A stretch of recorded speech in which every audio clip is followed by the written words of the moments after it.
Diakalos, present arms.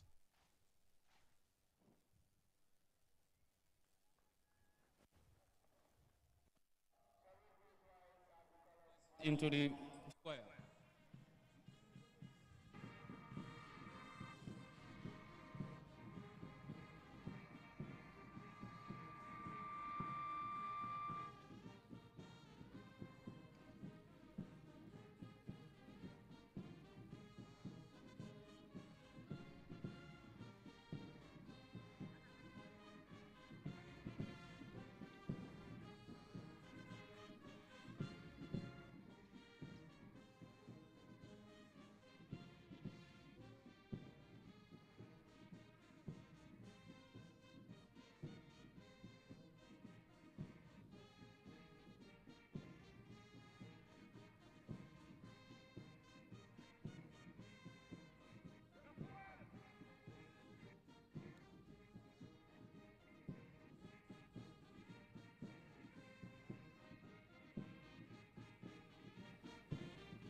Excellencies, distinguished by the press, ladies and gentlemen.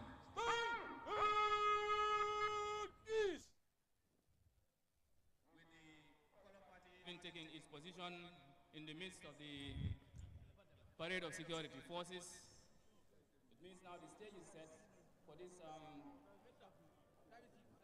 60th Independence Anniversary parade of the security forces. In a short while, we shall witness the entrance of the services chiefs of the Gambia National Army, the Gambia Navy, and the Republican National Guard. They shall be given a general salute by the parade. In the meantime, may I now invite the Gambia Armed Forces Band to entertain us with an interlude of music. Thank you. Ladies and gentlemen, please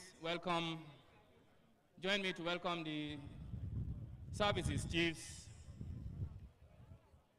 That's the Commander of the Gambia National Army, Brigadier General Seth Njai, Commander of the Gambia Navy, Commodore Samu Barrow, and the Commander of the Republican National Guard, Brigadier General Yaya Drame. You are welcome, sir.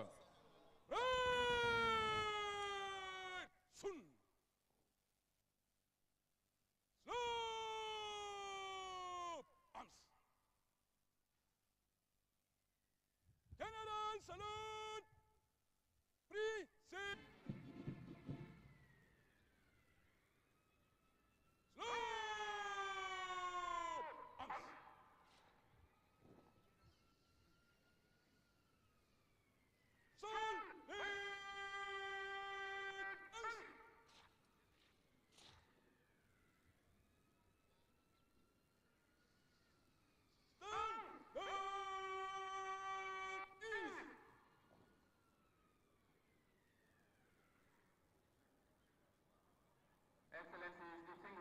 Yes, ladies and gentlemen. In a short while, we shall witness the arrival of Her Lordship, the Mayor of Banjul, And this will be followed by the arrival of the Inspector General of Police, the Chief of Defense Staff, Gambia, His Excellency Mohammed B.S. Jallo. After the arrival of the Vice President, we shall witness the arrival of some invited heads of states and government from the Republic of Senegal, the Republic of Guinea-Bissau,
Mr.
Excellencies, distinguished invited guests, ladies and gentlemen. In a short while, we shall witness the arrival of our Lordship, the Mayor of Banjul.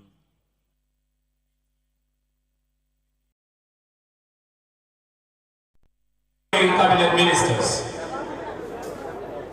And it's a very warm welcome here at the Makati Square in Banjul, where we are giving you live coverage of the Gambia's independence celebration. As you all know, today we clock 60 years of independence, and we are here at the very ground. It was celebrated in 1996, which is 18 February 1965.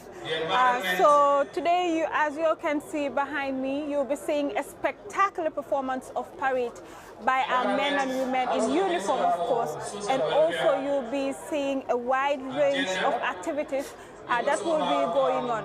And I also take this opportunity to wish each and every Gambian a happy independence anniversary as we clock 60 years of independence. And like I mentioned earlier on, this is the ground, the very ground, the Union Jack was lowered and the Gambian flag was raised. A very emotional day, as we were told by those that witnessed that momentous occasion. And the theme for this year's celebration is marching in solidarity for self-reliance and national development. And of course, as you all can see, we are here at the independence celebration of the Gambia here at the Makati Square in Banjul. Jadamako yaja nyaming, mafule ko happy independence.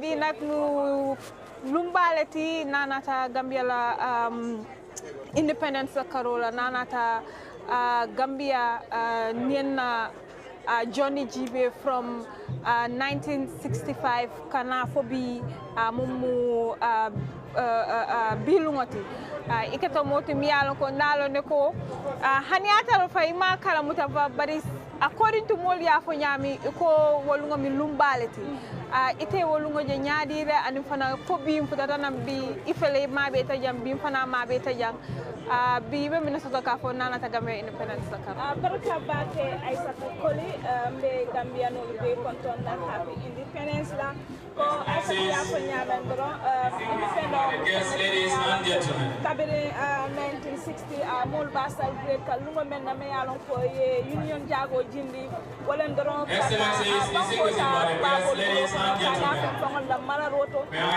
May I now announce the arrival of the Inspector General of Police, Mr. Sini Turi. You're welcome, sir. Independent Jama Fanan celebrate Gambia Banko Kanjana Kabina Primary School for Junior School.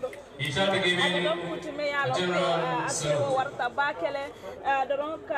Sanjita Wara Kabin Gambia ya Fonsoto Aninsa in Tema, Bila Bekela Sanjita Waroti, and Nata Gambia Be Kafuta Nyoma, Kabirina Kuntiola, Kajina, Gambia did la Bangola Dron Kajako, Kanilumota, celebrate Nyado la Mayalonko, and then Manke Gambia Jang Aissatou, water drum, Kagambia no Lube 10 to drum, but celebration on you, Wallam Doron, Fonsoto, la Kalom Faye, Kanabalu Kem Faye, Katamo Kontol, Fanam Independent Banko, Mayalonko, Lotam Faye, Janne, Wayati na drum bimbe, wale celebrate Kambal, Nyata Domandin Doron, Kuma Jama Beje Mayalonko, Mbafola na independent, Barfana na para ni na police na service men on ni manol ngejele nintembe nebe parade kan ibebe lorin ka president obatun kanaje ko kana independent ota ka jura bake na Gambia Banko kanjanda mitomu Makati squayati kuma yata bakele ngalon ko bi independent o mafa nyongo manke Gambia follow bare amansiya fana surtout sanjita woro amanke tili woroti amanke tili kari woro ti sako sanji woro sanjita woro afeta tentime yalon ko Gambia no lube wala celebrate kam men ketenna independent oti dorong Gambia be with happy independence jada mo ko yafu nyaming independent no fanate kelano nyata no fanan mang na fo fara so mi yalon ko wala ni independent independent ta ya kala fo bim futata jang mumu sa do da kayra ba jawarati mumu sa farman sinata ti mumu per njaayoti these are all people mini alo ko contribute bi na Gambia la independent no la bitu mum ka fo gayle ko mo jamal ti ya baba ka fo gayle ko ne fanan hanim bi tol ti nyaawo nya ado kuma ya ba kala pour que remember nanata na Gambia no na Gambia la independent fanna la karola esa to ni bil bolol bala jibe bi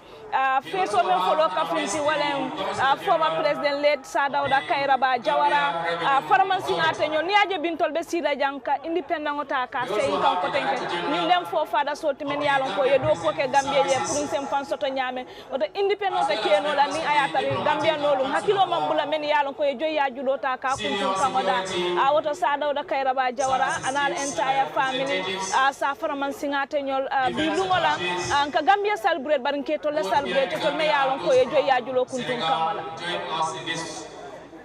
So without any further ado, just to remind you all, you are watching Gambian Talents TV and we're broadcasting live here at the Makati Square in Banjul, the very ground the first independence was celebrated, where the Union Jack was lowered and the Gambian flag was raised. And just to remind you all that the Gambia's independence from the British rule was in February 18, 1965, and the Gambia's Independence Act of 1964 unified the British Crown colony and the protectorate of the Gambia's independence into independence today.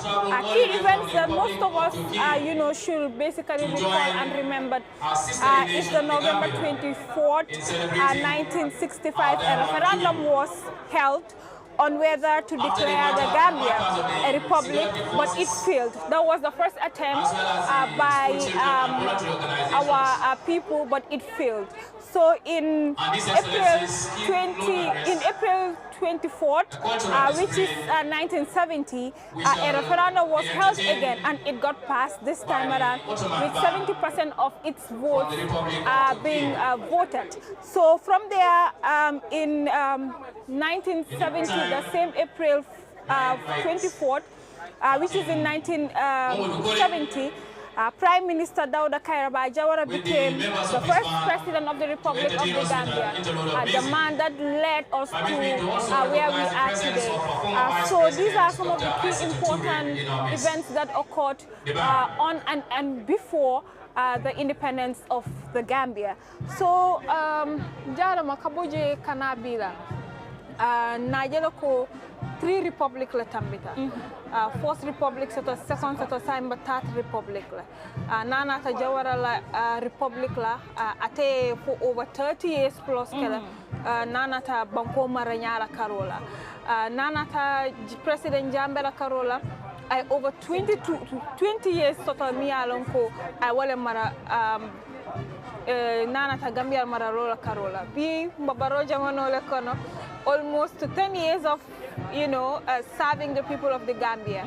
And safo no iman Jawara la Republic Kalamuta bariye President Jambela Republic Kalamta. Isa mina recall no je nana ta independence ko celebrate no nyame anisai. Abaraka bake Aisa ko ngafu nyame ndron Sadauda Kairaba Jawara wato be la nimbe independence celebrate la fonse karato mention ka repeating atanim farman singata nyol kajo ko jo ya julo men ben kan wala bi ni aji be before the independent kabiri mama nyol mumu nyol ke samba jo yala kabo Gambia jankata bitti solia ay to lolota kajo ko jo ya julo anyanta dan na Gambia banko kan Gambia nyanta kela bankulati me yalon ko fana nyanta ke fan sotole wala ni independent ngo be na fe nam fa yafu ko kamay alfalla union jago be jila Makati Square lu ngo men na Gambia flago be selendila aketa dunti me yalon ko sewu warta Gambia banko kam men ya kalamuta Gambia dingol be lafta kama be wolungola ka joko na fora ya julo memu national anthem ti kata ka kosi wolungola ani wolum fana ka flago nyinta ka Gambia la flago selendi santo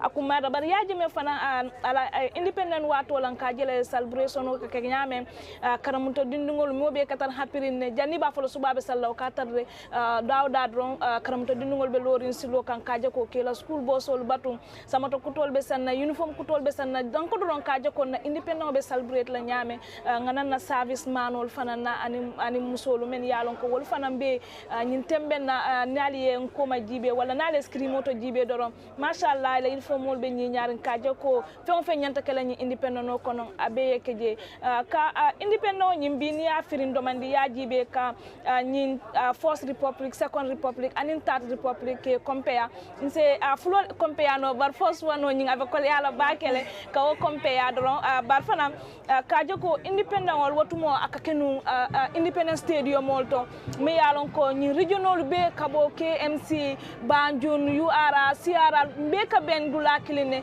kaje ko ka independent wata ka celebrate atata fu nyaato domandi ngaje ko region Banjul ka fayenne KMC kaka faye West Coast URA CRA mbe kaka faye wayat nante yalon ngaje ko independent say amankita domandin kele ning ayatar independent be keri banko be la ko mbe nyanta ben dula kline ka match paske kana afriya julol ko sin kana banko nyaton kol damoy anin ka tari ko domandin na fe na independent nyinto isaje wularo fana isaje sport fana ka kele men keta borolti karamto dindingolu tema even teacher sol fan and some of the service menol fan ka competition o soto jele bar ngajo ko wobe dotal cultural group sol men yan ko ni maajo banta president kasila ko batun ka jibe wol fanan kam majle ka kujama ke independent stadium moto ni watin kono say ngajelo ko makati square independent ka ke woto wota ka munna falindiro do sotota ni nata na independent wala karol woto aliya moyla hani mi mbari njibera mi mebe njibe kanyin tamenna ka faale ko ne mba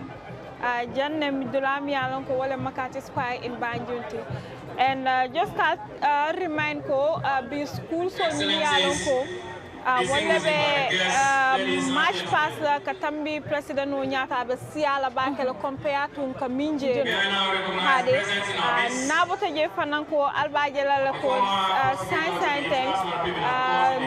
na mo jamal bi mi yalon ko wala be bi government institutional to na minister na former president the former vice president wol be fanan bi ibe madela jande bi kananyin 60th independence anniversary ka karamutan ofana nabuta wala the president will be having 2 presidents that will be coming mini alon ko wolle fana be independent no tala ka tarandi so nyimbe ke ta kulate mi alon ko ayanta ka president sabalti bari sa fula le nyanta kanal so ofana ku important ba kala ku ka ye ko even though mol ka flo ko akatama ba kala ina katale bari aning AU summit la malo mine ben conference benta so walatina president Jamal Mannano but president Flo mini bina woni Basiru Jomaileti mumu Senegal la president otu asana be mabele jambi aning Umaru Sissoho Umbalo fana bina kambi kana independent Aisa ni Basiru Jomai Fay mabeta na independent akamungala history ka fan saying kan ne menketa Ablay Wadati ngari member na grade 5 amabeta mi nani madam wadana independent odo bi ni Basiru Jomai Fay nata doron akamuna doron han sign doron sin kilingolem doron na jele ni banku ko tan la independent no sita ka Gambia fana invite la kata mabele independent odo bi independent mi yalon ko sangi taworo mun to ye kubalati wo mun to le nyaato tabalati kaje han sign banko be lori na fayene kaje ko kam fan samba kaje ko nga independent ngota men kama history to iko kabirin Gambia yala independent ngota dol ba fo kan tem fan samba no moto bi sangi taworo ni ngaje ko mbem fan samba kan han sayu wo mun to le celebration balati sam bu kam fan samba iya iko han sa mbukam fan sambano ni yajibe fan sambaro walem ko loptano le borol soto na agriculture e sembo soto anin ku ko tangol bar han sa hanatar fan ibe dasarinne bar han sa Gambia bem fan samba kanne domandin na agriculture na Senegal han sa be seno kanne ibe tiol be fi kanne ibe nyolu fi kanne hanatara mansia loptano fananto hanatari Gambia no la doctorol mbeti je nyaawonya ngaluntangol sotol men yan ko ben loptano sani bundal to bay wota bay no la but ita ka londi do fane londi do soto nal be yalla londo ka fu do ay ke londi ba kilingoti han sa ndorom be munu makanda ba ni ala santa janim be futara sanji woro to ngalon ko be wala sifu fanana but just to let the viewers know you are now seeing the arrival of the Chief of Defense Staff Mumu Mamad O.A. Chamti. At this current moment he's the one that is now entering, and now he's receiving a guard of honor from the men and women in uniform here at the Makati Square in Banjul. Ajaro isa continue no wala CDS wala futana nan sainteng alnya jele musoni ke on men be uniform ko no ebe salute kanga ye me yalon ko anyi nyata bakele wato be da ran kala file nyina ka independent celebrate no kola anin na majo nte ba fo kan ko Africa be ko no ni nata na service menol ni men so la karola ntolle majo no katambi Africa bankolu be majo de no majo isa fo Africa jan best Gambia. Okay, now you are now seeing live images of the arrival of the President of Senegal, Bassirou Diomaye Faye, and of course he's been received by the Vice President of the Republic of the Gambia, Mohamed B.S. Jallow, and of course as you can see now he is sharing pleasantries with dignitaries at the airport there. So Jarama yajale mumu president of Mimbatanan Senegal mumu Bassirou Diomaye Faye afutana airport auto vice president of Tata Bendu ñinkita ko Senegal ni Gambia meta ku kala ñoyele kabrabo to wala fanan ku jama bi min yalon ko Gambia ni Senegal mulunta la nanata na cultural karola nanata na tradition la karola haniyata no ika family soto dolbe janne dolbe Senegal so wayatina ko Gambia ni Senegal metala manke biti ko diam lal ka fo ñame rek Gambia ak Senegal sala cabinet la na culture na adolu Gambia ada bi jan rek ni tata Senegal ika tarije kabri na kankurangol la na kudol la lambang kon Gambia ni Senegal nsa fon tol damma ngollem kun kilin mota faranola fulati woto don alka Bassirou Diomaye Faye alka wala jeten me ya welcome wala me ya receive airport to do wala mun na bankola nyaako ko fula nyon membe president noma vice president nyin tembe na kabira jita wala ya bendu nan airport to temela fanan ngalon ko sambi be futala nan independent ground to bal ngalon ko ni Bassirou futata jabalam na ko to nya Gambia no be la sangi taworo jura kana Aisha who is also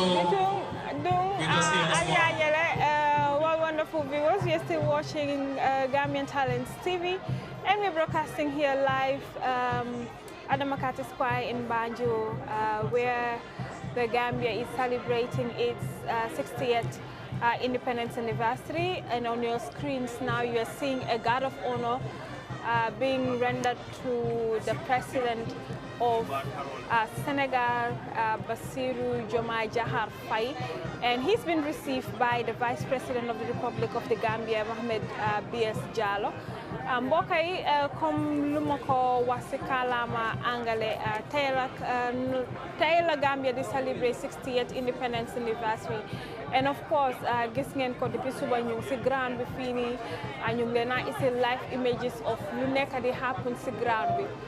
Gis ngeen ne tamit time bi nii yéen a ngi gis suñ force gan bi mi nekk Bassirou Diomaye Faye mi jógee Sénégal njiiti Sénégal bi président ni Sénégal of course ak xariti Gambia moom daal ñëw na moom moo nekk ci seen screen si noonu ngeen nekk di gis ngeen gis vice président Mohamed B.S. Jallow moo ko dem teeru ji ci airport bi noonu lañ ko dee defee saa su nekk all the time kon ka Gambia ak Sénégal benn bopp la kenn mënu koo xar ñaar te tey nag independence la te nekk na dee boo xam ne lu important la su ñëwee wàllum doxalini Gambia su wàllum Johnny Gambia from fuñ dooree mi nekk 18 February 1965 ba tey ñu ñëw fii nii 2025 of course yéen a ngi dégg tamit ne ñu ngi gis arrival yi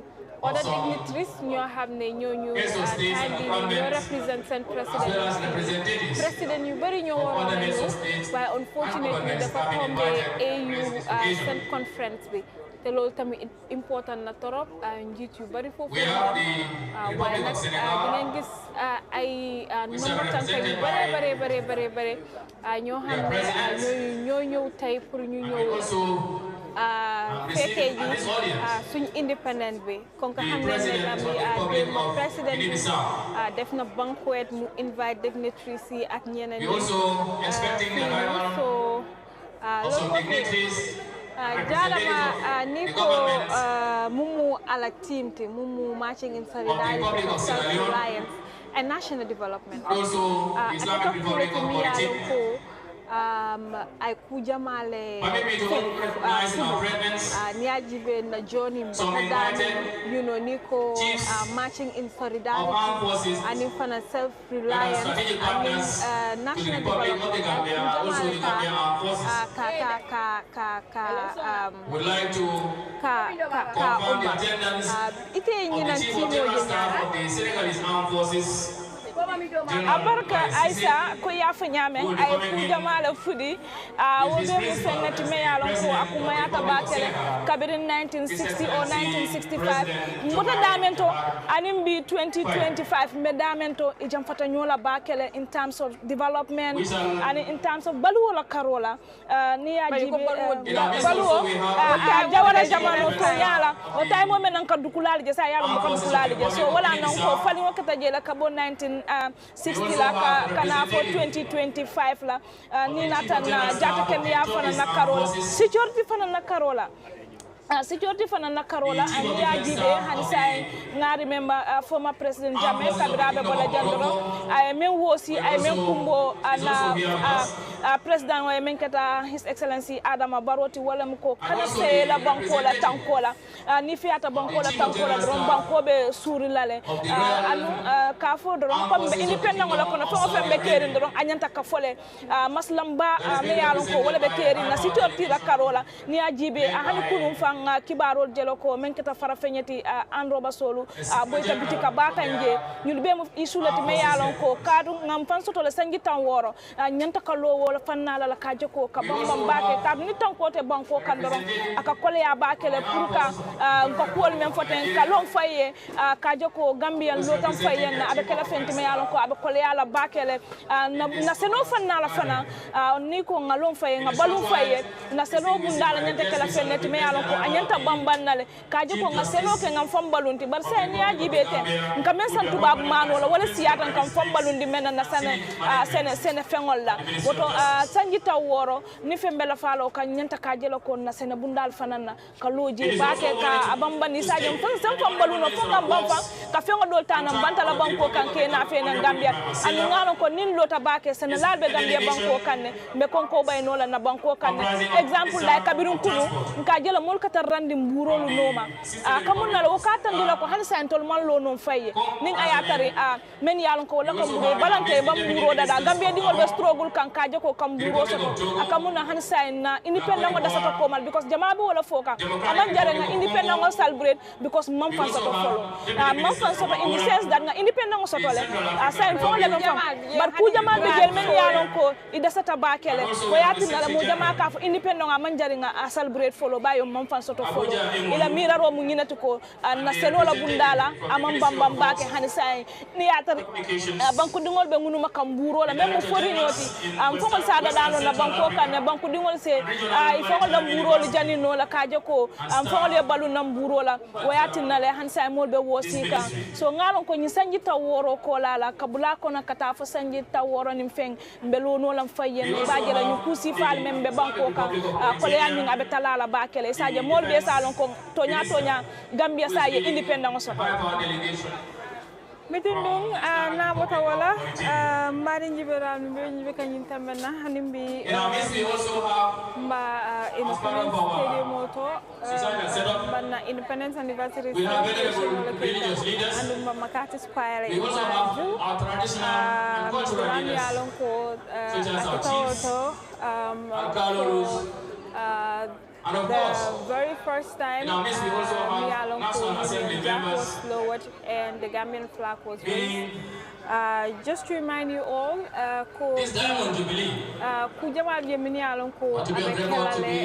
after this match pass,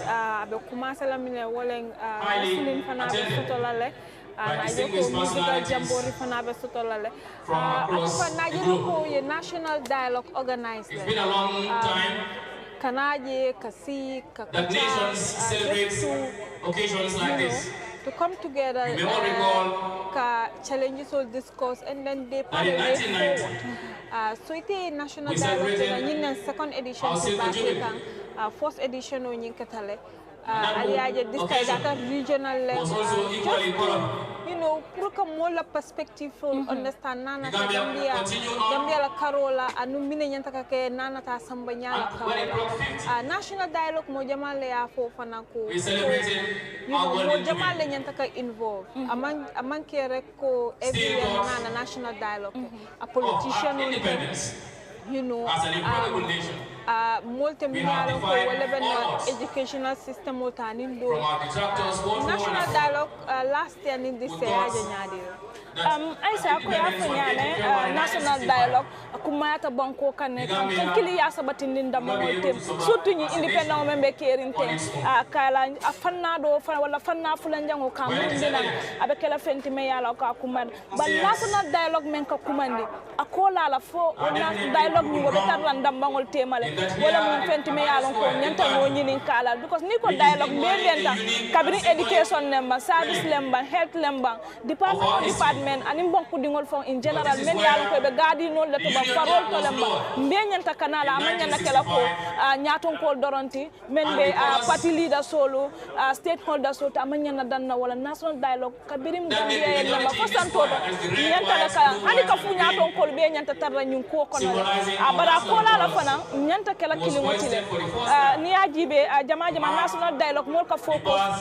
party leader so daka me yalon ko ansa ko abitiatale because party leader so party leader mo jamala katari ko mana andu ni diam tela o moli do wol kela mo yitollel bar fana men be santo to fana men be farol to men be gadi noto akuma yata bakele ngebe da bulandi ni national dialogue sa jele message o nyimbe jenjena to fembe fola wote manto abe jenjena la kayro se sabatinda mangol te yeli independent o be jibe abe kayro le ni kayro man soto no binde tarra sirinja woto ka kayro nyinta ka fanna fulanja ko mandina banko kan akuma yata bakele ani fana ka kibaru jenjennal kafundi famma katu niaje bi banko be wala dunia balo nako Gambia be la sangita woro le celebrate kan amam fo media solu ko woto ni national dialogue mo be la nyanta include la je mo be la nyanda ni terra je kabirim funna fondin ke la lemban na ke ba la la kabirim musolu kewol be nyanta da nyanta bulala da surtout musolu fondin surtout musolu banko kan jam musolu kuma yata bakele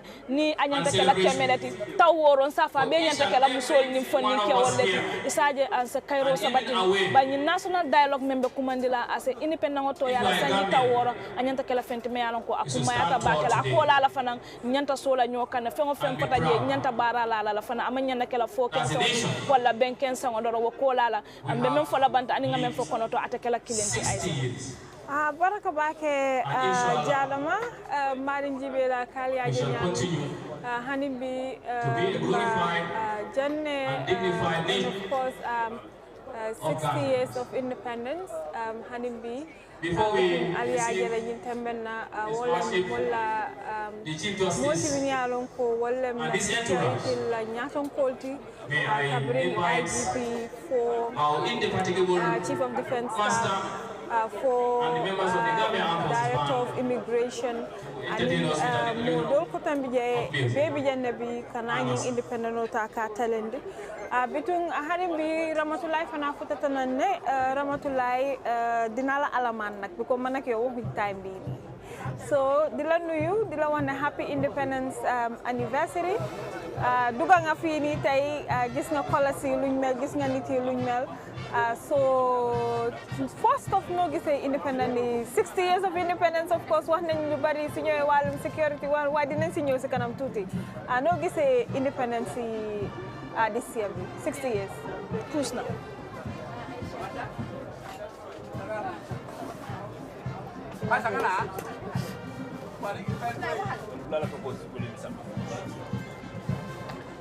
Excellence. Badi ngon doron ka Aisha ya fanyame Ramatulai fitatana ngalon ko ata bentol mutalaning surwa kan wala doron Ramatulai Aisha ko bismillah ke wis happy independent la doron sanji taworo Gambia ba celebrate kambi ifane independent o je nyaadile Begin justice of the Gambia Alhaji Hassan Bijalo be independent. is accompanied by principal magistrates and senior management. This year's independent ñu gis ne Yeah, welcome. 60 years comme nuko gaay waxee nekkut 60 days nekkut 60 months mu nekk li nga xamante ne lu am solo la si Gambia ñu ko oyee Diamond Jubilee mu nekk Gambia am seen boppa moom seen boppa ndaxte independent nekk na li nga xamante ne fa signify ne Gambia mun nañoo demal seen bopp soo xoolee from 1965 to date am nañ lot of achievement am nañ lot of development ndaxte ba ñuy moom suñ boppa si ñi nga xamante ne ñooy tubaab yi nekkoon na li nga xam ne lu métti la woon bañ foogoon ne Gambia du mun a yóbbu boppam ndaxte Biden soo xoolee Gambia ñu ngi am republic April 24th 1970 si la Gambia am republic nekk full republic but 1965 si lañ am fully independent Gambia demal boppam ñii nag ñu ko xeex bokk si ñi nga xamante ne ñooy Edward Francis Small moom nag mu nekkoon ki nga xamante ne newspaper editor la nekkoon ki nga xamante ne moom lañ doon ooyee di Sénégambia reporter mu nekkoon ki nga xamante ne yàgg naa xeex li nga xamante ne mooy independent yàgg na ko advocate bokk ci di wax ne demoon na sax ba wax ne ñun duñ fay suñ naamo yi without amuñ reputation naka representative loolu nekkoon na li nga xamante ne sloganam la woon mu demoon ba nga xamante ne mu ngi liggéey ak ñi nga xamante ne ñooy workers yi farmers yi di leen synthesize di leen wax am independent ak freedom nu mu amee solo ci réew mu dem nag bokk see ñi nga xamante ne ñooy Sada Daba Kairaba Jawara Biden mu nekk di prime minister dem bokk see ki nga xamante ne mooy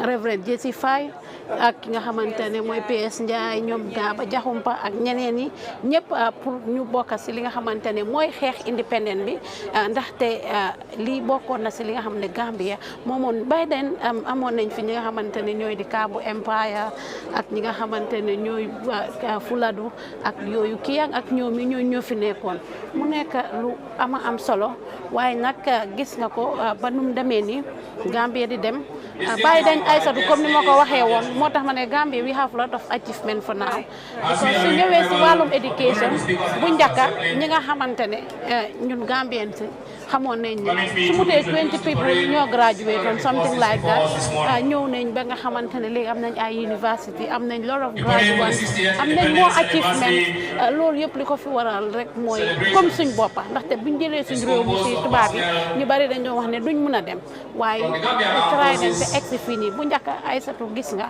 pour nga dem fii ba ay base daf lay jël 5 days every Friday ngay xaar pour nga join board bi pour mu mun a dem base mu jël la 6 to 5 days waaye léegi yoon yi baax nañ tali baax nañ network am na mu nekk li nga xam ne is a lot of development ak ñu fi jaar yëpp pour loolu nag yëpp mun a dem lu koy lii mooy unity ak peace ak freedom ndaxte soo gisee last independent suñ 59 independent bi waxoon nañ si waxe peace ak stability waxtaanoon nañ si solidarity defoon nañ national dialogue waaye this time also defaat nañ ko ndaxte si biir peace boobu ak solidarity boobu si lañ mën a egg ba fi because a lot of challenges along the way soo ñëwee si 1981 coup bi ñëw si 1994 coup bi ñëw si political impasse bi ak yooyu yëpp ba tey lu ko war a Gambie di dem ba léegi peace and stability buñ fi am ak unity bi moo waral Gambia di dem ba léegi waaye nag Aïssatou dinañ dugal si kanam si moo gis nañ tànga bi ma doon ñëw yéen a ngi wax si affaire dialogue bi amoon ndaxte bi foog naa ne defoon nañ ko tamit last year dialogue ak yooyu noonu waxtaan pour ñëpp come together ñu celebrate this independence celebrate Gambia celebrate suñu achievements yi independence daf daan nekk li nga xamante ne Aïssatou lu bare bari daf ci daan am bi ki nga xamante ne mooy First Republic bi Sada Kairaba Jawara su ñëwaan fii si Makati Square bi dañ daan ñëw assemble school students mu advice leen wax leen naka la ñu activé ak everything ak li nga xamante ne moo yóbbu réew mi ak ñu gën a góorgóorlu si seen académique yes yi mu nekkoon lu am solo history dem di dem ba Second Republic bi ñëw ki nga xamante ne mooy Yaya Jammeh force yaay mu ko doon celebrate am solo waaye nag bi mu demee ba nga xamante ne dem na ba ci kanam dafa jëloon li nga xamante ne mooy independent na saxal ko ndaxte li ko waraloon mooy li nga xamante ne mooy 22 July movement bi nga xamante ne si lañ kudata woon ki nga xamante ne mooy Sada Kairaba Jawara ñu jógee foofu noonu affaire si di dem ba independent dem di féedewee ñu ko def si loo kii waaye gis nañ ne fu mu nekk nii mu ngee dem nit yaa ngee gën a célébrer ndaxte da nga dee taseeg ay nit sa ne xay on the 18 la independent ñu bari xamuñ ko so war nañ koo gën a dekkaliwaat yiñ si daan def ak aada yeeg yooyu noonu tey nag dina am leen of activités yi nga xamante ne mooy dem. The parade commander is will be assisted by Honorable Ousseynou Dabo. Chief Superintendent Lamin Bisa of the Gambia Police Force. Fatmata Jahu, Fatmata Tamaja. We want to know like Gambia be The parade is composed of several detachments. Gambia comes first in everything. And as I introduce So them, starting Yako from the Kisnoon, parade ñoom tamit ñoom ñu ngi for the toog. detachments, twice in left. Suñ gan yu war a ñëw ñaari président yu war a ñëw ak also ndey mbira bi mi nekk His Excellency President Barrow. Aïssatou bi ma bëggee si Makati Square bi suma xol bi dafa sedda To our far left ndaxte is the gis Gambia naa National uniforme Army may male ñëpp ku nekk detachment. yaa ngi taxaw si sa position Which is ñu the one ngi in front. waajal li nga xamante ne mooy maaj parade It is bi led by su ko Captain defee Sisa ñi nga Otamba. xamante ne ñooy school cheerleading yi And they will be assisted ñu maaj by paas Captain ak Sam ñu am Mendy. cultural people To yi his right, this time maa ngi force wee bee ne Ahmad Ba. region bu nekk ñëw na ndaxte dinañ am ay activités yu Right bari bari behind along the line So léegi detachment that is dressed in ku green. nekk di romba Behind it, we have the Gambia National Army female detachment. Madame Fatimata It's Baba led by of Captain course lady Sadio Mbalo Mbaro ñoom ñoo ko ñoom Sinan ñoo nekk di Gassama. romba noonu ñoom tamit dinañ dem ñu jël Assisted seen by photo. Captain Aimuna Chamba to her right His Excellency and the Captain Dele President Wasane after to her ñu left. tàmbali mbir waaw Aïssatou loolu am na solo ndaxte président bi su toogee ñaari jabaram bi The toog second detachment booram loolu xel bu dal is la the ndaxte réew mi fu mu nekk ni Afrique Gambia Navy. dafa mel ni African président yi fu mu nekk female detachment in front. ñaari jabar Diomaye ñaari jabar la am président Barrow ñaari jabar la am te xam naa ne ñeneen ak ñeneen dinañ am fit pour ñu am ñaari It's jabar led waaye li dafa by nice Navy te ñu Lieutenant expect nga Lalanjai, xamante ne mooy président assisted by Sub-Lieutenant from the Republic of Fatou Senegal Louise Demba to ñu her ñëw right. wéet naka la Sub-Lieutenant fekkee li nga xamante ne mooy Camara independent to over her the years left. amoon nañ fi nga xam ne ñoom ñooy ñoom Baba Njida ak ñeneen ñëw fekkee ci li nga xamante Right ne mooy behind the independent lii mooy Gambia Navy Afrique female detachment parce que biñ is the demee ba nga Gambia Navy xamante ne male detachment British yi led by séparate nañu Navy Lieutenant Ibrahim si Awai Sane 1844 to 1845 Assisted by si la ñu British yi Sub-Lieutenant séparate Babacar si la Cissé ñu Gambia ñu fool si loxo British and yi ñu ruul Sub-Lieutenant ñu ñëw ba nga Andrew xamante ne separate ne ñu def boundaries def borders def lu waaye Afrique ñu benn lañ woon te cultures yëpp benn lañ kon tey suñ amee independent ñu am fi different dignitaries ñu jógee ko si different countries of Africa loolu dafa wane ne this Gambian Jubilee naka la Golden Jubilee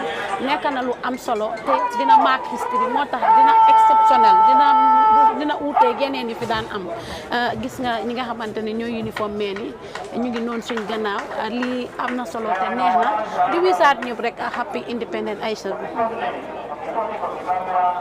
So, well, of course, you are now seeing the arrival of the First Lady, Madam Fatimata Babel, and of course, Lady Sadio Mbalo Barrow. Those are the wives of His Excellency President Adama Barrow. So, of course, in their usual African ashebi, and you are now seeing the arrival of Excellencies, the First Lady. join me to welcome Her Excellency the First Lady, Madam Fatma Barrow, and Lady Sayo Barrow. First Lady, you're welcome, Your Excellency.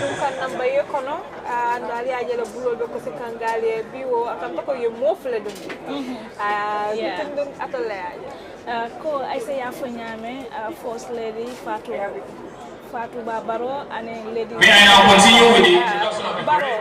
Wala futana nan sai mol fele be welcome kanke bi na bayo kono bar fana ngana former vice president ngol fana je Sirin Jande menketa Ousseynou Daboti ane Fanmata Diallo Tambajang Aissatou Touré ñul be mu na former vice president ngol leti doron badi ngol doron bitun kal hakilota ka bulandi doron ka tandal ko bi Gambia bala wulu mo jura kamentata sanji taworo la bi memu independent wati sanji taworo Gambia be wala celebrate kan ngajela fana mu jamal nata sambi president omina Jomay Fay memu Senegal president wati yajiya na banko kanyin tembe na ro wala nyin somandala ka kafu Gambia dingol makaja ko kana independent wata ka celebrate ba sen terom membe baye kono do ngana minister fana jele ebe sidulata dron nyabe askrimoto ambe Amadou Badje kanyin tembena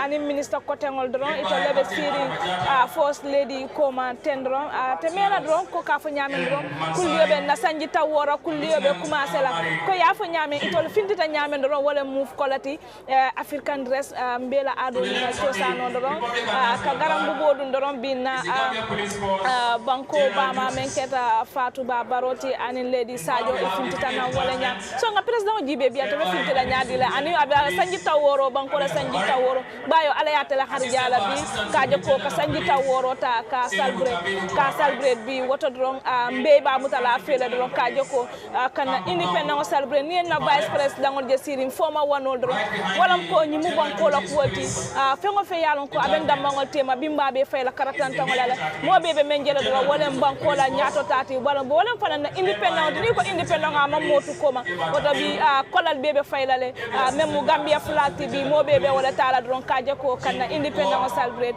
Aisha Ramatulaay gis naa léegi ñaari jabar yi dugg si nañ seen African dress bi moom rafet na.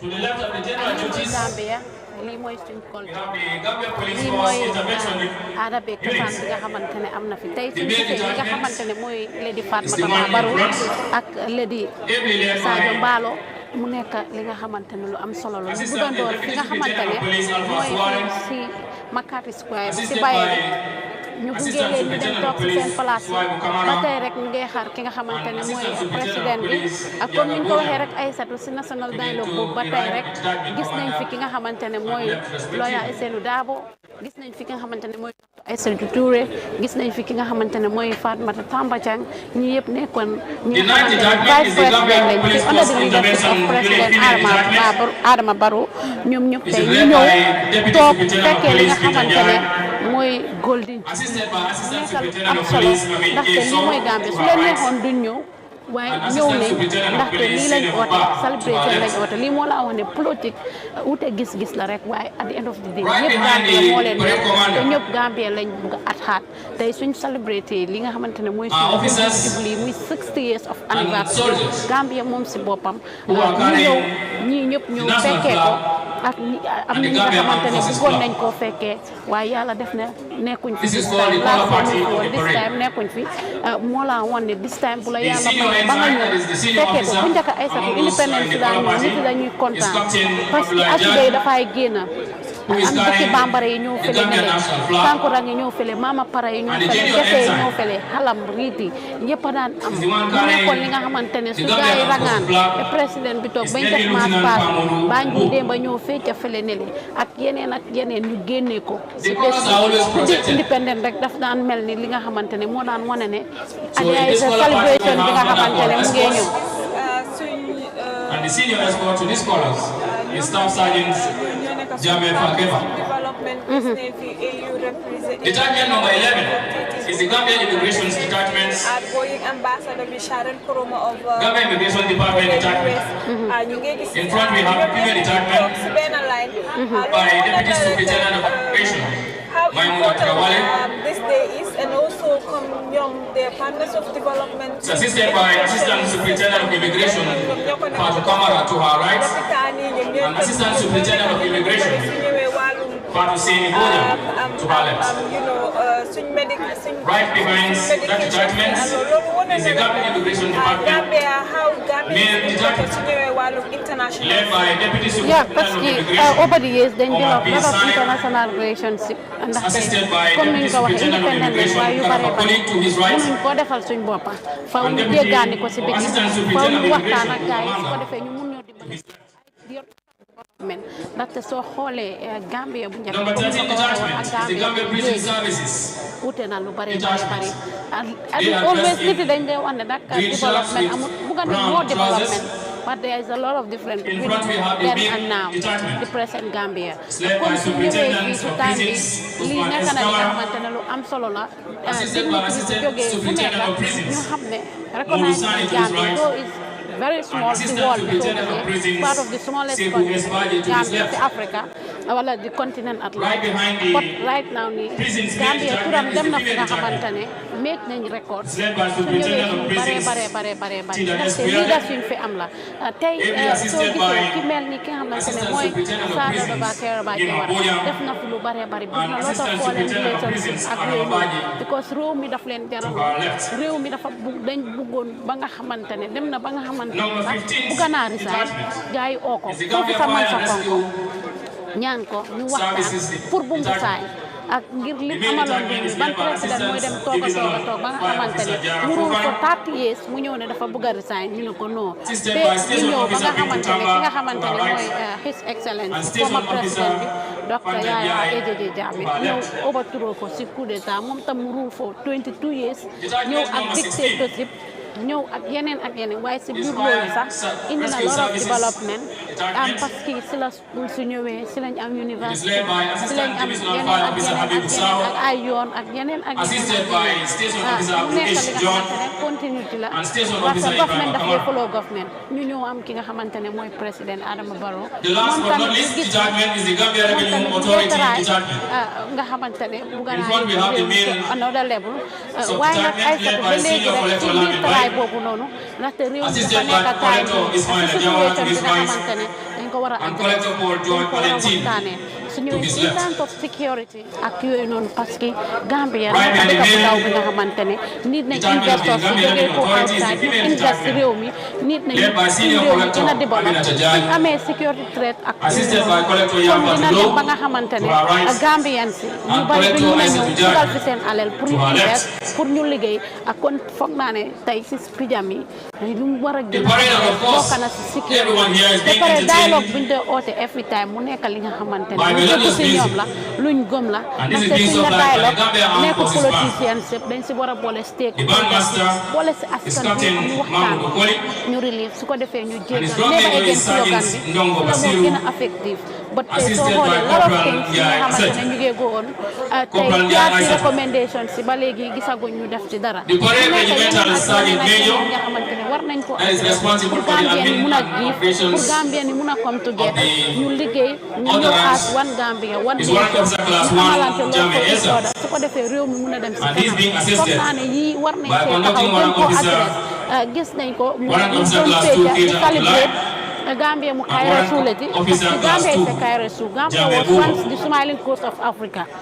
That smiling coast of West Africa war nañ ko nekk di crying coast of West Africa. ndaxte soo xoolee dëkk bi am nañ lot of things yi nga xamante ne war nañ ko adresse su ñëwee si secteur bu nekk su ñëwee si education su ñëwee si health su ñëwee si tourism su ñëwee si development war nañoo waxtaanee yooyu noonu ndaxte Gambia nekkut war na moo nekk dëkk bu nga xamante ne dafa neex a defar war na moo nekk dëkk bu nga xamante ne dañ ko mun a liggéey war na moo nekk paradise war na moo nekk Singapore buñ doon yaan fo parce que président bi ñëw dafa bëgg a mee Gambia à Singapore dafa bëgg a def Gambia to another level kon Gambia naka du ko liggéey but the kind of leadership we have ñoom ñoo war a xoolaat seen boppa ñu def Gambia at force ñu jiital Gambia bëgg a Gambia su ko defee réew mi mun a def tey ñu bari dañoo ne we really celebrated independence ndax Gambia is really independent ndax te still now yu bari waa gëmuñ yooyu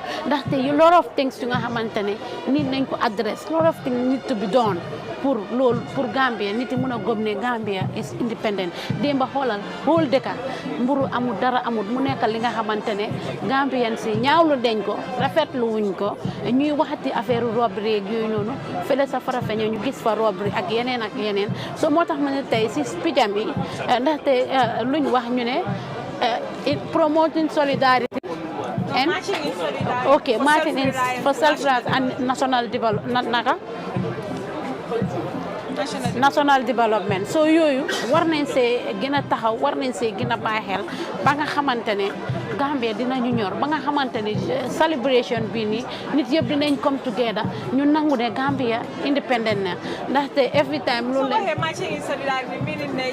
you're calling on people to basically unite. Yes so su unite boobu noonu nag moo waral ngeen war a put seen political difference aside ngeen come together ngeen work as one ngeen see the common good of Gambia ndaxte suñ waxee di common good suñ national anthem bi gis nga lu mu signify suñ naka la colors si nekk si suñ lii bi flag bi gis nga ko red white blue white green peace bank fa agriculture ak yëpp ñu war koo xoolaat gestu yu bare bari lot of things has to be done Aisa but inshallah as the celebration goes on dinañ xool lan moo nekk di dem ak tey président bi fan la moo fëlee ak lan la moo wax loolu dina nekk lu am solo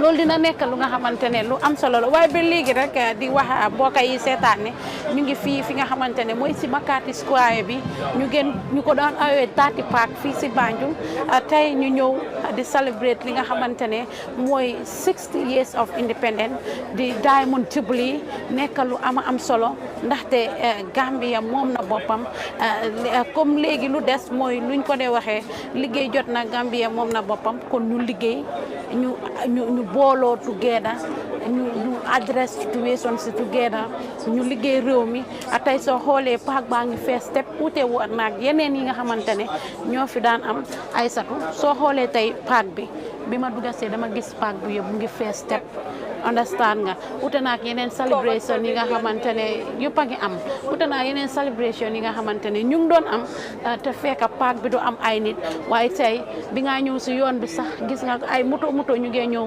ñi ngi sol seen asubey ñi ngi def cosaan mu nekk li nga xamante ne lu neex la Gambia loolu lañ xam Gambia that peace and stability and unity moom lañ am xam te loolu si lañ war a taxaw pour ñu mun a achieve luñ bugga pour ñu am a better Gambia foog ñu work as one ñu work together Aisha. Thank you very much, Ramatulai. Well, wonderful viewers, just to remind you all, you're still watching Gambian Talents TV and we're broadcasting live here at the Makati Square where the Gambia today clocks 60 and we are celebrating it in a grand style, of course. It's a Diamond Jubilee. As you all know, today this year's theme is marching in solidarity for self-reliance and national development. And of course, now you are now seeing the arrival of the president's mom, who is Aja Jumajalo, and of course, she's the one that is arriving after the arrival of the two Excellencies, distinguished by the guests, ladies and gentlemen. None other than Fatmata Babaro, and of course, ladies Sayo Mbalo Baro. And of course, from there, we will now be seeing the arrival of the president in no time from now. So, come to like this again, Yayi President B, Kukumodu Gasini, time bini. Rek pour mu wàcc si bi moto moom tam bu jël toogoom bi comme que ñu dem si neexee rek ngay jaatee sa mbageya nii la ko daan ki nga xamante ne mooy former président bi defee Adja Sombi Bojang dafay ñëw toog sa wetam kon tey suñ amee ki nga xamante ne mooy yaay président Ba Barrow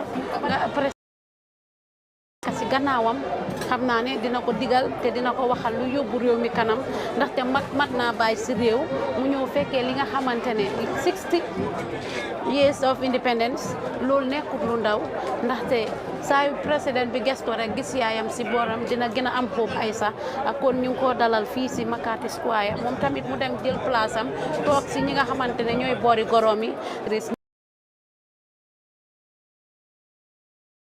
ñi nga xamante ne ñooy Gambian si ndaxte tey ñu toog seen kër yi sax independent la ñoo seetaan ndaxte tey foo dem kër goo dem ñu ngi jàppatale di seetaan independent ndaxte baax la su ñëwut sax dinañ toog si kër yi jàppa independent nekk na fête independent nekk na li nga xam ne c'est public holiday pour Gambia celebrate seen moomeel pour Gambia celebrate seen boppa kon tey ñu nekk si kër yi sax ñu ngi celebrate ak ñun ak ñi nekk diaspora ñoom ñëpp a ngi seetaan jamono jii nii ndaxte ñoom tamit bokk nañ si luy yóbbu réew mi kanam ndaxte soo xoolee waa diaspora yi ñoom tamit li ñuy dugal si réew mi rek is too much kon ñoom tam kenn du leen fàtte gannaaw ndaxte ñii yëpp bokk nañ si ñu xeex ay independent ak yooyu noonu kon mu ngi noonu ñu dalal yaay président bi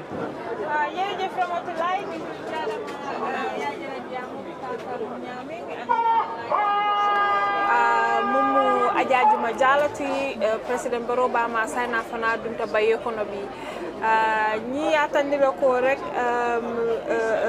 afana mi Gambia noti anu independent no kumaya tinale ibuka je ba ke fon aje man fea ba biya fitila nan de fana kaje ko afana ma be tabi ñi celebration abarka aisa badi ngo local hakilo bulandi ko ya Makati Square Gambia bala sangi taworo jura kambi menketa na independent oti mbasa ajura kambi Makati Square ko ya fa nyame askri moto ajaratu Juma Jallo president la Bama fanam futata nan sainte independent dulato independent la kumaya ata jewmandia hani telelto anin dulato ata jewmandia bar independent la kumaya doron fele abia fintita nan don kana Makati Square ka independent o celebrate anin banku dingolu be woto doron badi ngolu ko nga faale nyamen doron kol kata nyamen doron be karra afintindilade wala nyama life and dara Gambia Talent TV dem Ramatulay ako Gambi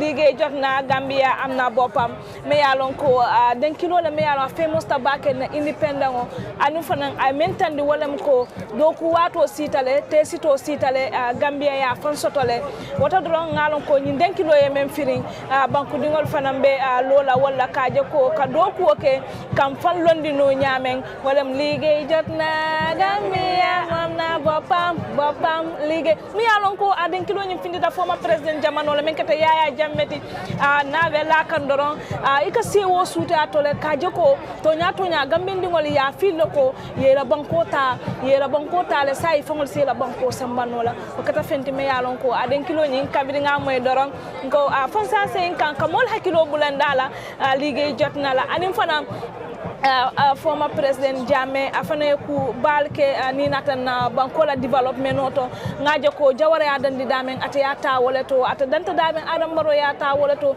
comme lay ko masakilin jamano buka dunia bang woto don dola kana do eta ban be murro ko makam fa hakilo bulandi janni independent on to yemune kenu ani independent ko lan to yemune kenu ani bi me alon ko be independent celebrate kam mun neketa ni sanji taworol kono don wolem ko ngaje le silolu sa tawol fola wato bera wotumo nibita yuara siara aka koleyale bo solu mol katar bo stopol tolo wati janganim bo sol mina kanka o silol kam mana man soto bini ngaje kata 2 hours 3 hours do yefuta siara ko kunum bota jedo kaje ko silola sutiya kamala manol be jele bar hansa kudul fanan dasatale ni natan na development wala karol men ketan na jata kende ya bunda wo dasata bakele ngalon ko mbulata sanji taworo ko no fajanimbe futala sanji fula sanji saba nyanta falindiri bal kala woto ning ayatar gambe dingol ka finti bantala kata jara lol la je ngaje na musukono malbe fala l'hôpital o yatandi la kon na jata kende ya abije le bare aman sembo so ko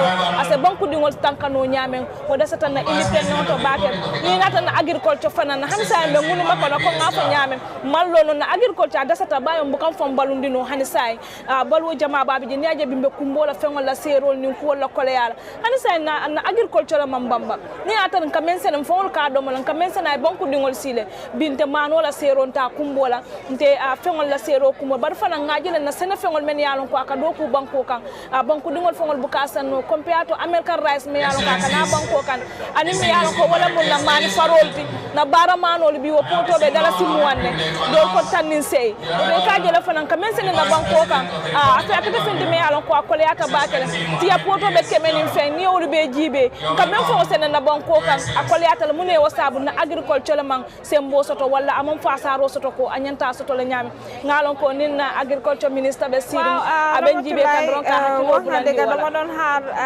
jadama mu dane rek well wonderful viewers. We are now seeing the arrival of His Excellency, the Vice President of the Republic of the Gambia, Mohamed B.S. Jallow, and the Director of Press for Public Relations at the Gambia Armed Forces, just like we mentioned, he will be giving a fanfare before taking his seat.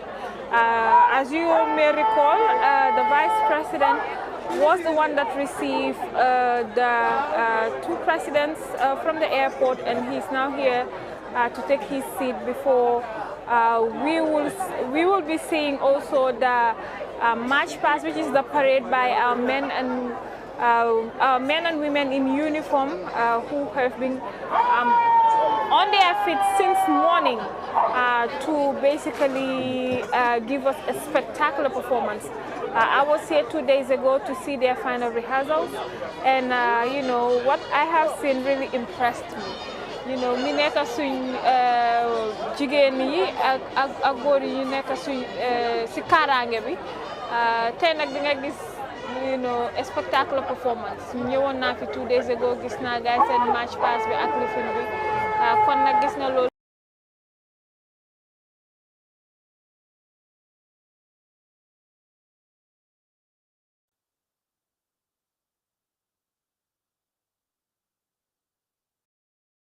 suñ gan yu ñëw duga si ñooñu suñ duga see rek dinañ gis His Excellency mu duga si. Excellencies, distinguished invited guests, ladies and gentlemen, it is my singular honor and of the Chief of General Staff of the Armed Forces of the Republic of Senegal, Lieutenant General Mbaye Sisi, well received by his counterpart, the Chief of Defense Staff of the Armed Forces, Lieutenant General tey Aïssa suñ xoolee Makati Square bi comme ni ma ko waxee suñ takkader yi seen uniforme yaa ngi rafet ndaxte fan yëpp soo ñëwee fi nga xamante ne mooy fii si Makati Square bi yaa ngi gis ñu ngi rehearsal ñu ngi tey kon xam naa ne dinañ fi def lu nice te dinañ fi def lu am solo ñu ngi leen a gàcce ngaalaamal di leen wax ne ñoom tamit am nañ solo si réew mi torop ndaxte ñi nga xamante ne ñooy sécurité bi ñoom ñoo fi nekk pour protect life and properties kon ñooñu war nañ leen a dooleel war nañ leen a gën a taxaw war nañ leen a jox ay jumtuwaay yi nga xam ne dinañ ko mën a liggéey ndaxte soo xoolee bi nga xam ne dëgg la dañ dee wane si sécurité waaye gars yi dañ dee try in other way soo ko xoolee gars yi dañ dee try bu baax a baax waaye lu laak rek mooy laak of jumtuwaay yu nga xamante ne amuñ ko pour ñu use ko ay lu demee ni ki ay moto lu demee ni ki am ak yooyu noonu pour affaire yi mobilité ak yooyu te loolu dafa am importance si dëkk surtout réew mi fu mu toll léegi jot na pour ñu dooleel sécurité bi jot nañu jox leen jumtuwaay yu liggéey jox nañ parce que nit yi ñu ngi si wall of technology nit yi ñu ngi si 21st century lot of things dañ si war a graduate fi mu nekk nii war nañoo may street caméra yi nga xamante ne dina jël bu bare bari yi nga xamante ne mooy am si street bi ak yooyu noonu soo waxee dañ wax ne security police mënut a nekk fu nekk but am na ay matuwaay yi nga xamante ne ñu ngi koo am at least su dara xewee balaa ñooñ di rëcca dinañ leen mun a teg loxo waaye always dara daf dee xew ba ñooñu rëcca après ñu ne ñoo nañ teg leen leen loxo wala row of criminals yi nga xamante ne mal tout lañ nekk at the end of the day ñooñu nekkaat bi seen criminals yi nga xamante ne ñooñu ñëwaat di sàccaat di defaat yeneen yi moo tax war nañu càmbar ñi nekk maay war nañoo xoolaat suñu justice système bi war nañoo xool naka la ñuy ruule war nañoo because lot of young people ñu ngi mbaal tu tey ñu ngi leen jàppee ñi nga xamante ne mooy ay benn vaccitaay ay yeneen ak yeneen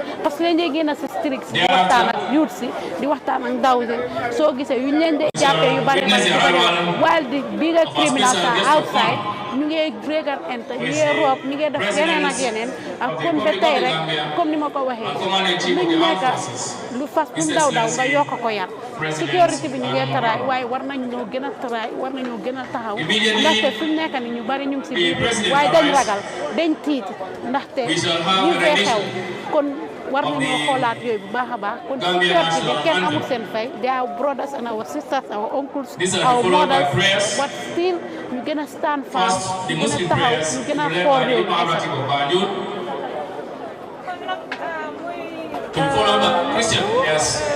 Ramatulay société suñ VIP tent bi first ay gan ay distinguished ay nomba tankalañ seen dëkk system si National Assembly members yi ñoom yëpp tey ñëw nañ suñu fekkee independence bi nekk 60th independence celebration bi kon nag tey lii nekk na loo xam ne am na solo torop suñu wàllum Gambia fuñ jógee société de journey from 1965 ba tey mi nekk 2025 I mean it's a long journey you know am na ñoo xam ne ñu ne struggle bi mu neexoon na neexutoon you know so li wane na rek ne how strong Gambia is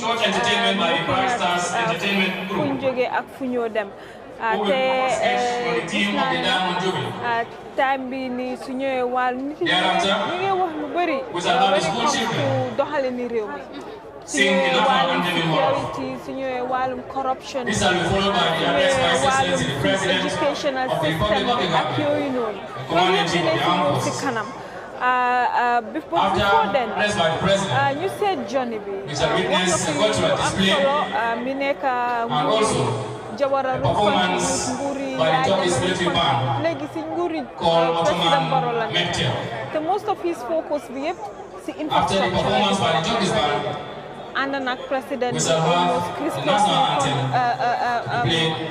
dëkk bi yëpp suñu wàllum yoon lu prioritize infrastructural development ndax président waroon naa prioritize loolu xam naa ne mu ngi prioritize other areas as well such as health education gis nañ ne Farabaale bu bari units yu bëri yu nekk si UCG bi move nañ to Farabaale waaye ndax most of his focus yëpp waroon naa def infrastructure mu ne without infrastructure there is no development moom foofu la ko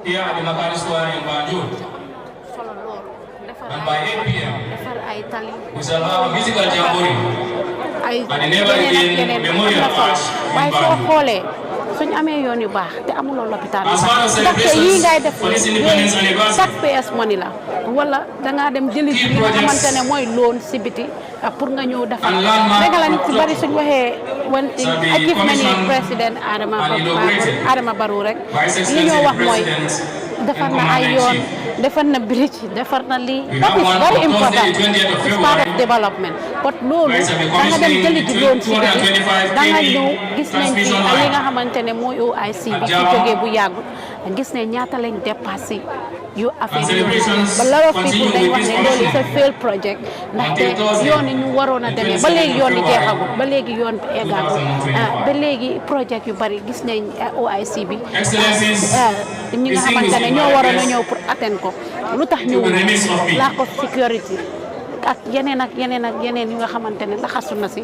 pour ñu mën a ñëw atteindre loolu ñëwuñ atteindre ko nga xalaat tamit xaalis bu bari bi nga xamante ne wax nañ ko moom lay spend si mbir yoon yi ak yooyu defuñ ko tey su ñëwee si li nga xamante ne mooy lii li nga xamante ne mooy wàllum defar yoon yeeg yooyu am na solo waaye yooyu yow da nga ñëw jël li nga xamante ne mooy xaalis askan bi wala nga leb si biti nga defar ko waaye tey right now nii fi nga xamante ne Gambien si bugga nañ ñu gën see concentré Gambien yi bugga nañ ñu gën see xool mu ñëw si wàllum education gis nga ko bu yàggut bu noonu rek ñi nga xamante ne ñooy University of The parade is not going to be an ordinary one, Bakari.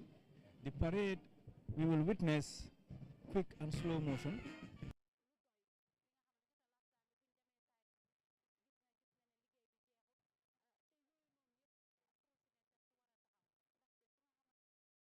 yaakaar nañ la every time nga ne yaa ngi dem site visit yaa ngi def lii nii li nga dem def site visit dafa war a am follow up xaalis bi nga xamante ne dugal nañ ko si muy xaalisi Gambians parce que su nekkee any funds by World Bank o WHO bu mu si munti doon fonds si Gambians si lañ ko jox fonds si dañ ko leb wala fonds si dañ ko may Gambians si nekkul pour président bi nekkul pour kenn jël ko séddoo ko wala dara soo xoolee si mbiri education gis nañ ne suuxee na torop gis nañ ne education bi des na gis nañ suñ students si gis nga ñoo féele ak yooyu noonu loolu yëpp ñu war see xoolaat bu baax a baax te education is the key to success te education bi war nañ see taxaw bu baax a baax ak ñu ñëwaat suñ ñëwee si wàllu agriculture nuñ ko joxee less importance si ndaxte agriculture soo demee xooloon si former régime bi dañ ne grow what we eat and eat what we grow mu nekkoon li nga xamante ne gisoon nañ ko mu involve a lot of farming and stuff doole woon na agriculture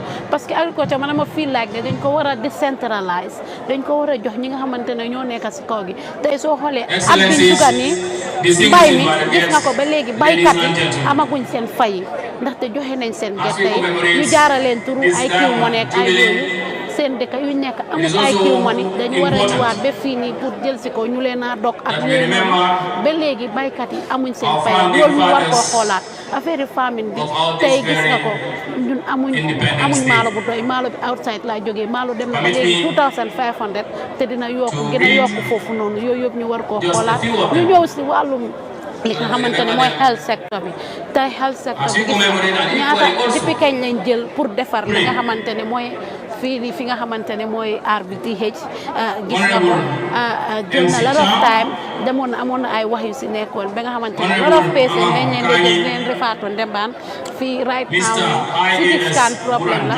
soo amutee xaalis doo faju ñu war a concentré COVID fund bi fi duggoon gis nga ko lot of issues génn na fi toog nañ gis nga xamante ne ñooy Ministry of Health di wax ne département am dafa am corruption dafa am yooyu kon yooyu ñu war koo xoolaat ñu ñëw gis li nga xamante ne mooy wàllum health bi dañ ko war a xool bu baax a baax a baax su ñëwee si wàllum tourisme tamit gis nga ñi nga xamante ne ñoo nekk di xew si tourisme bi te tey Gambia waroon na moo passé fii si tourisme ndaxte Gambia am nañ lot of heritage lot of things yi nga xamante ne mun nañ koo charis su ñëwee si Stone Circle bi Fort Blend ak yeneen soo Jufre soo demee area yi right now nii culture yu ñu am foofu yëpp ñu ngi féeréwee parce que lu xew gars yi jëmbat nañ ko gars yi last time bi dama demoon fi nga xamante ne mooy Fort Blend ay sax dama dugg ci museum bi gis ne amaatul benn bagage place bi amul contrôle place yooyu nga xamante ne fa lañ jaarale woon suñ maam yi noot leen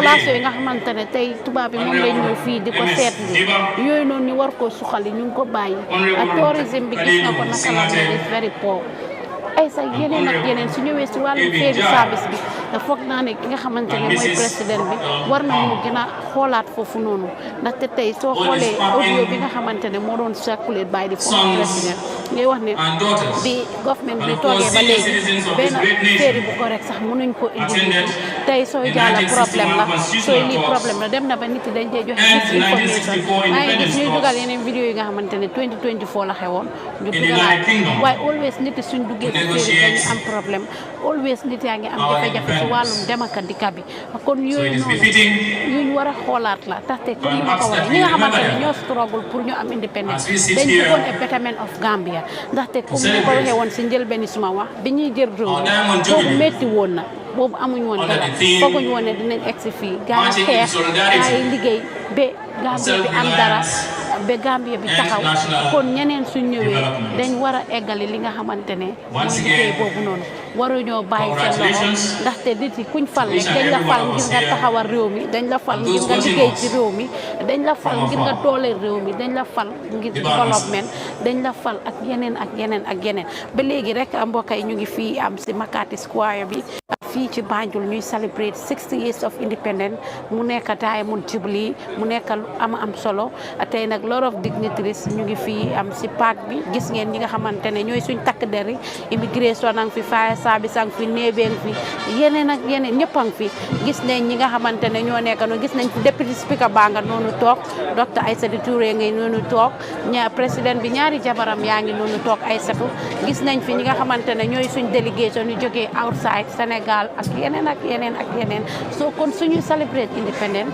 yeneen réew ñëw dooleel ñu dinañ bëgg a xam lan mooy suñu achievement from independent to date lan lañ achieve lan lañ def soo yooyu président bu ñëw rek waruloo yàqa legacy bi da nga war a keep the fly higher and high su ko defee réew mi nit yi gën a gis seen boppa ci réew mi ñu booloo juboo àndoo ndaxte Gambia suñu réew la te ñun ñëpp a ko bokka te lu ñëpp bokk lu nekku ne nga sax kenn mënu koo xaajoo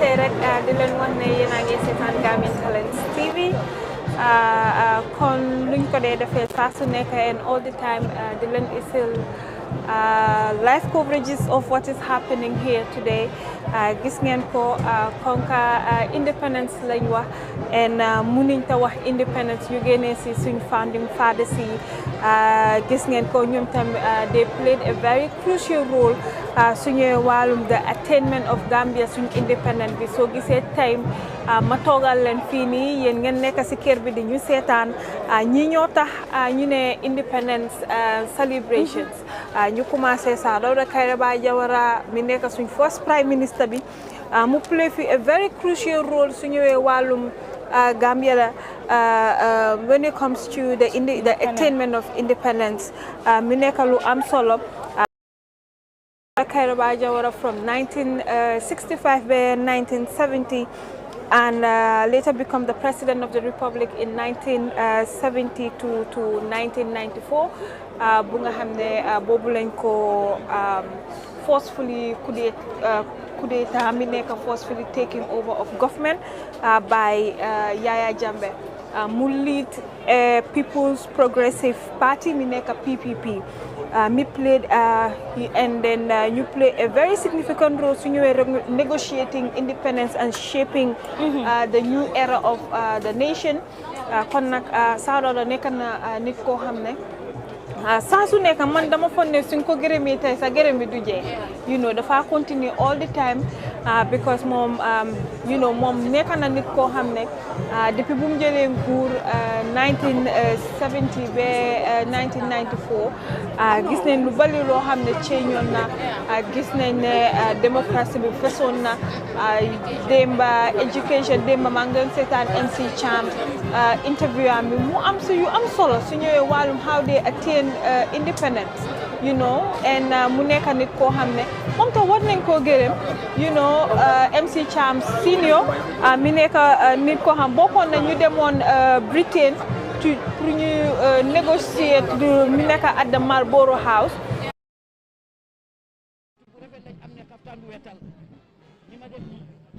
ñu bari lañ ko def te xaftaan yu weex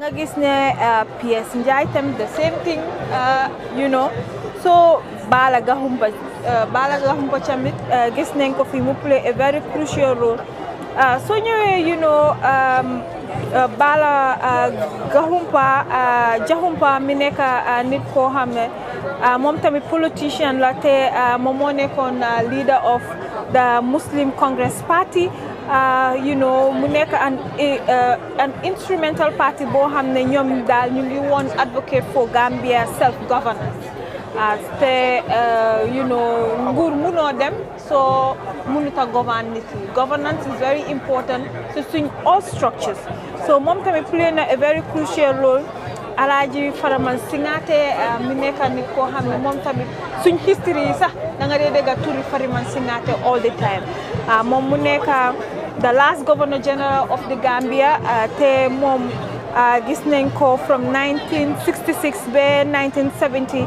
before Gambia mu nekk republic moom moo nekkoon Governor General bi and then he played a very ceremonial role su ñëwee looking at the significance of role buñ play so ñii yëpp wane nañ ne ñoom tamit you know these are the founding fathers yoo xam ne contribute a lot su ñëwee suñ attainment independence bi tey Edward Francis Small played a very crucial role in laying the foundation for the Gambia's independent movement through his activism kon nag activism yaagoon na fi du jee you know looking at suñ history démba activism ji yaaga na fi so mi nekk labor organization and journalism through what he did is to negotiate independence his efforts in the early 20th century created the political consensus that later leaders built upon.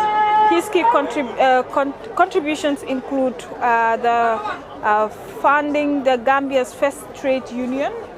Lolu important na trop. Legi gis nga legi foog ma ne dañ am trade union yu bari Gambia, union yu bari Gambia. Most of these things are civil society organizations that are contributing to you know national development in terms of advocacy and all. So these are all you know loo xam ne important na trop suñuy wàllum tey suñu reflect on suñ independence the journey that we went through from 1965 till date.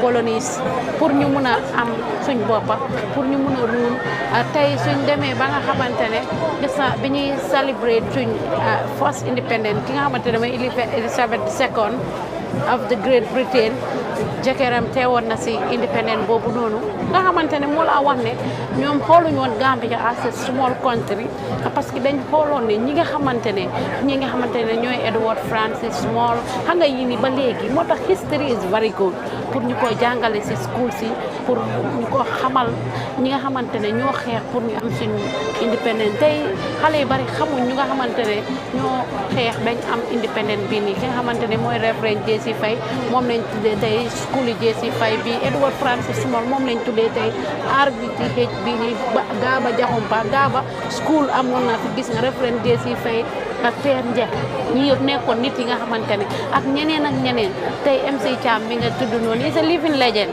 moo tax always dama dee wax ne let's celebrate our leaders let's celebrate our celebrities nañ celebrate our legends buñ xaar bañ dee ñu leen a celebrate tey ki nga xamante ne mooy MC Cham senior nekk na ki nga xamante ne moom tamit fekkee na lu bari si réew mi ki nga xamante ne mooy Manu Kumba moom tamit def na lu bari su ñëwee si wàllu independent ndaxte moo amee woon waa bépp yi ñoo amee woon Banjul démba su ñëwee si wàllum cultural su ñëwee si wàllum li ma ko doon wax affaire yi entertainment yeeg yooyu noonu ndaxte comme ni ma ko wax independent am na ñu nga xam ne si comment si maa ngi gis ñu ne boring ak yooyu noonu but man ni ma waxee lu ma gis is coming gradually as time goes on dinañ jox importance si independent ndaxte dëgg la lu bëree bëri is fading away but still now am na yi nga xamante ne ñu ngi fee des tey su independent eve bi rek Banjul fii nii daf doon nekk place bi nga xamante ne ay sabi danga am fanaali gis leen fële ne lee nga gis lot of things activities yi nga xamante ne ñu ngi doon go on fi nga xamante ne mooy Banjul su ñëwee si dee bi ñu génnee lot of things ñëwee si xalam kumpo bukki bambara hontin gese te bi maa ñëw gis naa yooyu yëpp ci yoon bi hontin yaa ngee ñëw gese yaa ngee ñëw gis naa ne ci solu cosaan indiwaat démba mu nekk li nga xamante ne yooyu tamit daf dee tax bés bi gën a màgga ba pare liñ ko décentralise dafa tax yu bëree bëri mu fade away ndaxte suñ ñëwaatee together bu njëkk dañ daan ñi nga xamante ne ñooy CRR dañoo yónnee seen representative ñi nga xamante ne ñooy LRR URR North Bank ñëpp a dee ñëw together ku nekk yónnee sa few students ñi yónnee seen cultural groups yi ñu ñëw ñu celebrate together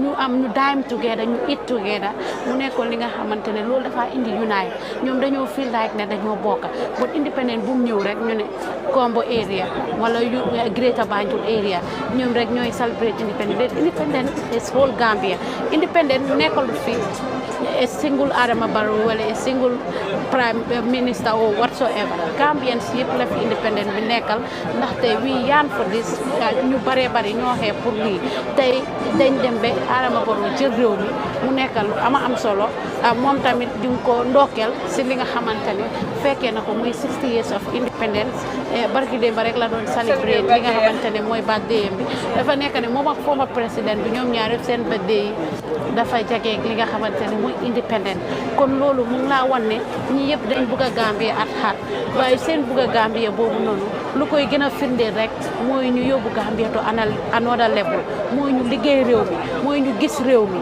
tey suñ xoolee nii ñu toog fii nii yëpp tey ki nga xamante ne mooy Lawyer Ajeng Darboe yàgg naa xeexal Gambia yàgg na nekk na nit ku nga xamante ne yàggoon naa gis Gambia ñu génn si dictatorship yàggoon na nit ku nga xamante ne bëggoon naa gis Gambia dem si another level moo tax soo xoolee si during Jammeh régime bi bokk na si ñi nga xamante ne yóbbu nañ leen prison ak di leer OJ Jallow ñi nga xamante ne yàgg nañu liggéey réew mi ndaxte OJ soo ko xoolee depuis jamono Jawara ba ñëw ba si kii nga xamante ne mooy last si régime buñ nekk ni muy government Adama Barrow bi liggéey na si nga doon moom nekkoon ki nga xamante ne nekkoon na ministre ñëw si wàllum agriculture ñëw si yooyu kon ñooñu ñëpp dañ leen war dee fàttaliku ñooñu nga ñëw am suñ late vice président bi Diouf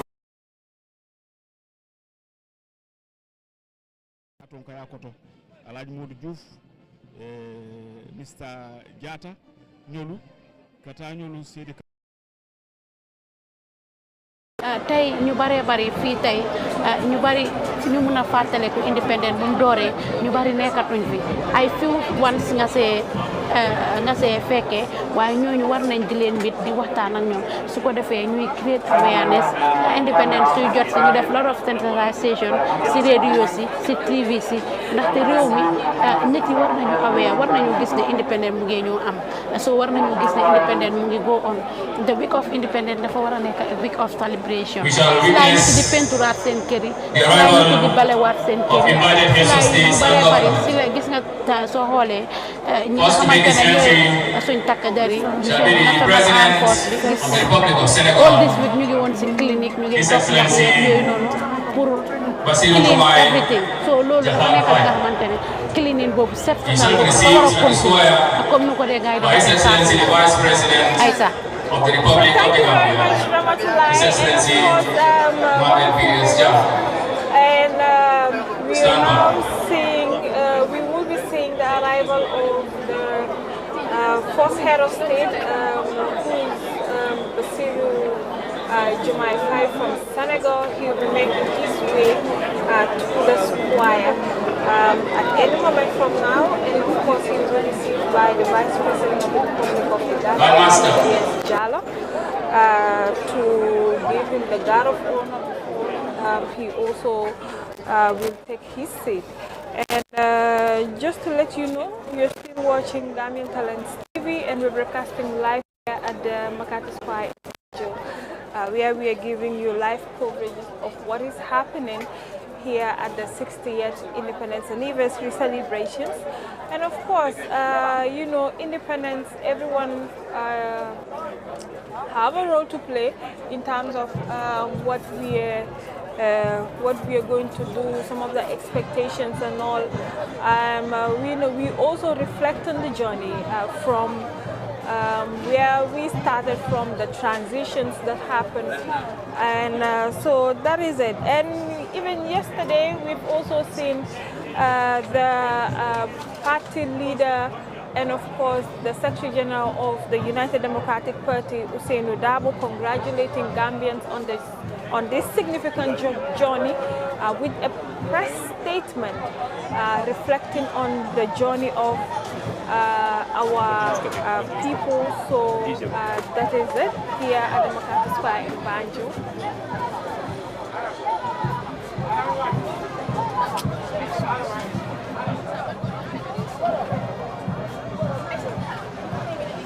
So yes, according to the statement, you know, the party leader of the United Democratic Party thanked Gambians and also, you know, congratulate the founding fathers, but also for people to reflect on the journey, where we come from and where we are going as a nation. So some of the messages from the United Democratic Party leader will be communicated later on between Jadama, Yajale, Hanimbi, Kabrin Somanda, Dulato Miano ko wale Makati Square andung Nigeria ko nying tembena minyan takadunka ala sirangota wale Basiru Jomai Faye of Senegal, Mumu Senegal la ñaton koti ko iko ñaadi Gambia ak Senegal bena bopala ken mënu ko xar ñaar te nek ak sal nga gëna ci nek nga duga ci cabinet ak sal wa cabinet ak sal so ba légui dinañ ko gis mu daldi jël guard of honor mom tam mu tok way bala ñoo dem fofu non party leader of United Democratic Party gis nañ ko demba mom tamit mu génne ay statement o bonde ka Gambia no congratulate nanata fenko la karola bi independent no la karola aketa kuti mi alon ko nyanta ko le je all the time amanke ko nimol yen na nyaton ko je diamu tay ka diamu politique ko la but also you know I call for je mi alon ko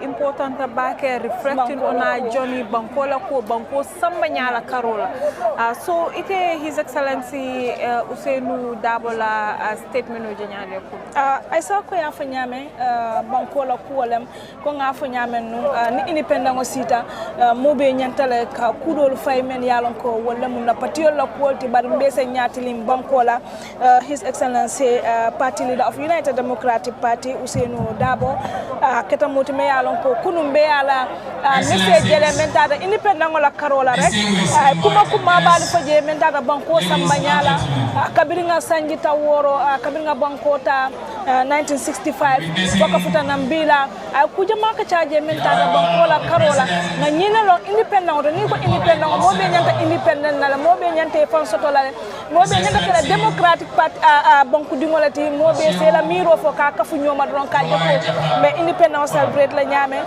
aisatu kamon hakilo bulandi fana independent wala menketan men yalon ko to le independent na fena fo bi sababo ketan to fana mesila ma sen kanna kado February 18 February 1965 Gambia ya fan soto ka independent ni ta ka celebrate menketan former late president Sir Dawda Kairaba Jawara me yalon ko ay president ya banko akata dum prime minister tile kabiri 1965 kata for 1970 me yalon ko prime minister lati another ke president of ananti kabo 1970 la for 1994 to moment soja mansa kula nata menketa president Yaya Jammeh anala junta soluka banko ta kabo 1994 la for 2016 so Jadama right now, wonderful viewers, on your screens you are now seeing the arrival of the president of Senegal, Bassirou Diomaye Diakhar Faye. who's now being received by the Vice President of the Republic of the Gambia, Mohamed B.S. Jallow. So I also have with me here Fatou Samba, and of course she will be the one to bring us all the exclusive interviews of special dignitaries from any moment from now. Fatou di la dalal si programme bi ak si platform bi ñëw nga léegi independence lañ wax 60 years of independence noo gisee independence bi ak boo dugga si lan mooy sa yëg-yëg. waaw ay surtout neex na di fag ne comme witness nañ ko but first maa ngi nuyu suñu viewers yi nga xam ne ñoom ñoo seetaan both si Facebook bi ak si YouTube bi di leen wax ne rek ñu ngi seetaan Gambian Talents TV plateforme bi nga xam ne saa su ne rek lépp loo leen bugg rek ñun dinañ si dox lépp li ngeen bugg rek dinañ leen ko indil. It's a nice feeling of course ñu fekkee li nga xam ne mooy 60th anniversary lii dafa neex dañ daan dégg suñ papa yi di daan ñun fekkee woon nañ independence ñun def nañ lii oo def nañ lii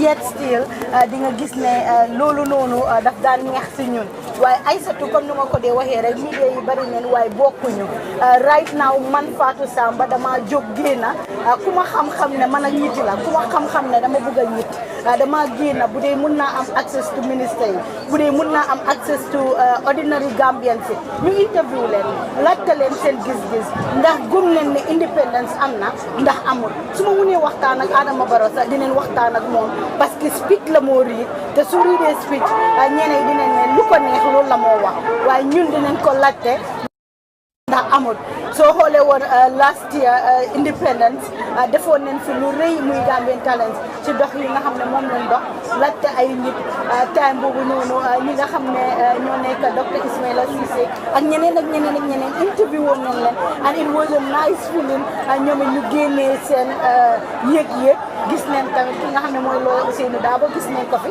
doodu joxe speech ba démba gis na ne UDP joxe neen li nga xam ne mooy seen statement di wane li nga xam ne moo nekk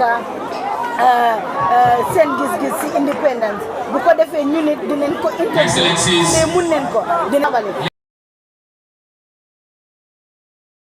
waxee so Aïssatou dama koy wax bari fa waaye muus bi ñeew te yëpp si Gambia an tamit gis nañ fi ay semestre yoo xam ne ay Gambian waaye ñu ngi ñëw jamono ji si independence bi pour fekkee ko ñu laajte leen ñu naka leen ko gisee Aïssatou gis nañ ne ñu bari ñu ngi wax independence dafa neex waaye ndax independence am na Gambia Aïssatou fu nekk nii li nga xam ne moo nekk reye yi météo yi dem si kër nit yi di la roo Aïssatou right now di nga téye sa baag sax waaye sa yaay mun laa wax defal nanka nga moytu nga sa baag bi duñ si jël dara ndax duñ la rey you know Gambia inaas as ñu wax ne dañ independence ndax yooyu noonu yëpp ñu ngi koo dunda kon Aïssatou fii laa leen a bàyyi si kanam tuuti dinaa ñëwaat Ramatulaay ak Jaadama ak Aïssatou nice interviews gis naa seen présentation naka la rafetee kon nag si kanam tuuti rek ma doxal ma xool ñan laay am waaw nii laa fëlee rek xam ngeen rek man la Fatou damay wax damay action kon nag jërëjëf. Fatou Samba la te moom dina ñu excuse mu daal di dem génneel ñu ay interviews boo xam ne dina engage dignitaries yi konka moom moo nekk Fatou Samba Gambian Talents Fatou Samba ñëpp so di leen remind rek you're still watching Gambian Talents TV and we're broadcasting live here at the Makati Square in Banjul. Of course, it's the 60th independence anniversary celebration of our motherland, the Gambia, and of course we all just witnessed the arrival of the Senegalese President Bassirou Diomaye Diakhar Faye here at the square. At any moment, we will now seeing the other arrival of Bissau's head of state, who is Umaru Sissoho Umbalu. Konna Jadama ko manumi foka wala nyintuko kunung mumu Usainu Daboti afanaye statement o bondile kaje ko ka Gambia nol konton nanata independent la karola anum fanang na nyomuta aya fele ko independent no kumata nyaaw bari nyomuto fana nyanta ka kala nanata ako miaje ko the future of our nation wo fongo bentol fongo bulole kono so min keta kute mi yalon ko important tabakela so ntol fongo le batina ni Gambia betiata ntol le ni Gambia fana mam betia ntol le bo mo jama fana ka fele ko Gambia samba nyala karola amanke ko na nyaton kol da male but hanin tol fongo la attitude towards kan na bankoje nyami anin na muta nyami important tabakela so His Excellency Mumu Usainu Daboti ay more remind wala ite yaje nyaade donc ko ya fa nyame Aïssa be mo rakko ma domandi ka fa ko ni banko tata nyaaton tol banko dingol fongol lem ka fa loko party leader sol nam problem moti bayo jamabe tol lokoma bar fana ngaje lo kon tol banko dingol fana ye role le soto na banko to nin laftan ay ta nyaato nyame wala kon attitude ndaji kolu na manyalo nka menke banko kam kanin kon independent le nyanta ka tandi dunia la surtout na men yalon ko wolle maranu ko tonya ali independent o men din tolan tol ba samba no la nyame nga samba kule ba ma samba ku tol fana nyabe lori Gambia kanne kabire 1965 fo kabula nan 2025 kono na Gambia samba nyame anin kabire independent la etol ya folo kon tol tem fan samba no la bar alhamdulillah han sa mbita kanne do man hanim mallon sin fulola comme His Excellency Usainu Dabo ya fo nyame ni nyanta lolam fayen nyanta kanna banko sambala ko mol jikita la nyame ko nyanta ka samba wala nyam oto kulobe wala kono nyanta ka kulola folo tandi nin ko mo ngatandi mol ko independent le daji kolbe wala kono kanna daji kol sementu yandi ke beti yandi kuke men tinyata ngol fe ban men beti ata ngina fe nam fana anim fana nyomuto ni ko nyomuto na nyomuto kumara ni ma nyomuto ka bi membe kerin tenta ke nola nyomuto ata kunta kairo la kono kubu ka keno kairo koma oto dum wo muten kumbalti me yalon ko nyanta ka kele mbenu former president Sadauda Kairaba Jawara ko ngafo nyamen kabo 1970 la kana fo 1994 abenu masayala jani president Jammeh minala wala jani kudeta be kala kajo ko president Jammeh natale Sadauda telem PPP la parti nyaton kotinu atele benun je fo sanji tan saba na second republic nata menketa president Jammeh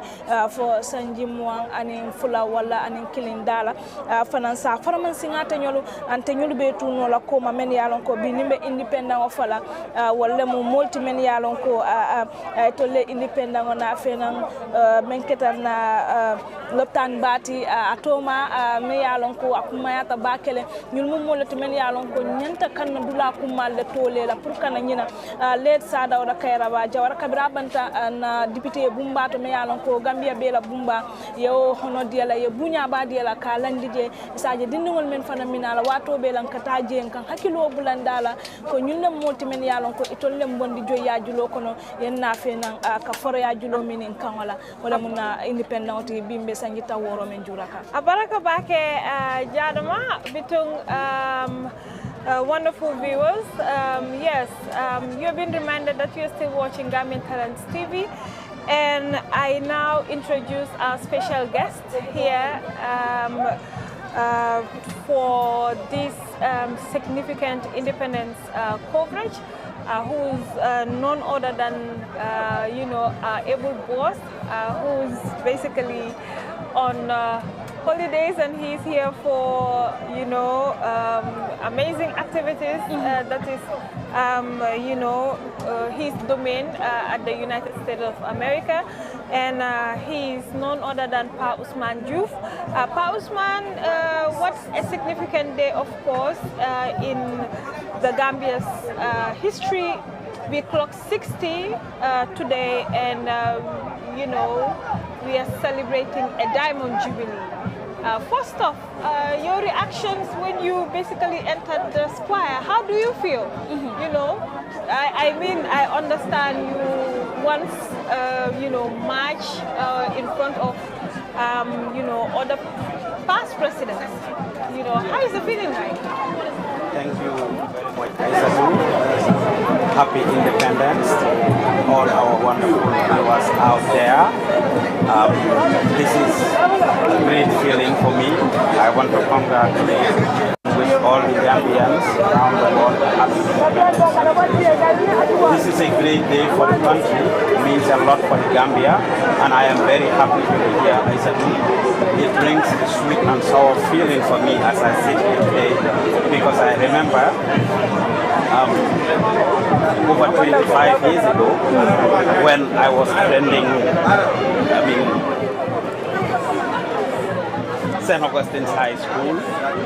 I used to be the flag bearer, holding the flag of St. Augustine's.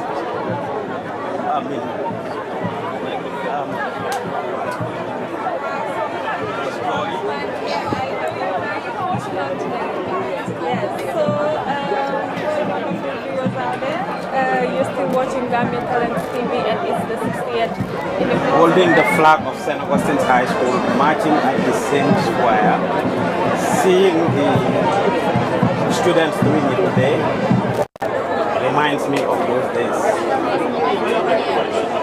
It feels but happy at the same time, because we are talking about 60 years. A lot of transformation has happened, a lot of transition has happened.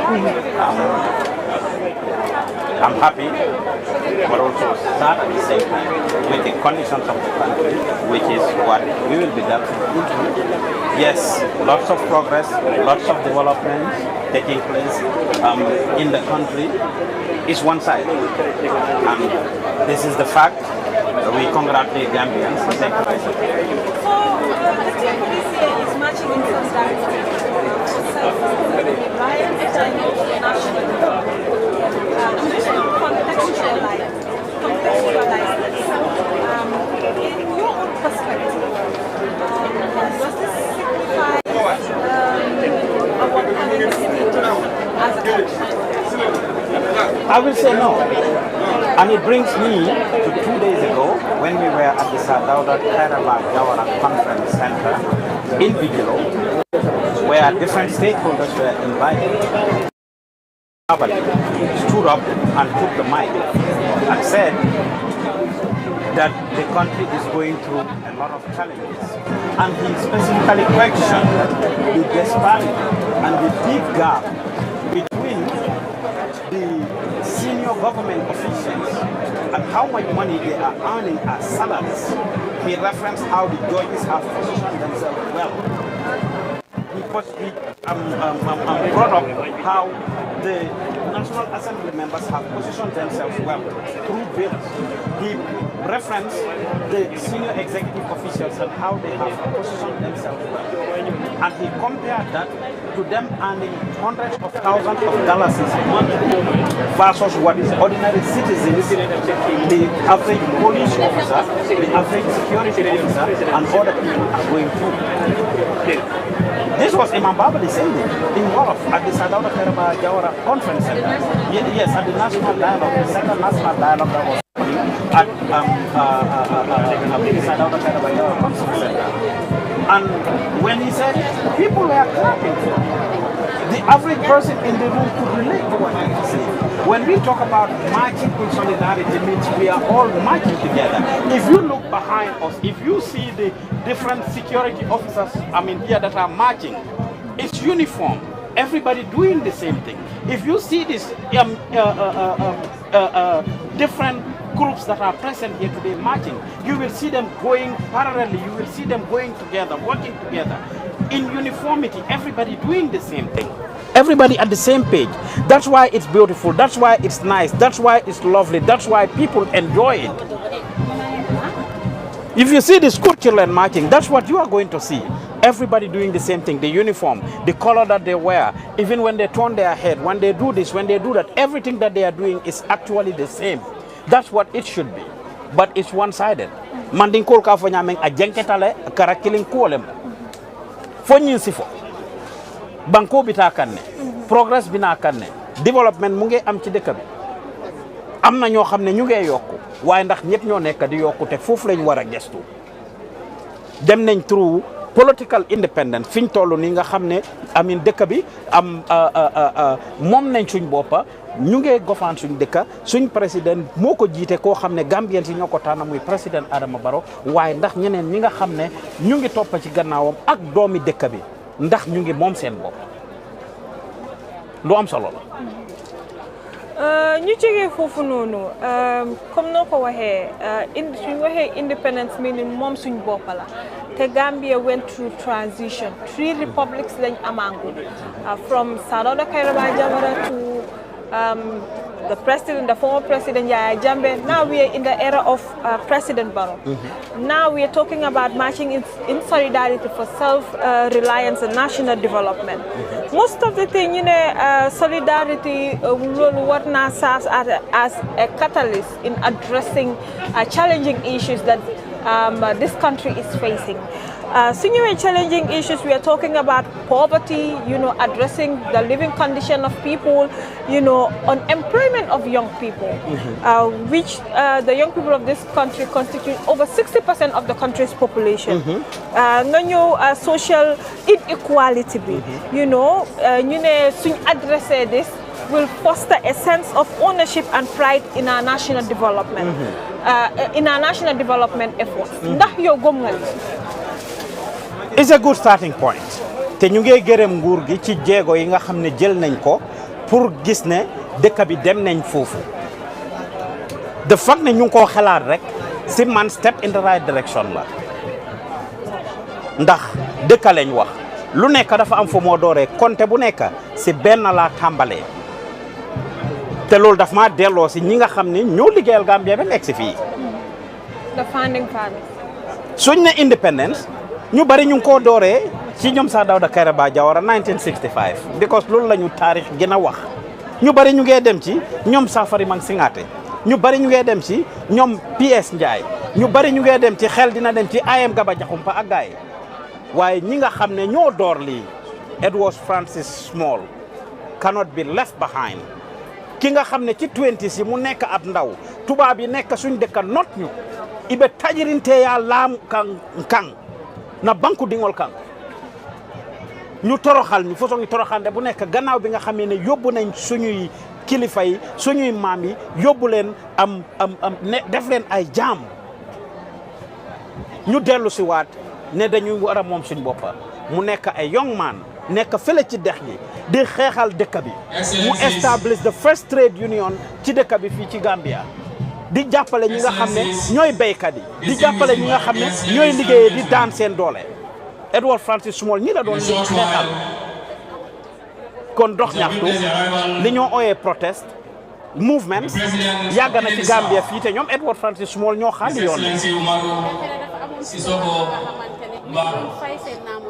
te fekk amuñ ci loolu bokkoon na si yi nga xamante ne moom direct daf doon toog ak workers yi ak pharmacie pour am independent ñu moom suñ boppa kon moom tam liggéey bu am solo la si def moo xaali yoon moom ñeneen ñoo xam ne maase na ak ñoom the work for independence started much earlier than 1965 pour Gambia moom boppam ñu ngi naan 60 years tey juróom benn fukki at sanji tan wooro bari a tambita wotile romba na loolu a siyata wotile pour Gambia moom boppam di moo door du tey Edward Francis Small si xamal askan wi the English say information is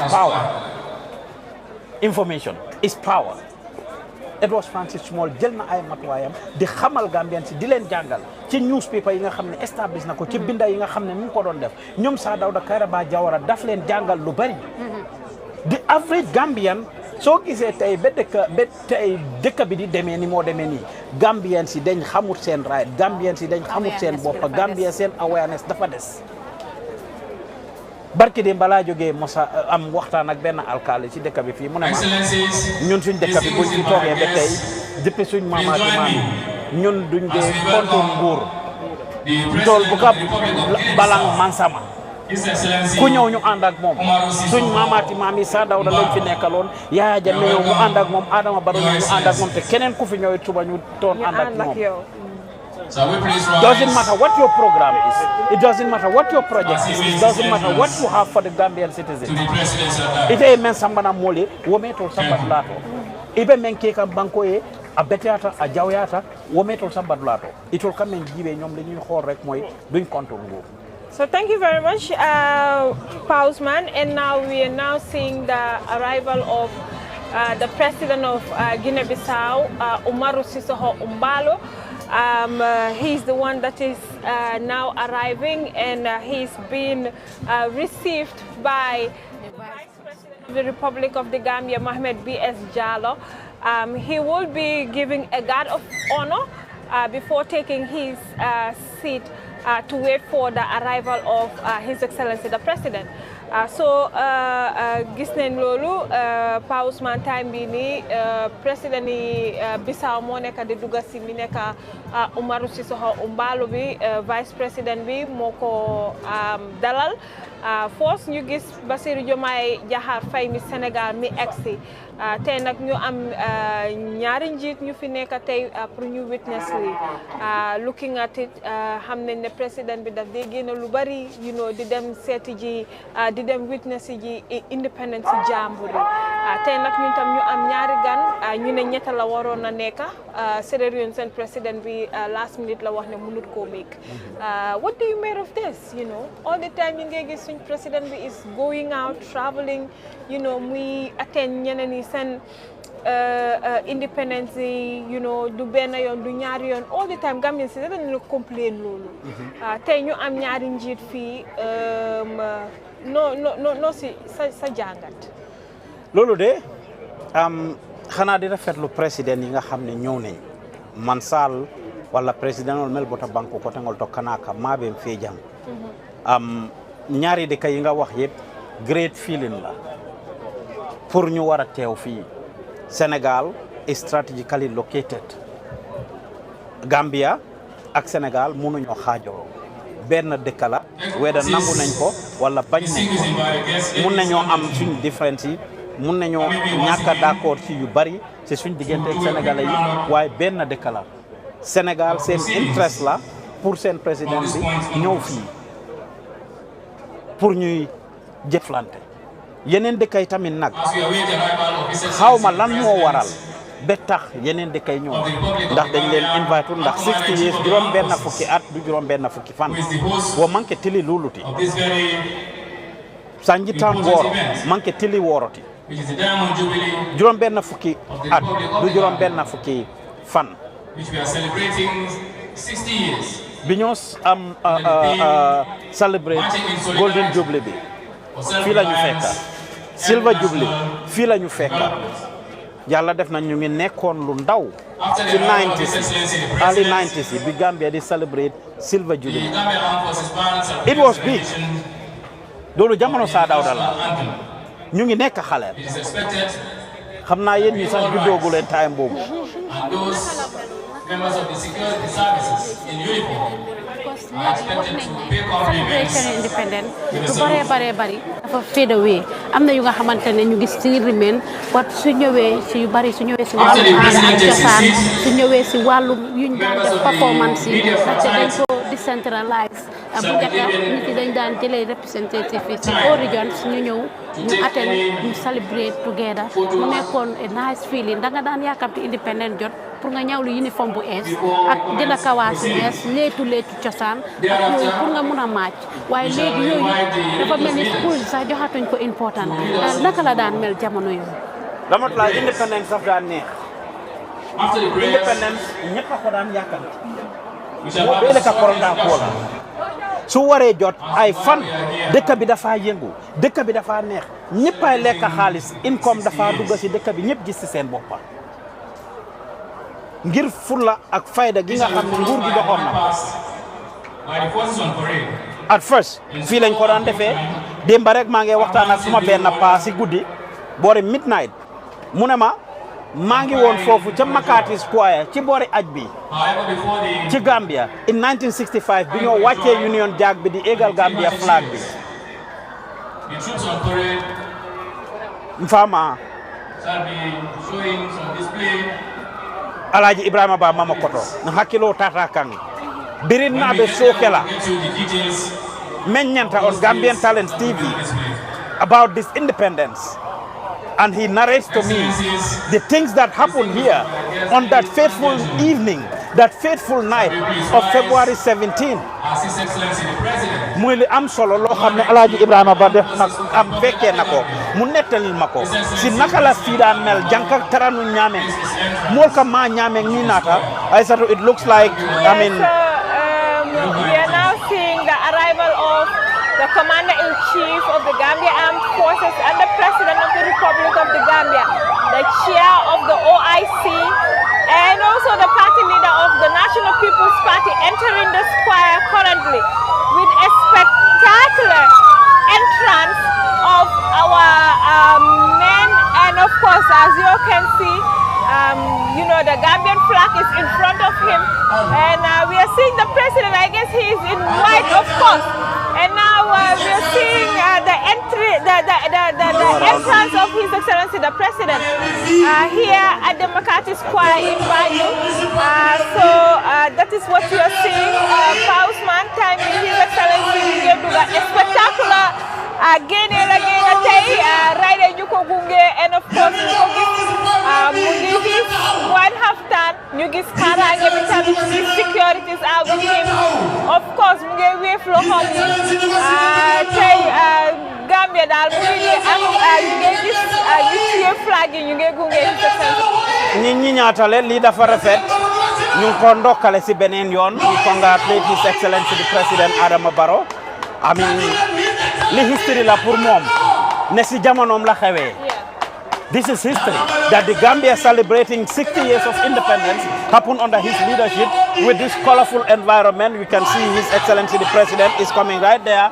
I mean, in his white outfit. We see the vehicle, how sparkly it looks. You can see him smiling. You see the officers, and he's elegantly looking presidential. And this is important and nice. It's a good feeling. Having two presidents being here to witness this with him is important. I mean, you asked me a few minutes ago. I will attribute that to former President Yaya Jammeh. Momo nasakal independence Gambia. Momo ñew ekati July 22nd. Kuy wax sa dega.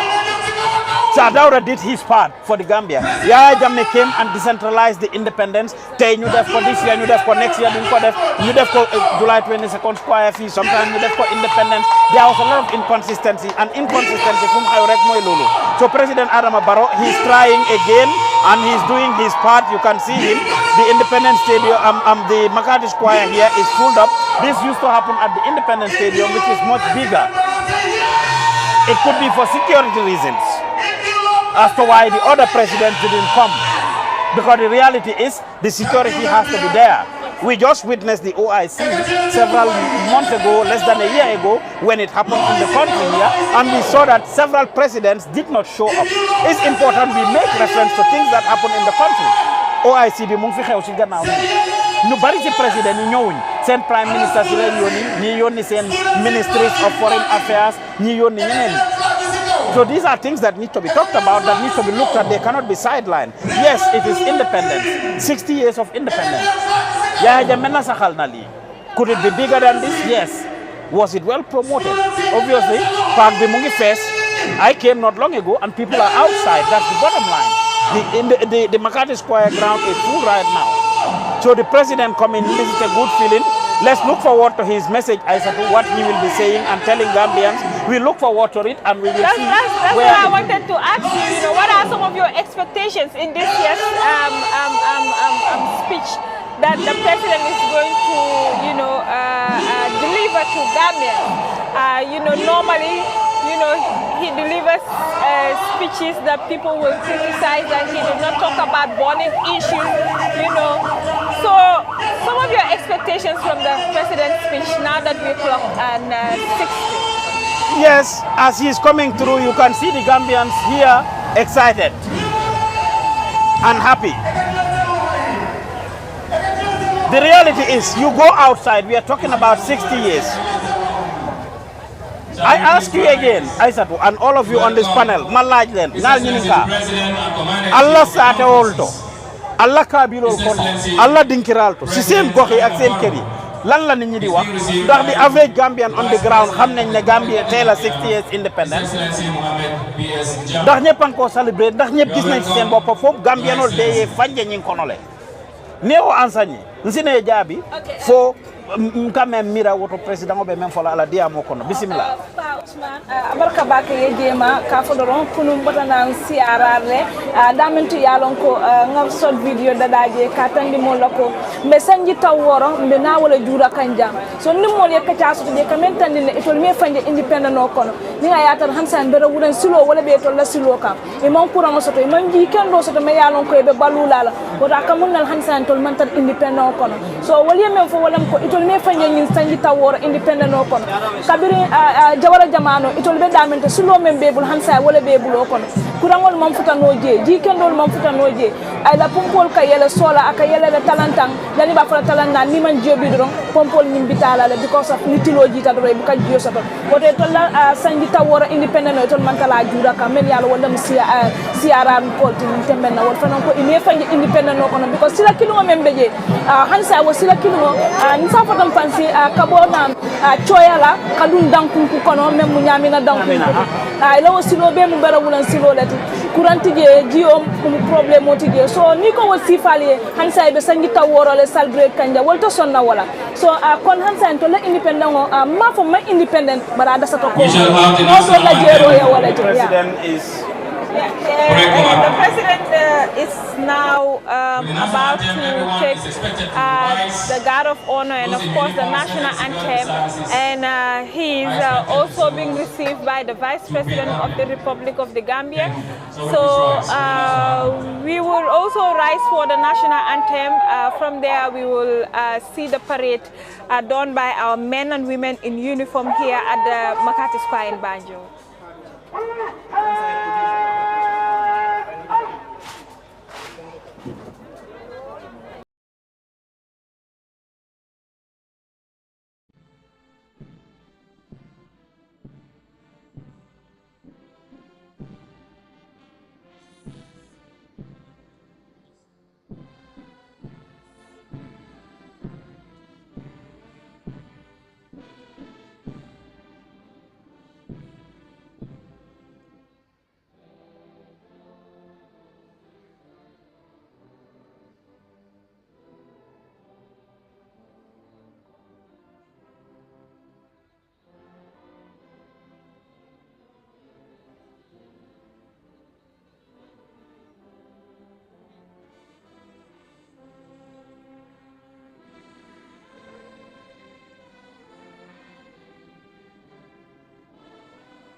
National anthem done by band. As you know, Pa Usman, today is a very great day, a very significant moment for the, as you said, but a lot, it's not in place. People are talking about the living, about how our health care is very fragile. You know, there is no medicines at the hospitals. A lot is not in place in terms of the development aspirations of this country. People are saying, even though the president is saying, you know, his most priority is infrastructure. Does this align with the present-day Gambians, how they think their perspective, you know, looking at the living condition of the country? I will not say infrastructural development is not important, I say. Without a doubt, it's very important. I want to give him credit for the road network. As late as 11 p.m. last night, I drove from Bakau to Lamin, in less than 25 minutes, taking the Battle Highway, the OIC road. Great. You could see business coming up there. You could see rapid development. There's construction all over on that road, which was neglected for the longest. So there is no doubt that infrastructural development is key. As you travel around the country, whether it is roads, whether it is schools, etc., it's very important. But is infrastructure alone? Maafe. Susa maafe jeexee padangi kese gaay dese. Loolu la suma benn papa dee wax. Pour defar yooni kese. Pour sampa ay school. Pour indi ay buildings. Te lii doxal buildings yooyu muy lopitaan wala yeneen amut. Loolu war nañ koo seetaan man dama dee wax ne gars yi dinañ bàkkoo ñu yenn yoon yi sax wala yenn projet yi suñ koo def ci waxtu lañ koo def pour mu significant nit ñi gën see mën a gis seen bopp amin man ni ngol ko cokoo ka diya wolole daal aliya moy le jaarama même fajal siarar banko wulo kono ni tata je fo itol ye fanje je fo silol be bulle fo jiyo be bulle fo domoro be bulle and the reality is inflation ci aduna bi yeb la nekk nak pour wax leen inflation whether it's cost of living, whether it's food, whether it's fuel and everything, it's everywhere. I live in America and every day people are complaining. So that, for the record, for the Gambia's sake, it's not only in the Gambia. Inflation is everywhere around the world, including the United States.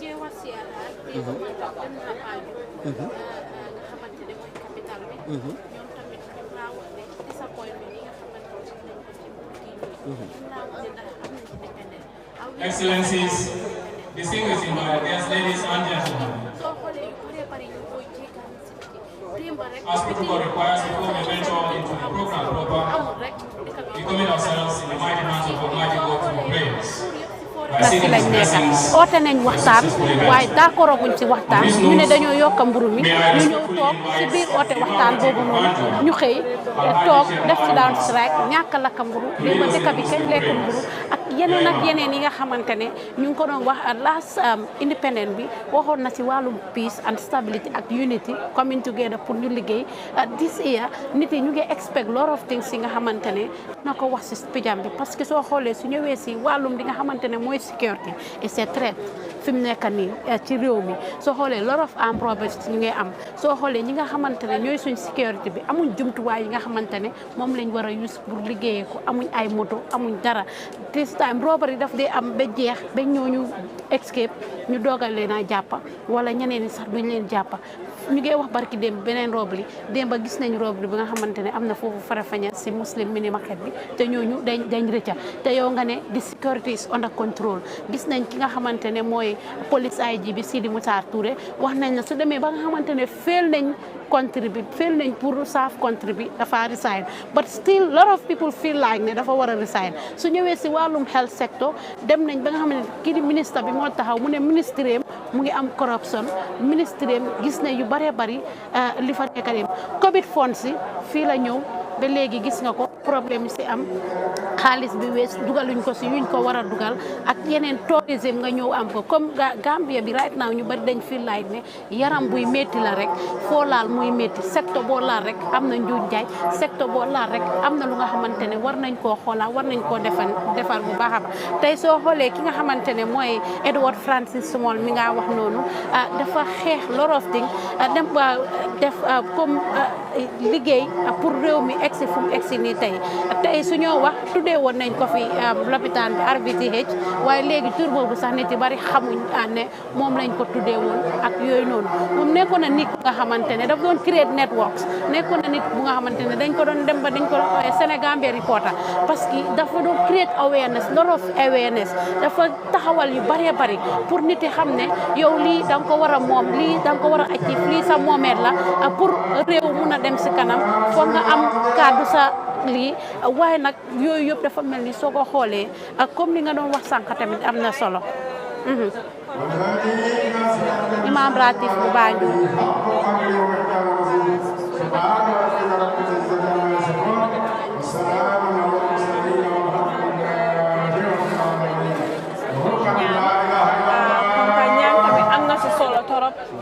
gathering yu mel ni most of the time da nga dee am muslim fête bi mu ñaan su paree dinañ gis tamit priest wala faada moom tam dina di ñaan pour ñu tàmbale bés bi kon nga bés bi tàmbale na already waaye ñoom tam noonu lañ ko dee defee lii daf ci pa dee ñaan booba tam imam Abdoulaye Ba bu Banjul moo fi nekkoon boobu tam daf daan ñëw ñaan ak ñeneen priest bi ñëw ñaan su ko defee moo tax ñuy wax ne independent bi lu bari def ci fade away lu bari def ci génn maa ngi ko laajoon kii sànq waaye time boobu noonu président bi moo doon dugal si maa ngi ko laajoon naka lañ doon célébrité ak naka la doon ground bi di mel damat laay loolu lu am solo la independence commencé naa sax di si gunge tuuti ne Yaya Jammeh moo nasaxal independence dooleel July 22nd te loolu nekkut ndax July 22nd dem na ci taarixi réew mi la bokka waaye niñ ko fulaalee woon niñ ko daan célébrité président yi daan ñëw ci dëkk bi fii ak mbex mi fi daan am ak programme yi daan xew si dëkk bi mu nekk 1 week of celebration wala several days dafa utee ak léegi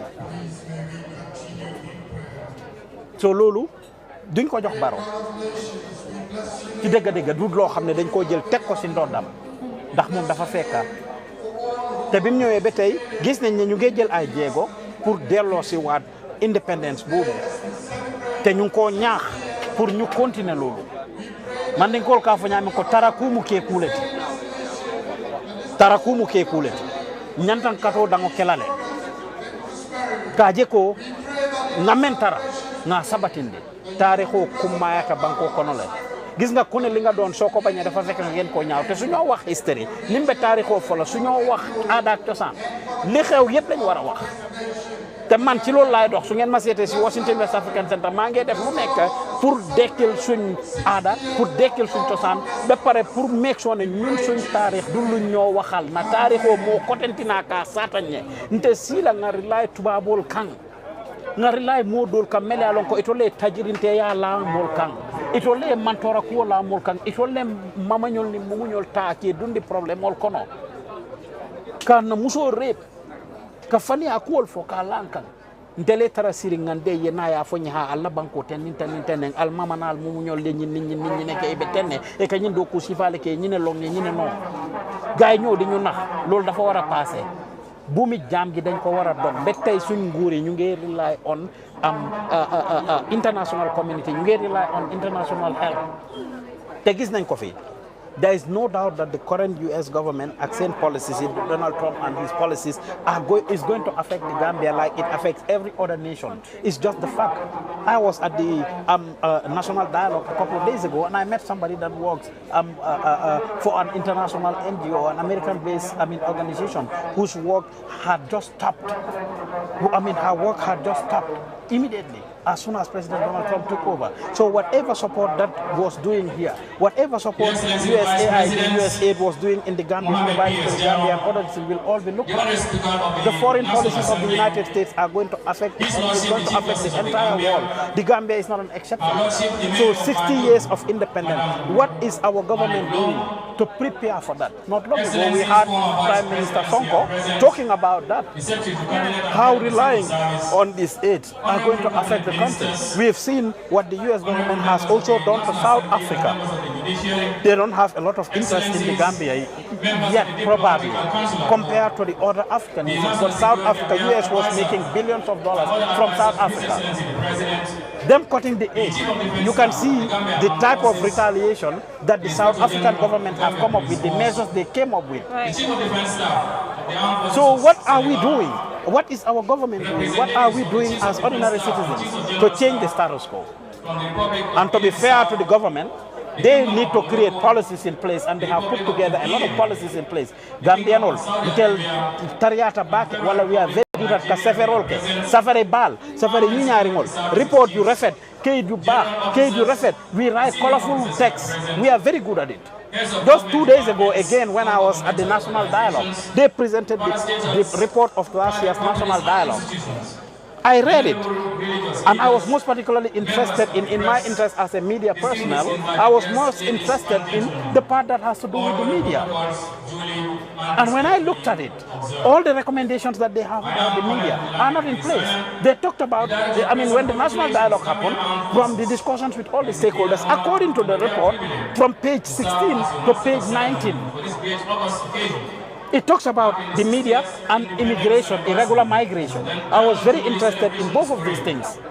The recommendations on both of these chapters or these two reports about media and immigration, I challenge anybody and everybody who has access to those reports to go and look from page 16 to page 19. These are the two chapters you will find there, two issues you will find there being talked about, which is media and migration. According to the media, they talk about reforming the media laws of the country. People like us are affected for years, have been following to get a media license for Gambian Talents TV and radio. We are not able to get it. I had several conversations with different levels of government, and we are told there is a moratorium. Since after 3 years Jotna came, they put a moratorium on the issuance of radio license in the country, under the context of they are going to do a reform of the media laws. Until then, mënuñoo jox kenn license si ñun ñi nekk si loolu. As ordinary Gambians, Gambians that are trying to take the country far to educate the people. Loolu wax nañ ko fa balaa loolu ñun ñu ngi koo coow balaa daayira boobu ñun ñu ngi koo coow. We advocate for it at different levels. In the same report, they talked about subsidizing the private media. Again, I challenge everybody to go and read it. How ma ban media house lañ subsidize? Ñun de bokkuñ ci. Ñun bokkuñ ci. They talk about several things. Irregular migration, curbing it. It's one of the reasons why we are seeing the rise in crime in the country. A lot of young people, all of you here, very happy and proud to have all these young girls sitting here that I have trained for free of charge for years until they are here doing this work, giving them jobs and employment. And I see several media houses not long ago, 10 minutes ago, I see Khazali Jata standing here, who is no longer with Gambian Talents and working at another place. If all of you did not have this opportunity, you might be engaging in irregular migration and other things. We are empowering the young people, and we believe that people like us should be empowered. People like us should be supported and strengthened to do the work that we are doing. So for Gambian all ye fanje ñing ko nolé. Lolu lu am solo la pour ñu wax ko. Ramatulaay wax na Banjul capital bi. Ki wax Siara ci dex gi. At every other place you go to. This is not to be politicized. It's not only about politics. And the government is doing their part. But one thing that I want to highlight that is important though, the reality is it's not only the president and the government workers who should be responsible for this. This is a Gambian thing. Which brings me to my next question, which is looking at our political landscape of the Gambia, where we're coming from and where we are now, politicizing almost everything in terms of national development. Would this basically not mean that our development aspirations as a nation in terms of moving forward, you can do your politics when it is time for politics, but when it is time for national development, I think all hands should be on deck, to make sure some of these things are being addressed. The political landscape of this country is very polluted nowadays. People are insulting one another, people are basically threatening one another. How do we address this as a nation moving forward, now that we clock 60? Ko xamul fi nga jëm nga dellu fi nga jógee li Edward Francis Mool doon def ñu delluwaat ci loolu. Olof Njaay mu ne ndox fa mu daan taa ku fa dem fekk fa tooy tooy ji balum ka kenun daane ni tata je wato wati foy si jiotaraje aku mayatal ñu delluwaat fu ñu jógee lim maam yi daan def ñu dellu fa. We have the Center for Civil Rights. I forgot the name, Fatena Turbi. The last time I checked, of course, Papa Serigne Faye mo time election rek for the most part lañ dee educate askan bi di leen education is power, it's important. It's a collective effort. You educate Gambians, you am that sense of patriotism. Because suñ ko amee whether opposition nga whether government pro-government nga yaa ngi liggéeyal nguur gi liggéeyal loo nguur gi people can live and let live ñu coexist ku nekk wax ak sa morom ñuy waxtaan ñu mun a am civil conversations ku nekk mun a waxtaan ak sa borom ay sa dafa mel ni président bi mu ngi def. Wow, thank you very much, Pa Ousman. We will come to that later on. And now we are seeing the parade commander, who's Lieutenant Colonel Almardo Jatta of the Gambia Armed Forces, who will be leading this year's parade here. And of course, the president now will be doing his traditional inspection of our men and women in uniform who has been on their feet since morning. So he will be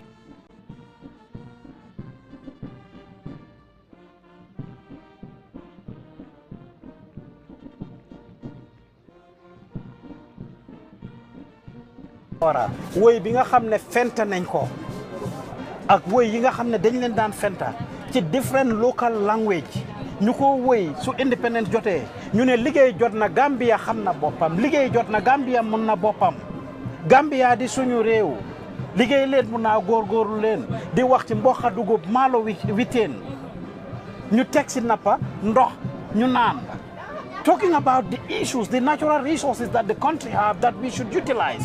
These are the sense of patriotism and things that we used to hear and see in the Gambia. Comme ni ma ko waxee, educate niti. There are different ways of educating people. Even suñ national anthem bi si boppam liy téere la. For the Gambia, our homeland, we strive and work and pray that all may live in unity, freedom and peace each day. Let justice guide our action towards the common good. You listen to the words of the national anthem of the Gambia. Terela.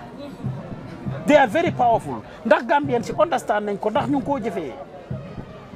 To be honest, we were taught these things. Man, growing up as a child, I hear about these things, but I didn't know the words of the national anthem. And I would bet that it applies to all of you. Even if you knew it, you could read it. For the Gambia, our homeland, we strive and work and pray that all may live in unity, freedom and peace each day. Ñu dem dañ day xabaar yi sax me see me you dañ day xabaar yi sax as kids we were not taught the real words and their meanings in our local languages. It will be broken down for us in our local languages to understand it. It all brings that sense of patriotism. It all brings in that sense of nationalism. Let's hear and see. I remember to Yaya Jammeh's credit now, even during his time, amna songs yoo xam ne créé woon nañ ko police band yi ñun growing up kii mu ngi woy Mama Tamba Jalio Jilanka and others, but ñun growing up I remember the police band coming to our schools and teaching us these songs ñu ko practice ak ñoom. We spent a couple of weeks di jàng songs yi so that we can sing them. But are there any resources that are put in place in terms of, the Gambia police band, going around the schools? I could remember also, there was a competitions that used to happen. I partake in that competition when I was in Serakuna Primary, in terms of singing the national anthem, some of these things, and then there would be a prize for it. So I think these are some of the things that, that motivates people. But also, I believe, being a Gambian or being patriotic does not just stop in our schools as well, but it goes down to our society. Even though our schools, they play a very crucial role, in terms of making sure you love your country and all. But I think inclusivity also it is important. You know, they should have inculcated this civil education. Civic education. You know, in our civic education. Yeah, in our education. The curriculum need to undergo a complete overhaul. The Gambia's education system. Not long ago, I saw somebody writing that Prof. Jabai, Sekou Suare Jabai wrote something along those lines. The things that we are teaching the young people in schools and everywhere, and how it should be. It should be a complete overhaul. Why I said to Karango Manka that it can't amanta kata karambungo damato. Suol kona that also. But the reality is, as we have been saying here, for more defense of the men domala. Janni bita ebe kawas kutol sanne dingole. Ibita nyamba koyol sanne dingole. Ibita uniform kutol karale dingole. For the sake of independence. Ninyi nyuge khala duñ leka fiñ nekk ni. Ninyi nyuge khala duñ fay ren fiñ nekk ni.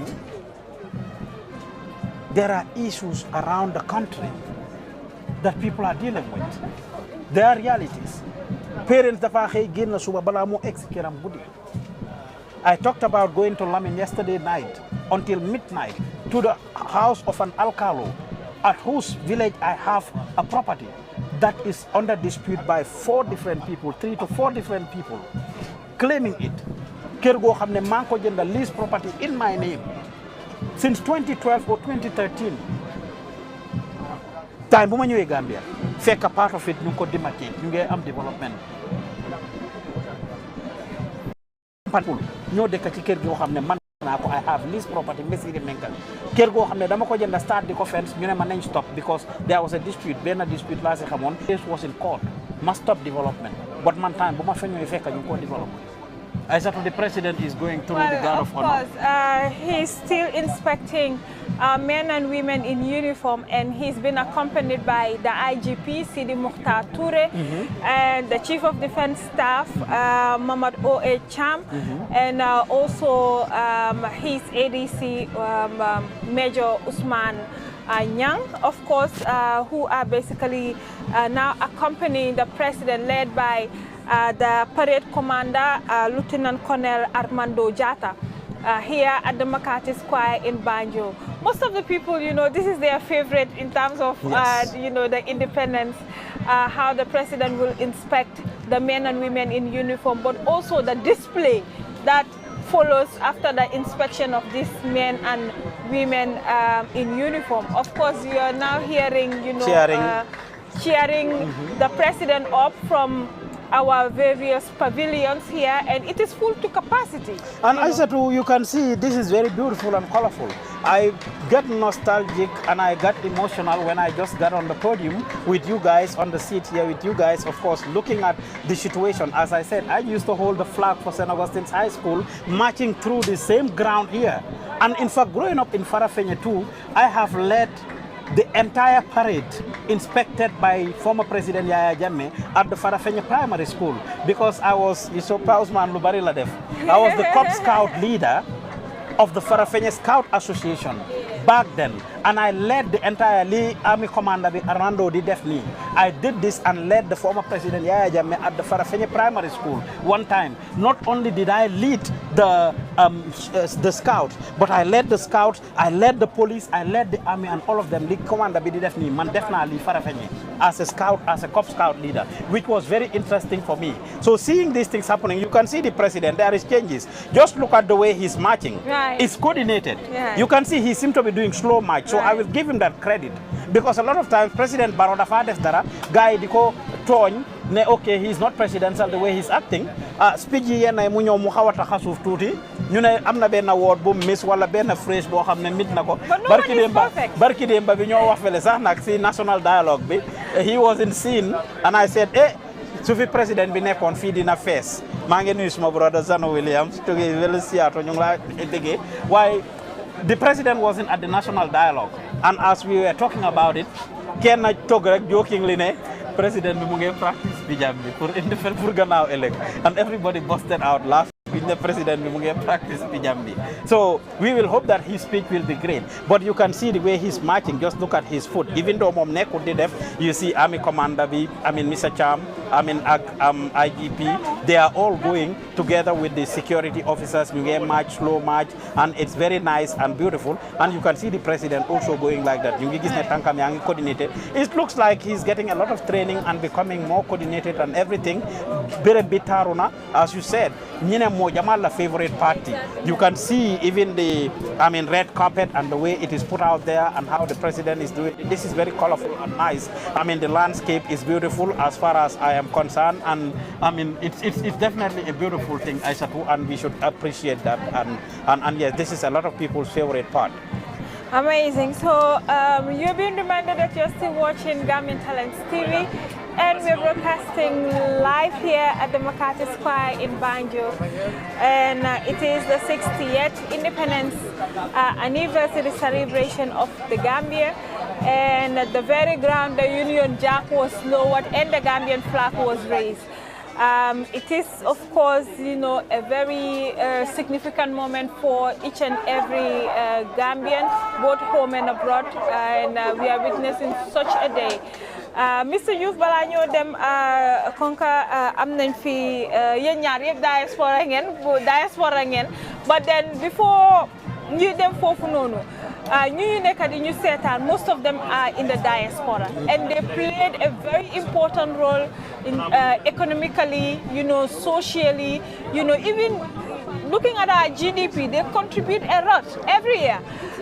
You guys, even though while they are away, but we also use this occasion to wish them a happy independence anniversary. How significant is the diaspora in this whole journey? Very significant, Aisatu. And I want to commend my people. Just 2 days ago, again at the National Dialogue, I raised my hand to ask a question and make a comment, and I was not given the floor, unfortunately. And I was going to advocate for the diaspora and highlight the importance of the diaspora and the role we are playing. You talk about economic development. Yes, we are doing that for our people. Ñu bari ci ñun xaalis ñoo yónnee ak li ñoo def fii mu ngi yóbbu dëkk bi kanam, suñ bopp lañ koo defal di feed suñ families yi di sampa ci dëkk bi di contribute di ibbi business yi fii ak suturaal suñ bopp ak suñ njaboot, which is very important. But a very important role that the diaspora played as far as the country is concerned is the political situation of the country. The diaspora plays a big role. The reality is liggéey category xamuñ yàlla lu ci bari waaye xam nañ diaspora bi xam nañ social media, and the diaspora ñoo poñe social media bi. That's the bottom line. The diaspora are always kudos to each and every one of you wherever you are watching us from. Happy Independence to you. Put your comment right in the comment section where you are watching us from, which country and place you are watching us from. And Fatou, at some point dinañ bëgg ngeen ñëw ngeen read comments yi nga xam ne ñi nekk ci YouTube bi ak ci Facebook bi ak yeneen platforms yi di ñu seetaan comments yi nga xam ne ñu ngi koo def ngeen readal ñu comments yooyu noonu inshallah ñu seet ko. Waaye diaspora bi dañ contribute a lot fii. Former président Yaya Jammeh ñoo ko joxoon problème. Protest ak démonstration yi nga xam ne ñu ngi koo def waxtu bu nekk foofu noonu pour xamal international community bi li nga xam ne moo nekk di go on ci Gambia bi fii. Resource mobilization yoo xam ne ñu ngi koo def ci fii lu am solo la. This is not only for Gambia but every other country. I remember ci time Senegalese election bi bu passé nii President Macky Sall di mooy foofu. A lot of efforts were made to destabilize, and pour make sure ne nasaxal nañ diaspora bi, even though Senegal am nañ the right to vote. It was made very hard. Am na dëkk yu bari yu mel ni Seattle, for example, dañ doon war a amee polling station pour Sénégalais yi vote fa because bari nañ fa te waroon nañoo mun a amee polling station. Dañ nasaxal foofu pour bu gaay mun a vote. Ak yeneen dëkk yi. Guess what the Senegalese did? They mobilized themselves, contribute resources, and bought plane tickets. Surtout Senegalese yi nga xam ne ñu ngi ñëw ees nekkuñ di liggéey ñu jaaree si Nicaragua bi ñëw ees ñu jëlal leen fayal leen plane ticket pour ñu dem California dem vote. Gambians in the diaspora do these things as well. Empower their family members to vote for President Adama Barrow in the 2016 presidential election. Give them money pour ñu dem si seen dëkk yi dem vote. Because ñu bari even though bëggoon nañoo dem vote waaye amuñ woon moyen because ku nekk fi nga juddoo wala fi nga xam ne fa nga register to vote fa nga vote. So ñu bari ñu ngi dëkk si Greater Banjul area bi ñu ngi dëkk si dex gi diaspora bi ñoo leen empower jox leen xaalis pour ñu dem seen dëkk yi vote. Ñoo leen dox xaalis pour ñu togga ñoo leen jëlal i moto pour ñu dem vote. Ñoo leen dox xaalis sax pour ñu dem uti dépasse seen voter registration. But not only that, funded President Adama Barrow and the coalition's agenda. Xaalis bu bari la diaspora bi dugal fii but also making a voice. releasing statements, putting a pressure on the government officials, ministers, ñoom ñëpp ñu resign by then. So that is probably a very significant role in your play. I said dafa mel ni parade baa ngi go, this very beautiful. Very much beautiful, of course. But bala ñoo seetaan parade bi, I will engage Zanu Williams. Zanu, you have also been someone who's always taking your social media in terms of advocacy, in terms of talking about issues that are basically affecting our country. First off, happy independence. And how do you see it? Independence? Zanu can comment, but this is a very beautiful thing. See the colorful nature of what they're doing. See how clean and nice the unit.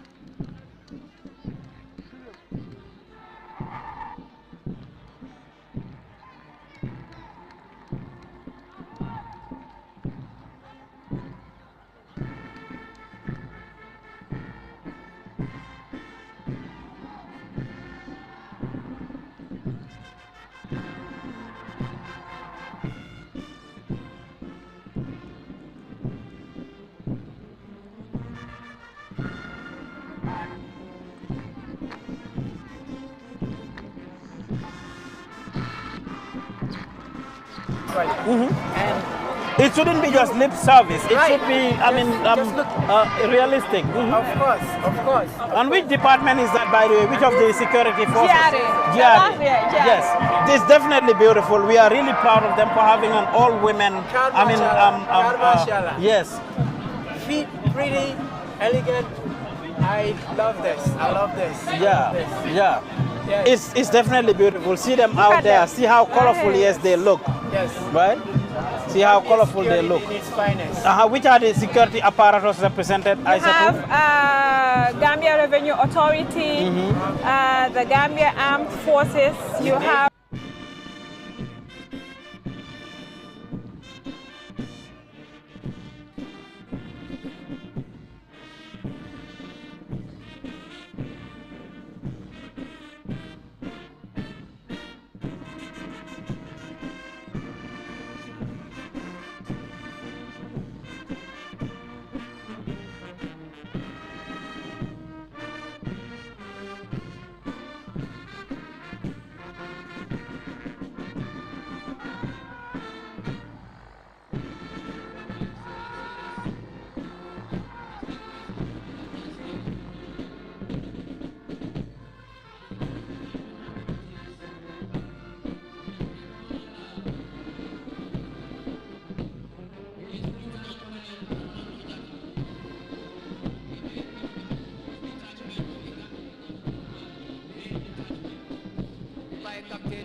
Samedi, and on the left by Captain Amamba. Right behind him, we have the National Army Female Detachment, led by Captain Cyril Kasama, and assisted on the right by Captain Maimuna Tamba, and on the left by Captain Janaba Sane.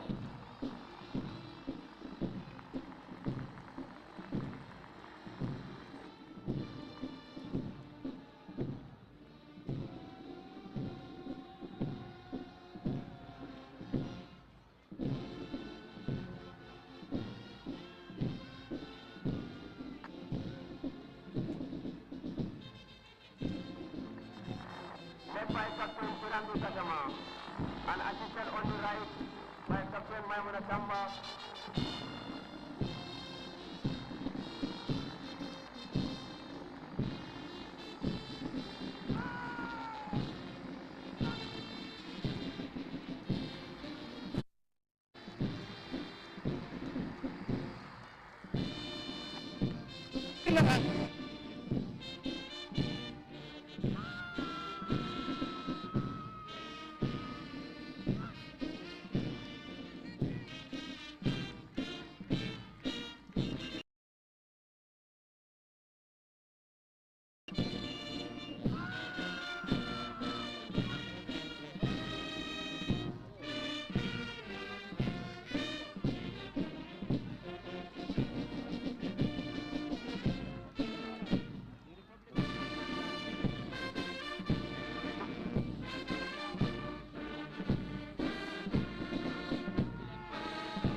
mbawdita kene mbawdita boyɗe muyande ɓe jaada e mbawdi ɗi e ko woni bakar square no banjul e joni ɓe jokkita boyɗe mumen ɓeɗe jippina ɓe jaara seeɗa seeɗa si mbawdi mbawditama rek mbawdi jaari ko boyɗe mum ɗe jarata woni noon ɓe mbawdita ko mbawdi no yurminina welina wesɗi no hawni e nden noon acci on tan e nuwa baji kam ne o halla joɗaɓe ko majjol ngol tolni ɗo ɗo mbayeɗo nuwa bisimilla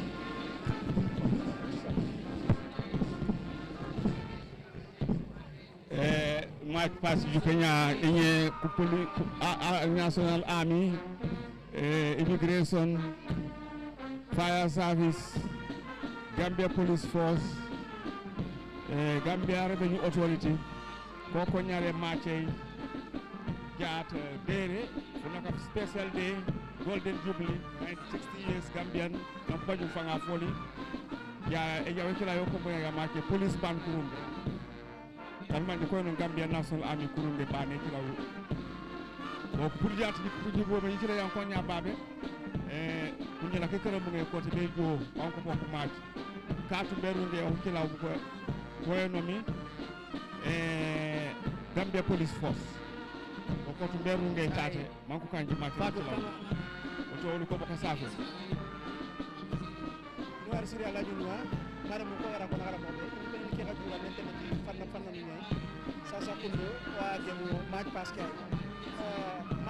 ro ma akemu na talla andinondi na nyakota yangat na sikota be sey na to kasimiro dai ken ni yangat no di yagaru be ga uniform no andi ngena yagaru ko compliment ni lenki baski wadi kare wadi yugulay hoyo mo ni sikkenga ira hoyo mo ni nandalla tengu batte no yagare la tekela bari wat lengi yagaru kunya jari do nyai wat ni masha Allah pare commande ni yogo ni yagaru nyai yera bunne ni hibenu gara imman ka mutu na utu jiare kengani Gambia Revenue Authority, Gambia Navy, na nagawarati Gambia Immigration Department, na nagawarati Gambia Fire Rescue Service, na nagawarati Gambia Police Force, kendo fanna kabe na nagawarati Gambia Armed Forces, wadni kungu wadni higanai kundal lake bar lengi ya haruni mena nakana ngawutu anda dalana igana mat paske da bari nasmana injiri na marahan katu tambilo do katto nakati warni sere ken kay katakane bari ki hakati ya harunji bi uniform no gonde wadni mukabe kenyan tawi birambe ti makat square na kunne wadni ki hakati anda dalana gari to kisnu ku and in a short while we shall see or witness the parade march in your order. Advance in your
and the security forces on parade, another resounding round of applause for that spectacular display of drill and march. But that is just the tip, because as they have turned their backs now, there is more in store. Stand by.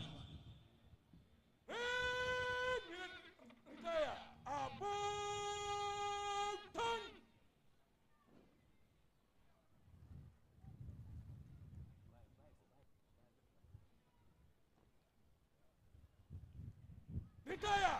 Hold the center! Quick, march!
Ladies and gentlemen, next we shall witness a display whereby the forces on parade will be inscribing some letters and figures that have everything to do with this Diamond Jubilee. We would crave the indulgence of the media houses with the drones so that they can get us very good aerial footage, because the letters that they will be composing can only be visible from the air. Thank you.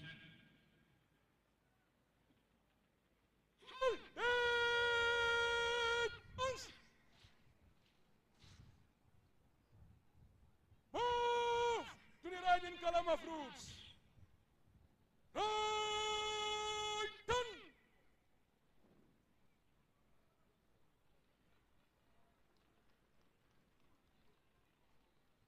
Onto your letters and numbers. By the left. Quick march.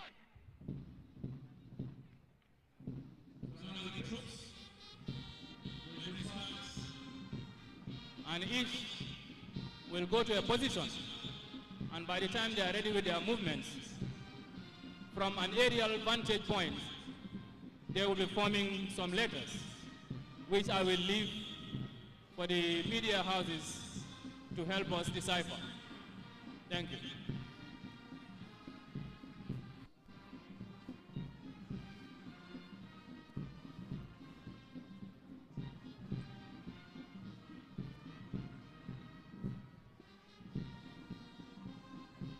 The letters will be read from left to right.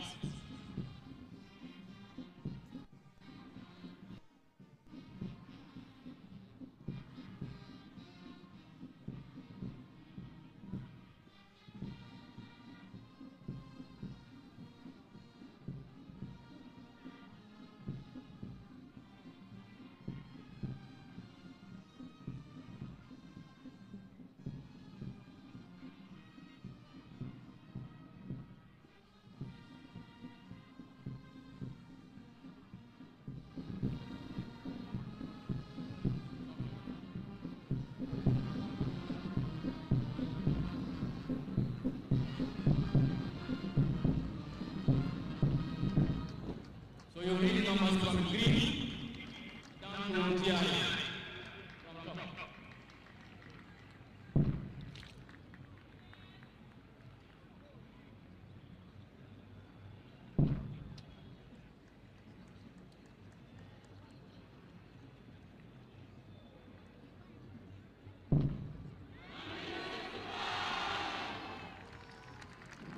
1965 dash 2025. So from aerially, His Excellency.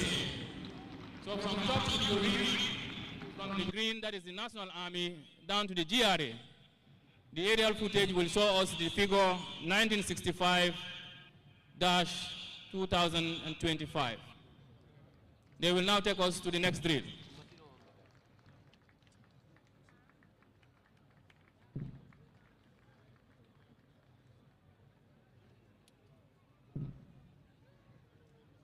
They will disperse again and form another combination of letters and figures.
They're almost done.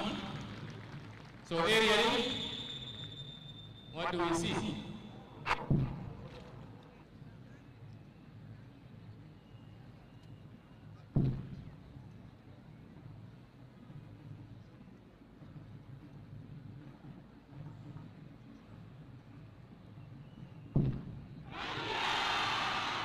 Gambia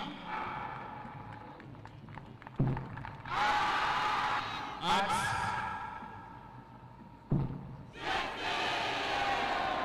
60. Your Excellency. So aerially, after their movements, they have been able to settle to write the letters Gambia at 60. Now we go for the most interesting one.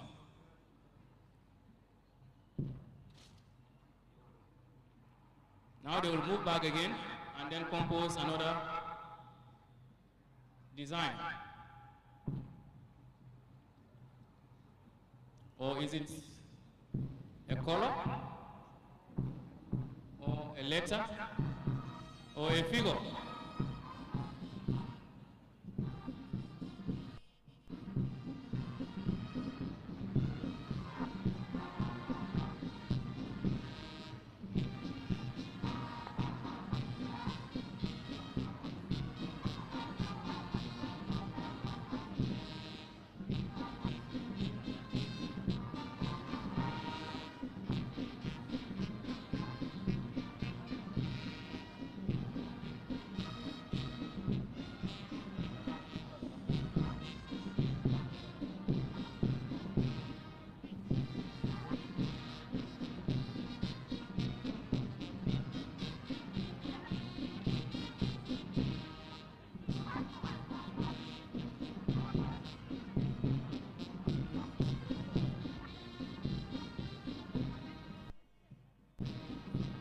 Well, there they go again.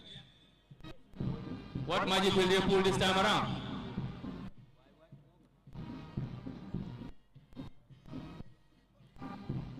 they going to form or compose a letter or a number?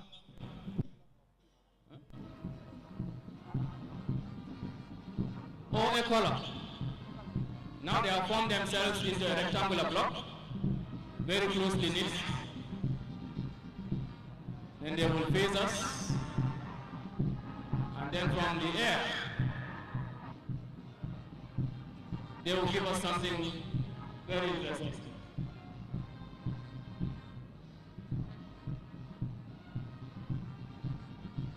It's not that color you are seeing on the screen, because that color is nothing. There we go. This one will from towards the pavilion, coming down to the presidential dais. So you read from that, up, down.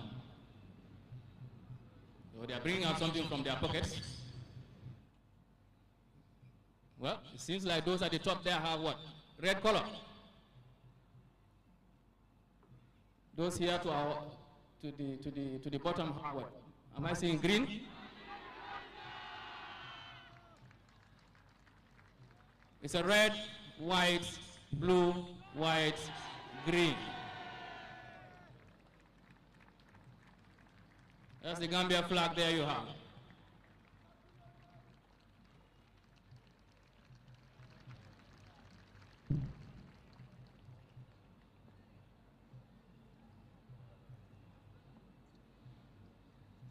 Well done, Parade Commander.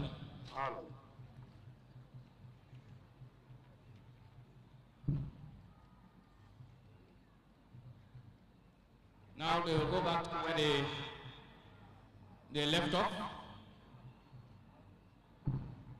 to join back their various detachment commanders and the parade commander.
Gentlemen, after the formation of letters, next we shall have a fire for a joy.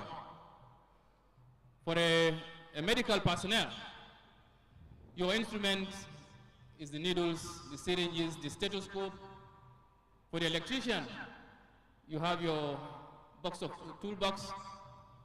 For us men and women in the profession of arms, our equipment, our weapons, our arms and ammunition.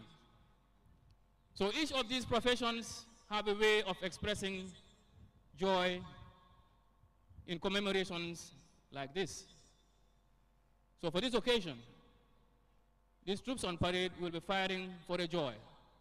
This is a mark of high respect and compliment to a sitting head of state or a sovereign. Please be warned that the ammunition that will be fired here is all blank ammunition to not cause any harm or injury. So they'll be firing 3 volleys, and at the end of each firing, there will be a rendition of the national anthem in several stanzas. Whenever the national anthem is being played, it is expected for us all to rise, and those in uniform to pay compliments by saluting. I thank you all for your kind attention. Parade Commander. We'll fire for the joy. Officers and colors, take post.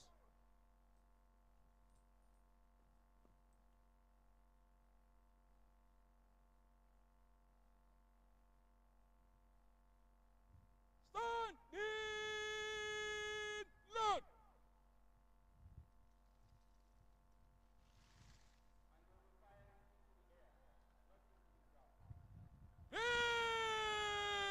Listen. Free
We shall have the 3 hearty cheers for His Excellency the President and Commander-in-Chief of the Armed Forces.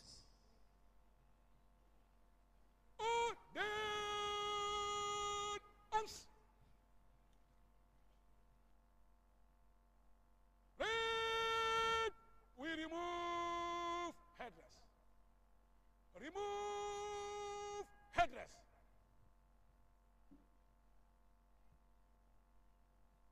Three hearty cheers for His Excellency, the President and Commander-in-Chief of the Gambia Armed Forces, Mr. Adama Barrow. Hip, hip, hip! Hip, hip, hip! Hip, hip, hip!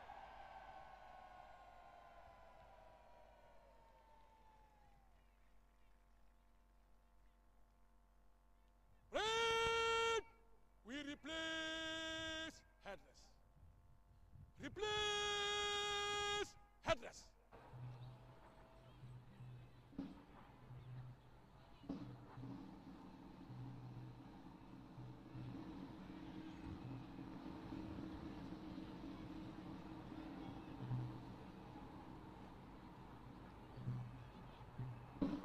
Next, we will have the national anthem.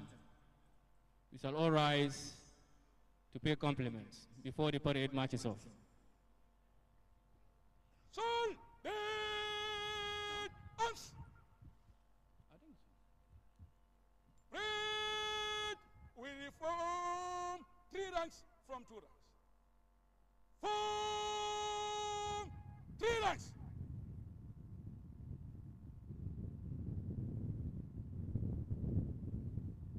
Slow arms. National salute. Present arms.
You may now resume your seats.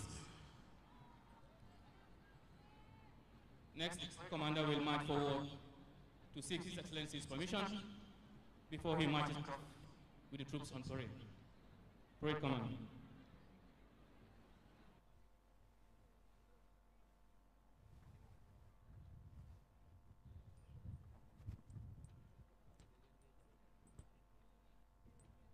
With that, we have come to the end of the march past of the forces on parade. Next, we shall witness a march past of the school children and other voluntary organizations in Gambia, to be led by the Gambia Police Force Band. Once again, on behalf of the National Organizing Committee, we would like to thank you most profoundly. And we hope In slow and quick time. Advance in review order. Drill display. Fire for the joy and 3 hearty cheers. May I have your permission to march off the parade, Your Excellency?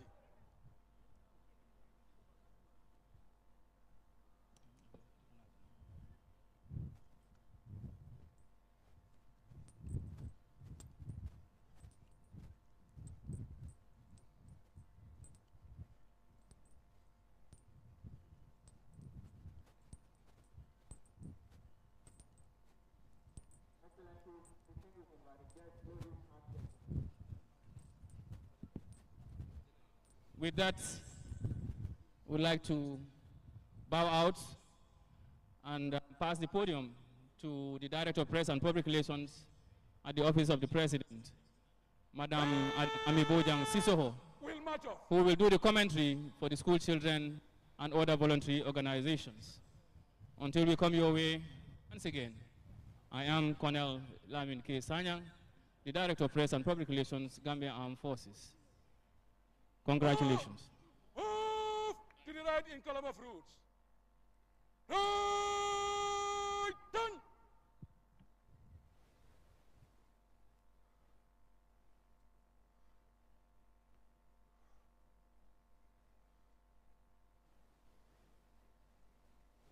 By the left. Quick, march.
Shall we humbly rise to honor the class?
by Captain Kemo Kanute and your entire team, the technical team. We thank you all for that wonderful commentary. Excellencies and invitees, allow me to stand on the existing protocols already mentioned by Colonel Sanya. We are here to celebrate our Diamond Jubilee, and today, for the march past by voluntary organizations and school children, we have 5 voluntary organizations.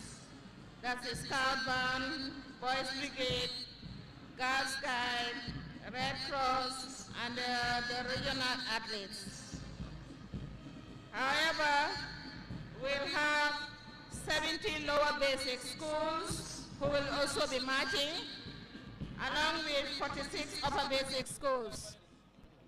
Also, we have 34 senior secondary school children who will be here to march with us.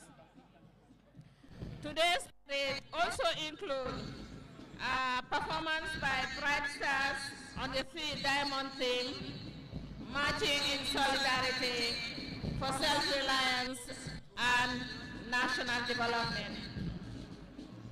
We will also have the national anthem in Wolof by school children. This will be followed by the address of His Excellency President Adama Barrow. Before that, we'll have the cultural display. Excellencies, distinguished friends, Gambians and friends of the Gambia are celebrating with us. And come in our however, distinguished guests, boys and girls, today is historic because our friends from the Turkey military are also here to do a performance that is by the Ottoman.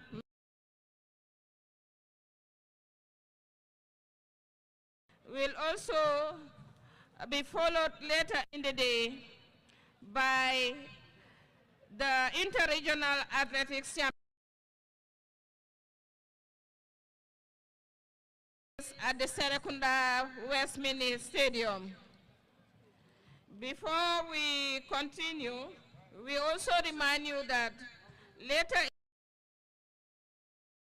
the contest, so come and see.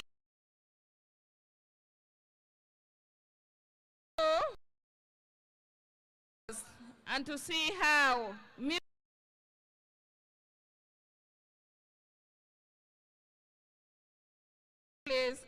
this evening at the Arch.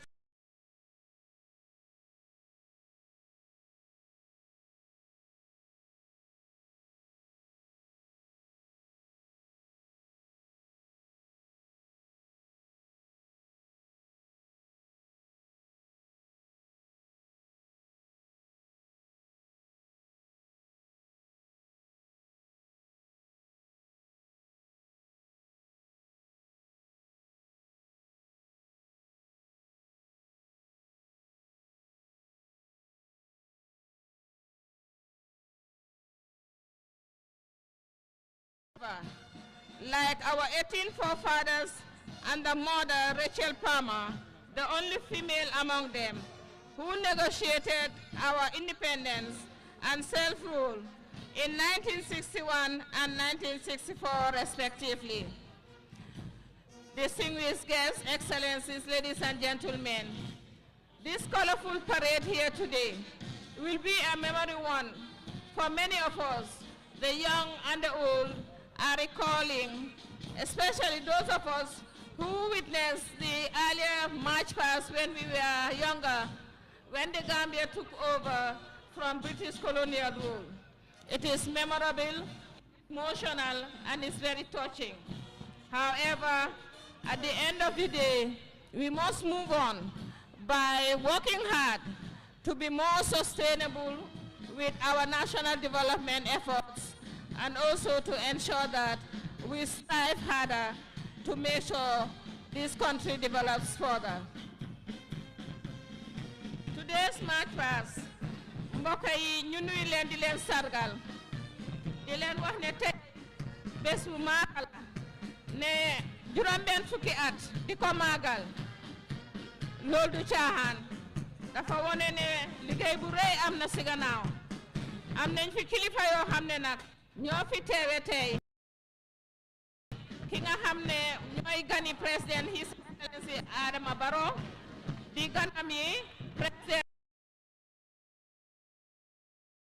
nga xam ne mooy président yi Guinée Bissau ak ki nga xam ne mooy président yi Sénégal His Excellency Bassirou Diomaye Faye moom it mu ngi fi waaye tamit ki nga xam ne mooy président yi Mauritanie yónnee na fi ndawam di Minister of Defence pour mu ñëw teewel ko fi Sarayong tamit ki nga xam ne mooy seen président yónnee na Speaker of seen National Assembly mu ñëw teewel ko ci bés bi bokk na ci ñi nga xam ne ñoo fi nekk tey di kilifa yi nga xam ne suñu gan lañ bokk na ci di Amir of Kano moom it mu ngi fi pour ñëw teewel bés bi taaral bés bi bokk na ci di ñi nga xam ne ñooy kilifa yi bu ñi nga xam ne ñooy suñ former vice président yi ñoom ñëpp a ngi fi ñi nga xam ne ñooy suñ ministre yi ñi nga xam ne ñooy liggéey si nguur yi si wàlli luwaa bi di jigaay judiciaire yi ñi nga xam ne ñooy suñ député yi di National Assembly alkaali yi chef yi councilor yi ñi nga xam ne ñooy mayor yi gouverneur yi ñoom ñëpp a ngi fi lii dafa wone ne bés bi dafa wone ne tey bési Gambia la kola biñ gis mooy ne red white blue white green loolu lañ gis mooy suñ bés kon ñun ñëpp ñoo ko bokka mu ngi fàttaliku rek ne ñi nga xam ne ñooy njiiti réew yi li ñoo liggéey du mun a sotti si doomi réew mi taxawut kon ñun ñëpp dañ am taxawu ren li ñoo waxtaanee lu am solo la ñu ne ñu moom suñ boppa waaye tamit ñu mun suñ boppa suñoo mun suñ boppa nag dañoo war a liggéey takku liggéey ba gis ne lépp lu ñuy def ñu amee ci njëriñ waaye si takku liggéey boobu ndimbal lu la ca fekka ñu ne la jërëjëf waaye dafa fekka yow takku nga liggéey réew mu sa yokku ñi ñuy ñees si biti ne dañ yokku seen doomi réew yi ñoo jóg gis ne ñu ngi liggéey réew mi liggéey ko dafa bari façon gox goo nekk rek fànn boo nekk rek sa taxaw su dëgëree rek yaa ngi yokku ci liggéey réew mi su fekkee ne ñooy doomi réew yi suñ nekkee si biir moto yi suñ lekkee buñ sànni ci biti kon ñu ngi seetal dëkk bi loolu si liggéey réew la bokka suñ ñëwee si bureau yi waxtu yi ñu war a liggéey ñu di ko liggéey loolu si liggéey réew mi la bokka su fekkee jox lañ la warugal gi nga taxaw si dem mu seek ci liggéey réew mi la bokka kon ñun ñëpp ñu def suñu wàll rek defee li nga xam ne mooy réewi Gambia ñu xamee ko di done by our men and women in uniform led by Lieutenant Colonel Armando Jata here at the Makati Square ground. And of course, it's been, you know, spectacular performance being done today by our men and women in uniform. You know, they've showcased not only patriotism but love for their country. And this has been something that everyone was waiting to see. Zanu, before Pa Usman settles, we've seen a spectacular performance done by our men and women in uniform. Everyone was happy today, seeing the display that they did. That's real. It's exceptional. How did you assess the performance of our men and women today? Excited to be here, to witness this day again. It brings fresh memories. It makes you feel proud that you're part of something. And it also motivates you to also contribute in that something. That's where patriotism comes in. Patriotism is that you just have to sacrifice and contribute for the development of your nation.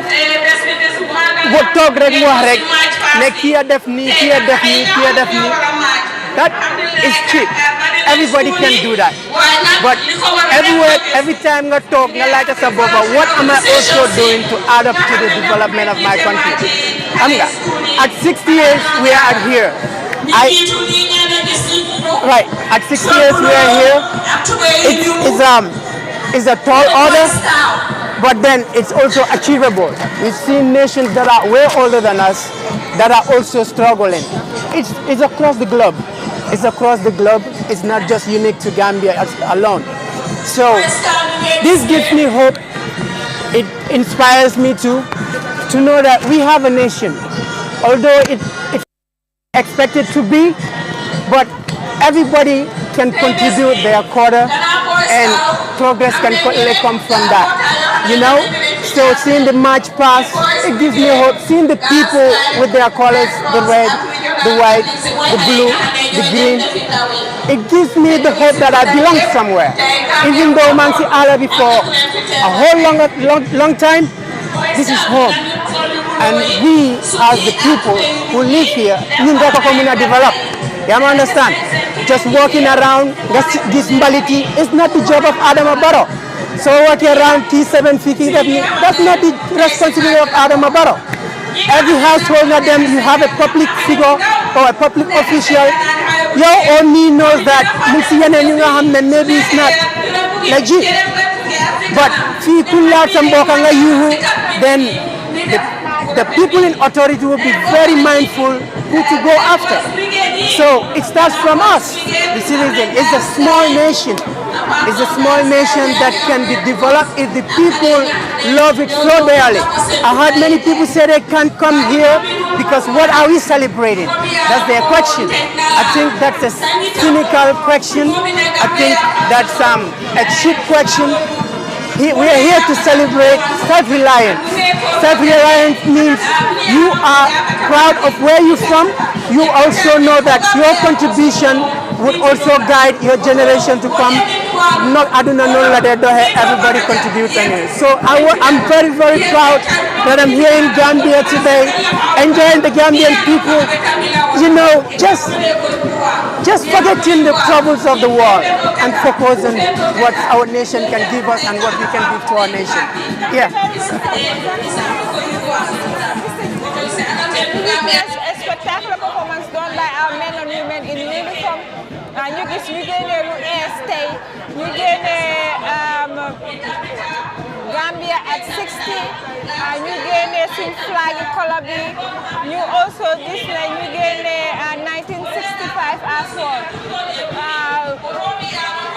Mbooloo mi fi nekk yëpp tey kontaan nañ suñu wàllu performance suñ kaaraange yi ñoo xam ne tey ñooñu ñoo maaj fii sa overall assessment of suñ kaaraange yi tey ak seen match pare.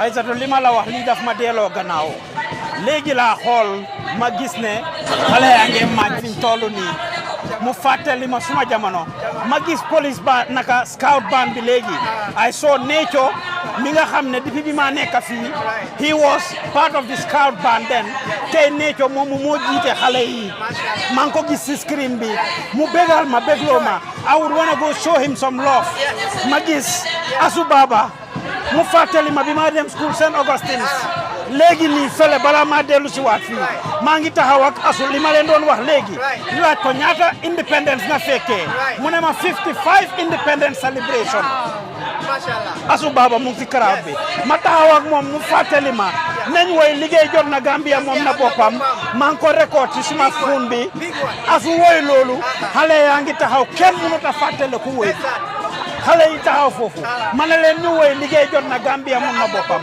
kenn mënut koo woy muy li daw yaram dinañ leen gis tey xamuñ lan la xale yi prépare ndax police band bi wala scout band bi dem nañ ci school yi pour jël leen ndeysaan scout band baa ngi nii suñ gannaaw Aïssatou you can see them colorfully dressed president award scheme ñoo fi daan nekka scout band girls guide ak yeneen groupe si social organisation si school club si community organisation si ñoo daan ànd pour def lii Nature ngi nii ndeysaan right suma gannaaw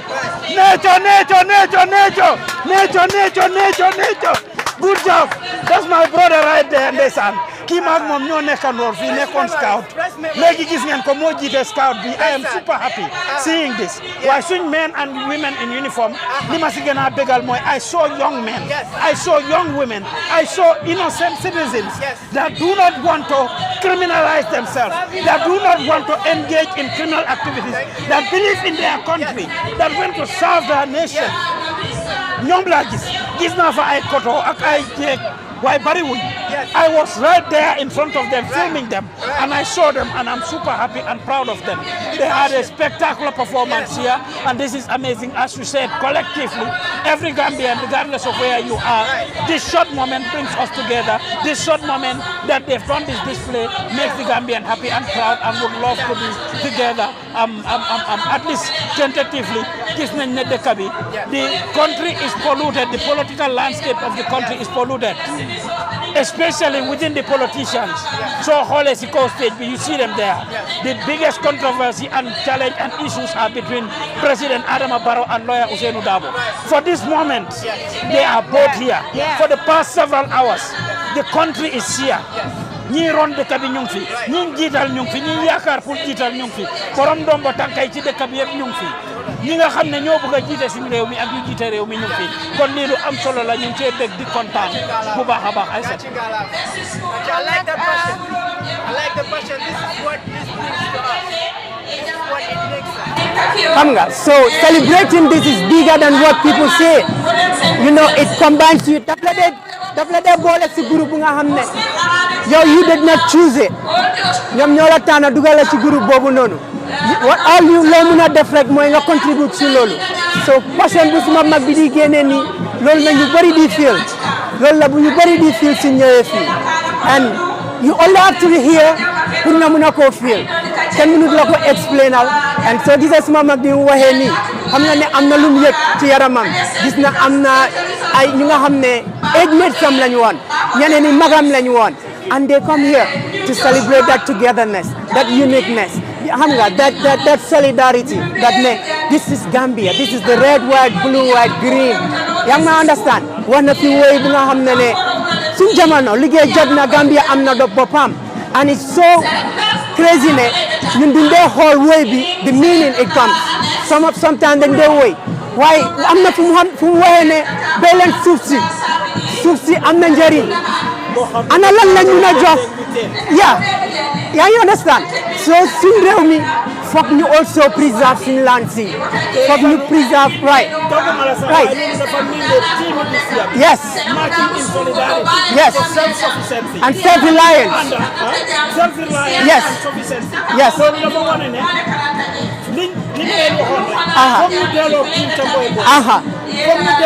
wow exactly ndeysaan right right am nañ natural resources am nañ suuf si right gàncax gi right fu mu toll nii naka la ñu enhancer loolu of course mechanical farming naka la ñu enhancer loolu ndeysaan am digital farming bilaay naka la ñu enhancer loolu delloo waat ci réew mi li nga xam ne moom la former président Yaya Jammeh doon coow waaw eat what you grow soo gisee profound right waaw ñu ngi wax affaire yi fuel ak yeneen ndeysaan nekk ni ñu ngi rely on others waaw bi ma nekk fii balaa maa génn Amérique di dem Gambia Amérique la former président Yaya Jammeh toog si télé bi waaw ne ñu suñ dëkk bi am na oil waaw waaw muy gaz yes Sidi la ñu Yaya Jammeh woon loolu léegi ñu ci digital wall bi Sidi la Yaya Jammeh génnee toog si télé bi wan ko Gambien si mu announce ne happily the Gambia has discovered oil. But ñu ngi wax fi oil boobu which led to his establishment of the Gambia Petroleum waaw moo tax bi Yaya Jammeh sas ko mu jël ñi nga xam ne maag ñoom a maase li ma wax nii kenn du ko weddi nekkoon ak ñoom si National Patriotic Students Association ñoom Latir Ka mi moom Black Magic léegi ñoom Asiatou Diallo ñoom Aïssatou Diallo mu yónni leen ñu dem China dem jàngi affaire yi diw pour ñëw run that institution Latir bàyyi na si institution boobu li ma wax kenn mënut koo weddi ñoom Aïssatou Diallo ñoo poñe foofu ñoom Aïssatou Diallo ñoo poñe foofu man maak ñii ñoo bokk a baaj ñoo nekkoon man ma nekk Saint Augustine ak ñeneen ñi ñoom ñu nekk Gambia High ak yeneen school soo demee foofu si petroleum institution léegi ñooñu ñoo ko ron béj ana diw googu ñu ngi nii di wax ne dëkk bi amul essence like I said fan yi yëpp maa ngi daw fu nekk di u essence keroog dama doon pare dem Gunjur aw ma essence ma dem ba si yoon bi dellu si waat baag essence amul ci dëkk bi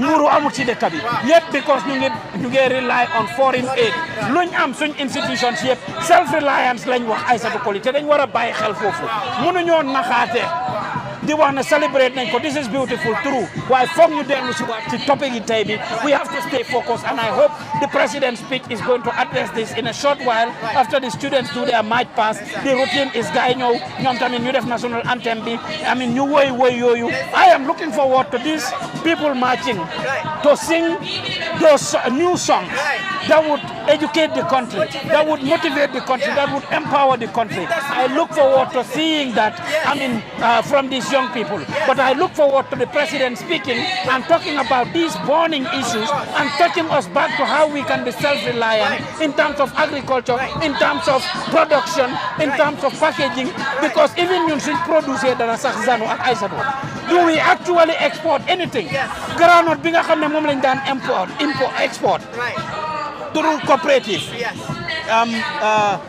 GMB naka lañ ko ooyee sax no GMB fàtte naa tur bi waaye I'm so excited yes ñi nga xam ne ñoo fi nekkoon di liggéey ci yëfi gerte gi di liggéey ci factories yu nekkoon fii Denton Bridge gi nga gis nii soo fi wàccoon Saro wallahi as young as I was you will know that there was work going on here suñ pay ñu bari fa lañ dooree seen career that went into other fields fa lañ jàngee lu bari skills te loolu lu am solo la ñu jàngal daw yi métier su ko defee réew mi dem kanam self sufficiency lañ wax self reliance lañ wax dañ am pour delluwaat into production packaging distribution processing yes and distribution ñu am luñ export luñ génnee dëkk bi waaye dëkk boo xam ne ci bitim réew nga rely on dëkk boo xam ne dem jëli nga rely on dëkk boo xam ne foreigners yi ñoo ko poñe in every sector demal ngeen ne carpentry demal ngeen ne mécanicien yi demal ngeen ne welders yi demal koo munti wax any field boo munti wax business yi entrepreneurship sectors yi du ma ne Gambien si nekkuñ ci field yi waaye skill work bi yëpp foreigners yi ñoo ko dominé te lii lu am solo la pour ñu fàttali ko ñu waxtaanee.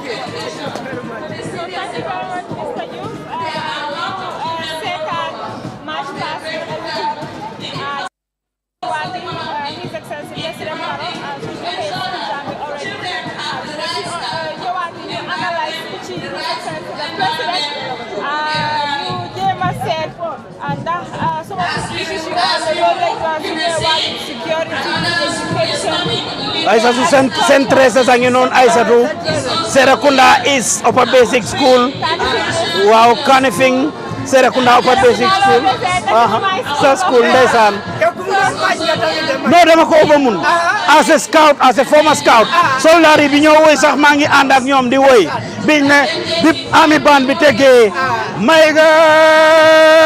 mayga sire ñankata mayga am na benn cin mayga suma murero mayga mayga mayga eduran mayga mayga sire ñankata mayga am na benn cin mayga suma murero mayga mayga mayga eduran mayga mayga sire ñankata mayga am na benn cin mayga suma murero mayga mayga mayga eduran mayga mayga sire ñankata mayga benn cin mayga suma murero mayga mayga mayga eduran mayga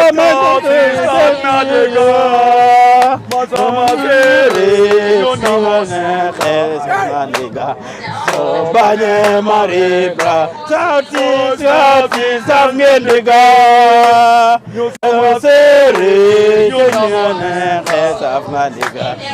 Oh, my nigga. So glad to see you, Necho. So glad to see you. maa ngi kontaan gis la maa ngi wax gars sa affaire. ñun ñoo fi nekkoon lii ñoo ko start dañ kontaan pour gis la nga ko. waaw ñun ñoo fi nekkoon. lii daal you talk it the youth parliament everywhere. jeune na ngeen fi liggéey impôt xale yi.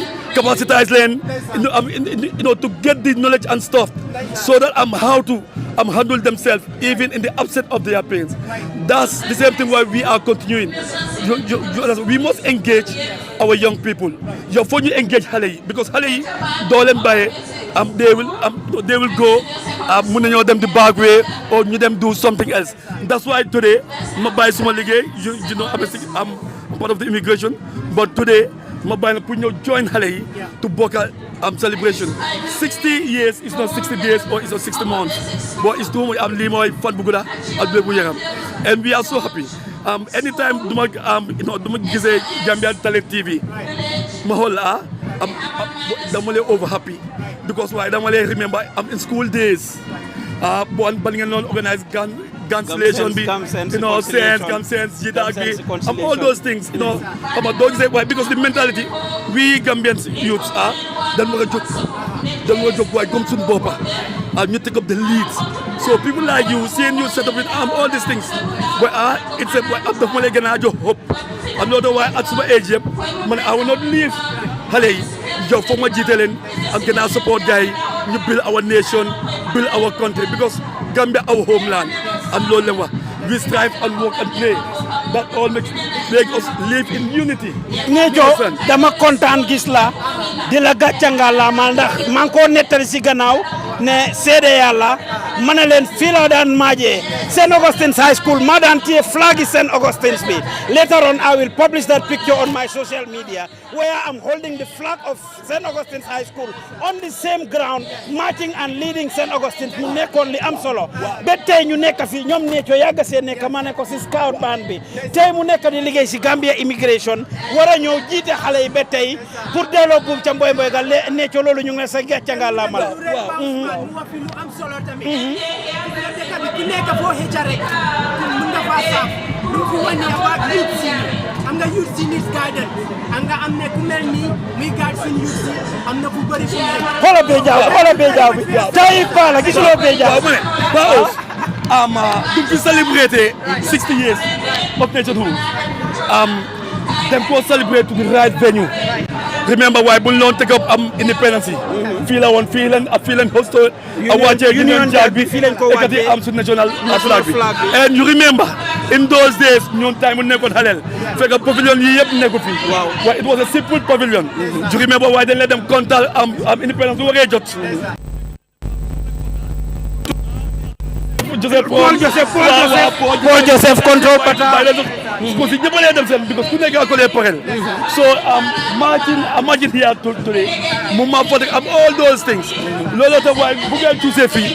they have choose the right venue independent soon you independent have come back home feel like everything doore ba us Nejo nañ delluwaat sanu ñu taxale xam naa ne ñun ñëpp fàtte nañ waaye ñi ñoo seetaan surtout Gambien si diaspora bi dinañ bëgg ñu delluwaat ci woy yi ñu daan woy liggéey jot na Gambia am na boppam wala Gambia di suñu réew aca ñu dem liggéey jot na Gambia am na boppam liggéey jot na Gambia am na boppam liggéey jot na Gambia am na boppam liggéey jot na Gambia am na boppam am sa boppa gadu sa boppa cagin am sa boppa gadu sa boppa ko gen cagin am sa boppa gadu sa boppa cagin am sa boppa gadu sa boppa cagin bede sufi lu si nekk am na njëriñ bede sufi lu si nekk am na njëriñ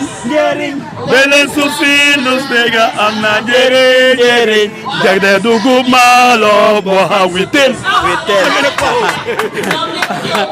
mashallah lii dafa am solo ñun lii lañ daan woy bi ñoo dem school Zanu te liñ fi wax yëpp this song is self-reliance Aïssatou liggéey jot na Gambia am na boppam pour fàttali askan bi ne dañ war a waxtaan moom nañ suñ boppa am nañ suñ boppa 1965 it shouldn't be just ne free nañ ci tubaab yi ndax suñ njiit yi nekkuñ di ñu not ndax Gambien si yëpp gis nañ seen boppa si lii waaye Zanu yaa ngi doon wax lu am solo ma bàyyi Aysatu mu xuus waaye Zanu wax na lu am solo ay ku maarim baale fo jang kantung nin ko banku do ko amanke man sakunda da mala do ko ti de Zanu e je male adu nyanta tenten na jele fana Gambiano be dawo daranding nyin dunia kono fuji Gambia nekk ci jamono ji penku xarpu ngop wala ngalandu si ñenti koñi aduna bi yep war nañu mëna sétal sen boppa what am I doing for the country man ban role la nekk di play ci national development ak what am I contributing to make sure that the country is peaceful, to make sure the country continues to thrive, to make sure the country remains secure, to make sure the country is self-sufficient. Lolu lu am solo la pour ñu taxaw fa Zanu ak Aysatu.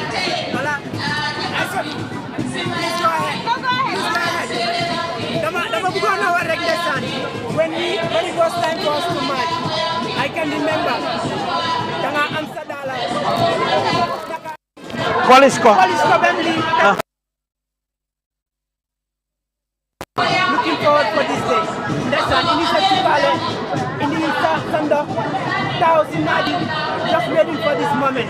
Zanu tey Zimbay sax ñu ngi match Zimbay sax ñu ngi match tey ah waaw it's good ñu def ko ni traditional Zimbay am na camp ndeysaan xoolal gars yi very nice Zimbay sax ñu ngi match ndeysaan Lamin demal capture ma loolu demal capture ma Zimbay ndeysaan Zimbay sax ñu ngi match cultural group si sax ñu ngi match tey wala His Excellency the President Aysatu mu ngi fompu béréb bi dafa tànga ndeysaan ndeysaan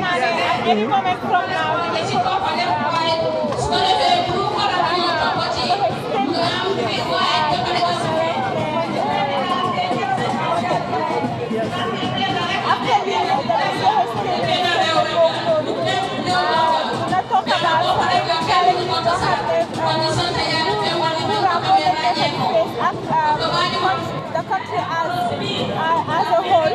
Why can we not look for a way forward? And I am also sometimes that we know all more of a politician in Koka national development. Who is the Koka and Bahas, your hand and your national development. Koka TV is the role marching in solidarity for self-reliance and national development. So these are some of the things you have to do. State president bi statement am bi man yaakaar naa ne dina ko fa wax ba tey comme lañ ko dee waxee all the time mu nekk situation boo xam ne soo gisee nit yi dañuy wax ne all the time that they blame inflation on Ukraine Russia-Ukraine war bi ak COVID-19 bi ak yooyu noonu. So I am not sure if this time around loolu la moo wax. But then again, for how long will we be depending on, foreign aid? For how long will we be depending on some of the mistakes we have done, especially in Russia-Ukraine war? It's been years now what will happen, and still, outcome is still the same.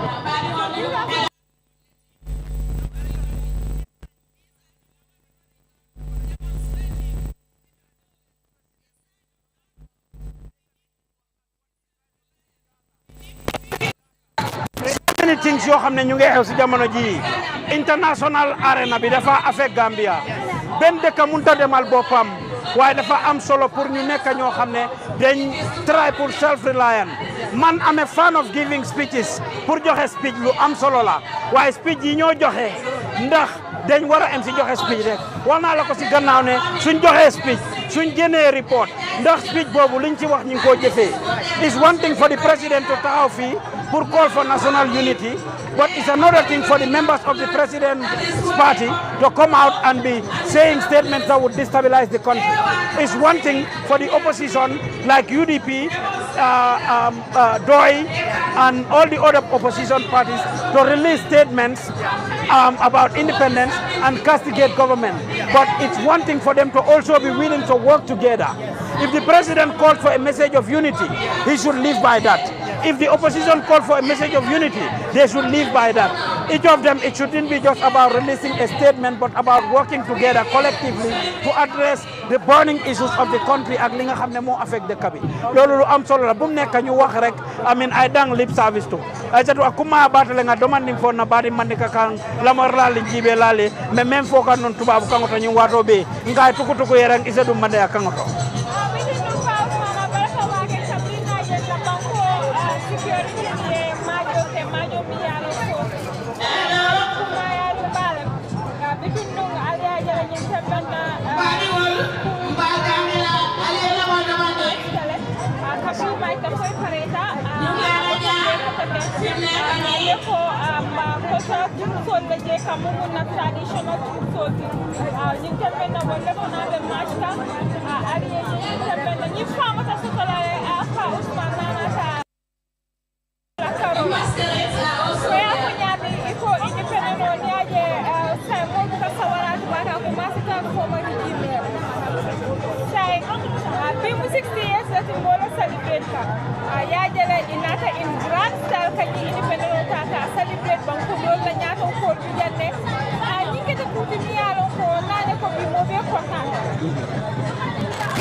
ako ni top executive for Mansakunda do kulal jarama imam babali ko Mansakunda do kulal ye fande dale president on ala minister ni mo ko demol dikaje wuli kemol soto ay kela salani na security officer na civil servant sol mel de ko la do ko soto o la salani na wuli saba aman tambara ni ko be tanyola kanyo tembe wuli nyola no be fande ko ba ni kala wol para man ni kala karala imam babali wala fa ina ba sida jang e konne ko itara siarar amin aga sida jang atara siarar ay siararin kol moy ñamin en kol dan ko kol ani mo ko demol ya kumol men fo about idol me fanje nim bankola tabe goto akuma kala na dati wo nyama akuma kala ko e dati akuma kala president ay dia mol fo ya kumol fo akuma kala safari bal ye fo akuma kala nim pa ko ye tol da dawde dika tim ni na jabe safari plan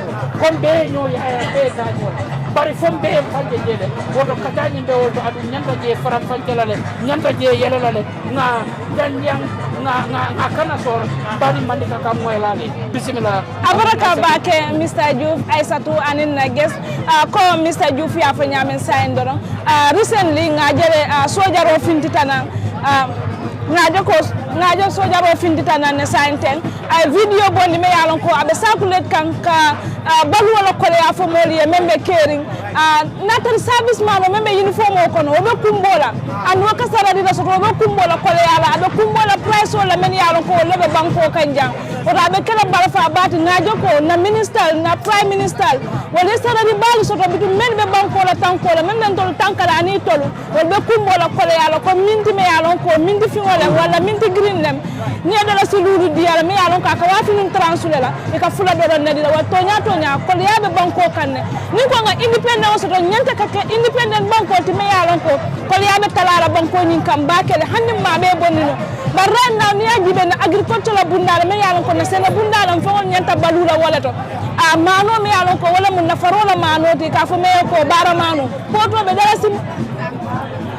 dala si se a tannin se wala tan a poto be dala si muwa wata kamu na hanisa na agriculture man tatta kan bulata ne tan fo be men do ku kan na banko kan hanisa mol bu ko wasanno ni lafta sato fo ngata bila pour que mani poti nan sa be difficult la dolu bulle a nga defana a nga may ko sojaro nyin ya arresle kon de ba fo ko democracy me mol ba fo kan ni banko di wafindi ga bala ko yalu kumbo kan bala wo si dal di kan prince jibere ke wala ka ko ya tala banko kan nyame ni nata o mutamara fo to nyala man koy folo ba natari ya mutale amanya na kala fenti me yalon ko anyanta kala because aya fil ko ata mo banko di ngoti na banko bita kan nyame aya jiko amanta ni silol ay right to la pour ka findi ka wadi am bitu ni yo muta wotu na banko di ngol la bulo ko don tol nyanta sim famentale je kaje ko kala right kele même mala right kamru na banko kan ko tenke woto na independent ba fa ko sanji taw worambe wala jura kambara da sa telefolo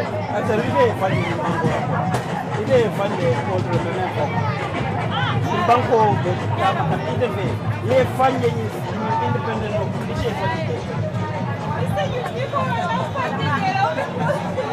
it's a fun one but they just come for you know I have to be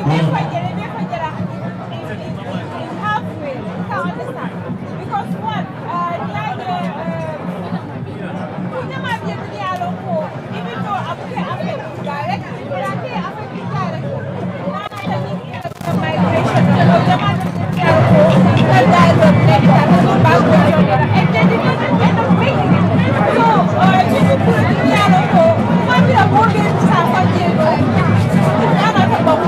at some point,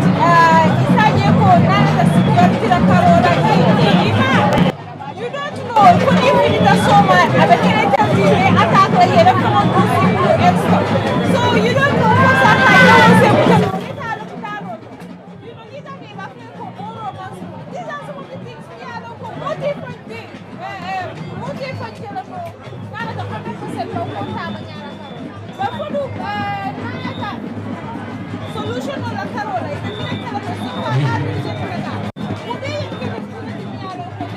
and all the time, you know, we should be reiterating some of those stuff, some of those things. You know, can make sure we put the government on its toe all the time, you know. And I agree the civil society organization won't be on a political party more.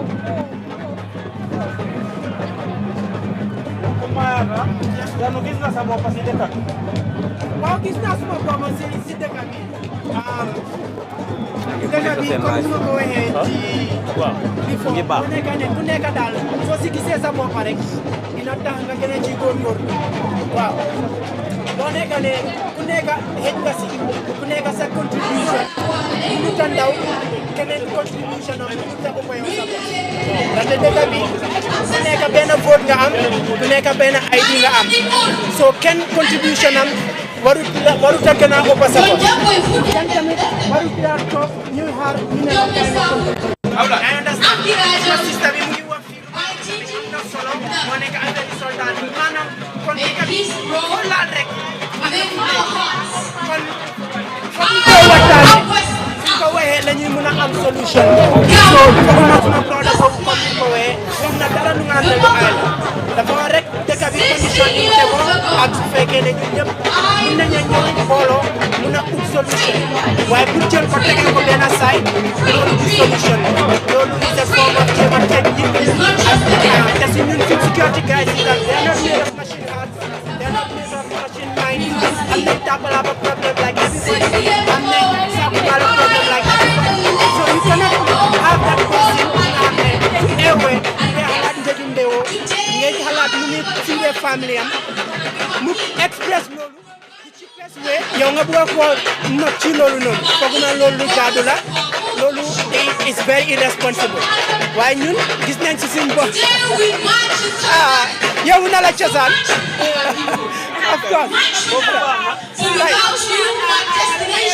amutala cosaano kan ajaba singo mamandila nyimbe mu culture ti me yaron ko akuma yata na ko kan ndeysaan yela ado balu yela cosaano balu ni mu sendu ni aje wato do fo balo se kan ni a tari ta bilom tawo culture ni ko han sa ndo ka fu ko afanam ko afu nyame fo ngam fangam fanje banko la nyato ta kono le in other way mba fula la ha because of nga university soton na karamu na banko kan janna me yalon ko sai na banko dingol be finti kan na kata karam wala wa university nyinto ni ajibe la sanji tambila lanka do bal ko hosul le pour dingol ya finti banda kata karam wala je so ni nga university sitin soton na banko kan jamme yalon ko mbe karan na jele mbe royal karan na jele ani mbe ku ko tawol karan na jele katan na jata ken ya bunda la kawol karanje odon mba fula ko nga simfa kutol fana soton men yalon ko ela fatan na development no kan wa fana musie wo ku balati bari fana banko la ko ya fana fon sa fono nte nyaani ma do non fala men fana man bete ya fon sa fono isa jenna nyaaton ko la hakilo se bula ko ni ne sa ron ko men be kerim fana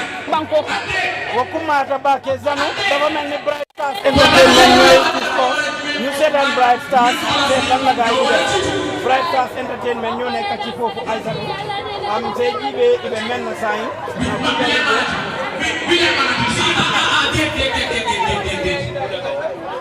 Bujali Hassan bu gudda bi bu gàtta bi ak formu waa Bright Stars entertainment gis nañ ne ñoo nekk di entertain fi nekk nii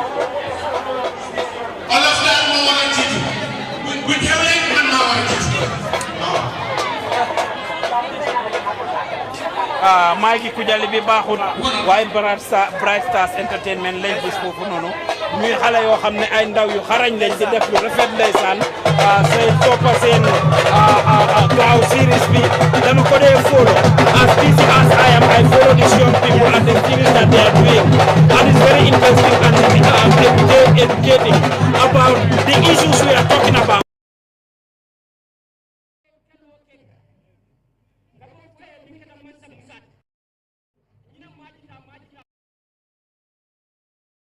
loolu la nekk di wax ñoom ñu muy am solo ci seen series bi barki de ma ñu gis Kujali mu ngi Sénégal tey président Bassirou Diomaye Faye mu fi moo Yoro Sow bi nga xam ne ñu ngi def series Yoro gaay di ko invite ci gaaw bi ñu invite ko ci seen event bu passé ni muy def Ambissaab 6.0 bi mu war a invite Kujali mu dem Sénégal pour def loolu dafa wone that these young people are cultural ambassadors that are taking the country far ñu am solo ay ko sanu sabar yi ma dégg ni yóbbu ko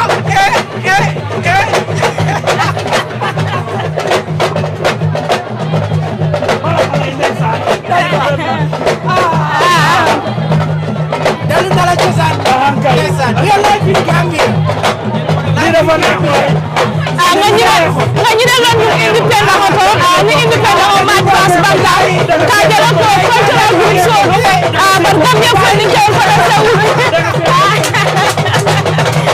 ngalo ko na boss pass ma jum ado abalo be kanjuri ñu tembe ak ron ka jako ka ado ni ciosalo balunde ala dibe ado ben wala ata yara independent o enjoy ko already mashallah nga ñu la Gambia ko ron ka jako akana ñu na independence ita nga celebration ke celebration ko la ma pass ko la saje cultural group so du bunga ñu dame ka baba banke wala do wati ke ado du tanke ni tembe na do wala be kere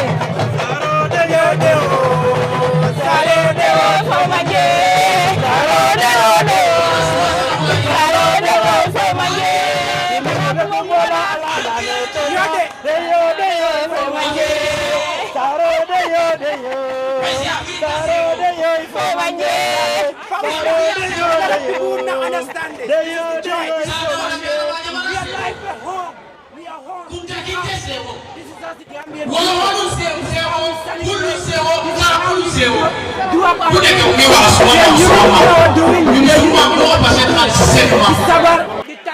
This is us.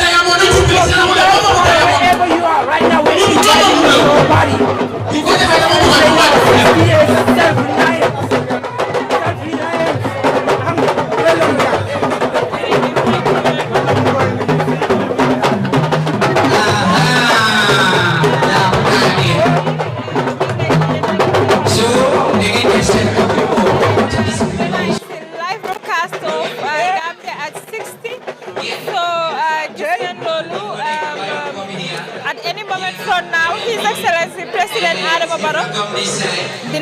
jël ay kaddu yu nga xam ne dafa dem si Gambien si so loolu ngeen nekk di gis xale school yi march nañ ba pare gis nañ tamit cultural troops yi tamit march nañ léegi so Bright Stars Entertainment ñoo nekk di perform and then at any moment from now President Barrow dina gaaral kaddu so ñu bàyyi Bright Stars di perform Mr Diouf xam naa dañoo jël break after président bi ak Bright Stars suñ paree rek ñu dellu si waat. You must follow me and I need. Thank you.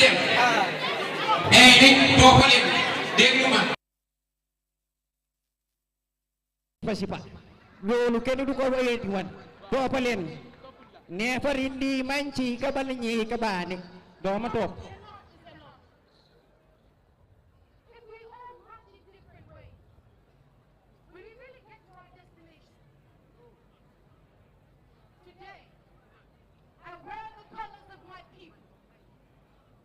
People woven from the fabrics of Brazil, stitched with the threads of history.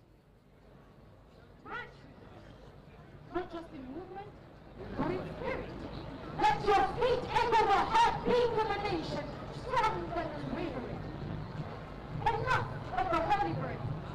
A journey divided is a journey delayed. People divided are people lost.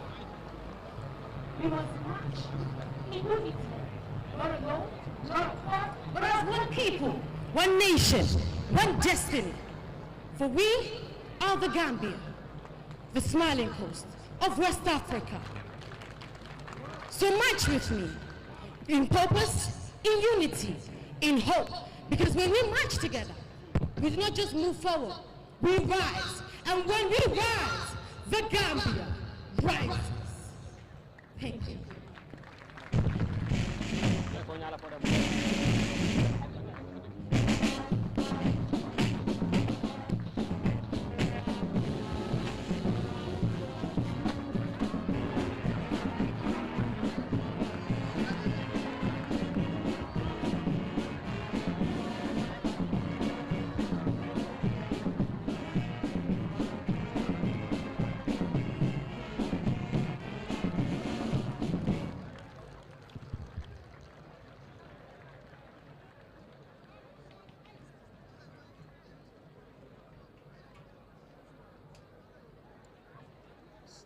Thank you very much, Bright Stars.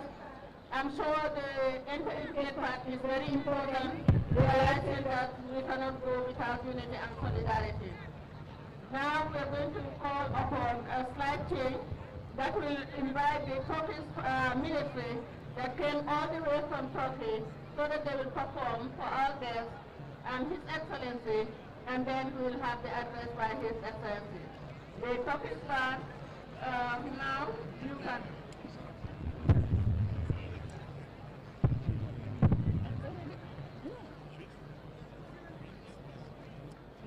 Everybody will know.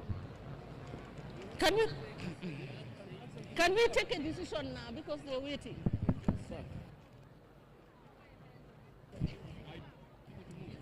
Hello? They say this is a feedback. We'll have His Excellency address the crowd, and then we'll have space to get the performance by the Turkish people. Thank you. At this point, it is an honor to invite His Excellency, President Adama Barrow, to address the nation. And our invited guests.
Your Excellencies, President of the Republic of Guinea-Bissau, Mbalo, the President of the Republic of Senegal, Bassirou Diomaye Faye, representative of the President of the Republic of Sierra Leone, the Honorable Speaker, representative of the President of the Islamic Republic of Mauritania, Honorable Defense Minister, His Highness the Amir of Kano, Federal Republic of Nigeria, the First Lady Fatouba Barrow and Madam Sadio Mbalo Barrow, the Vice President of the Republic of the Gambia, former Vice Presidents present,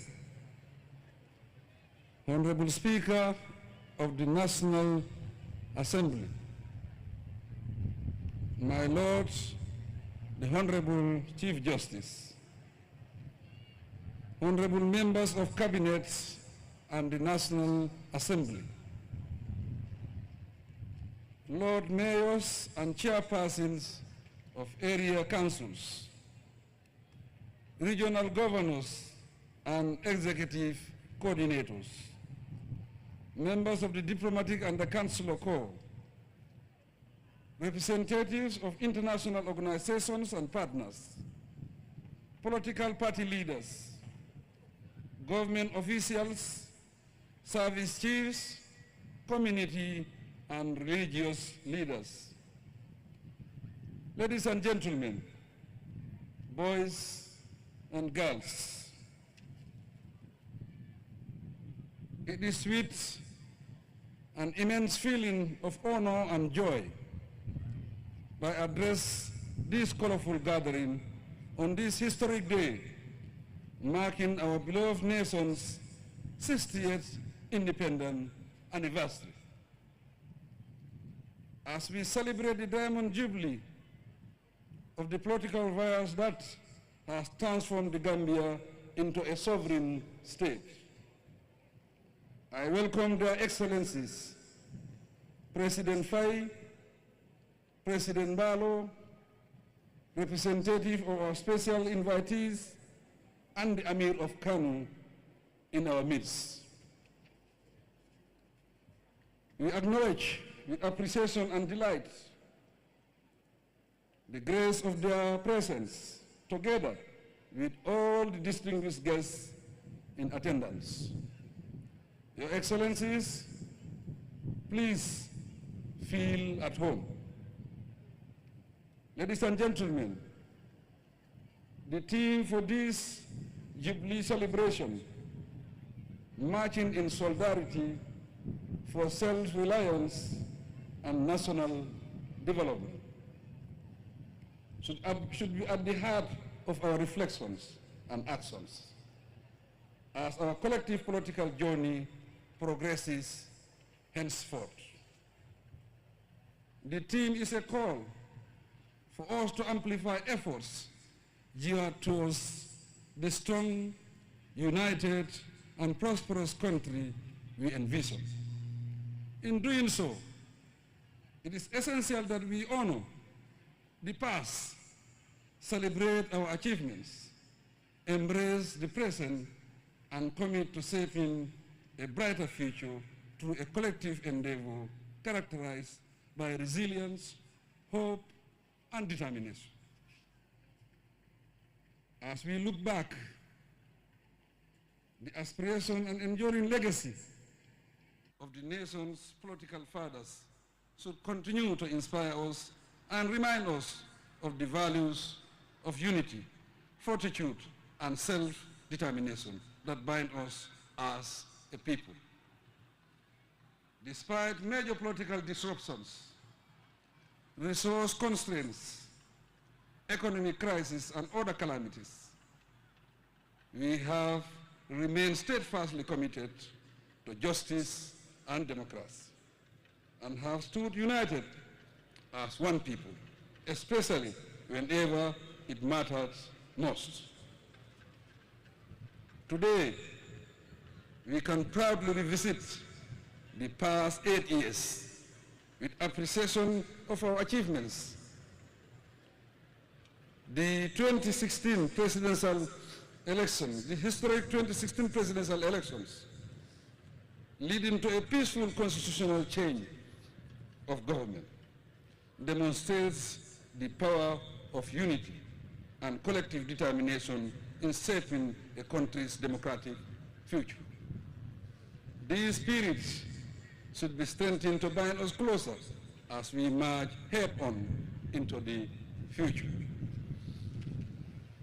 There is no doubt that since coming to office in 2017, my government has made significant strides in national reconciliation initiatives, strengthening democracy and promoting good governance while advancing economic growth.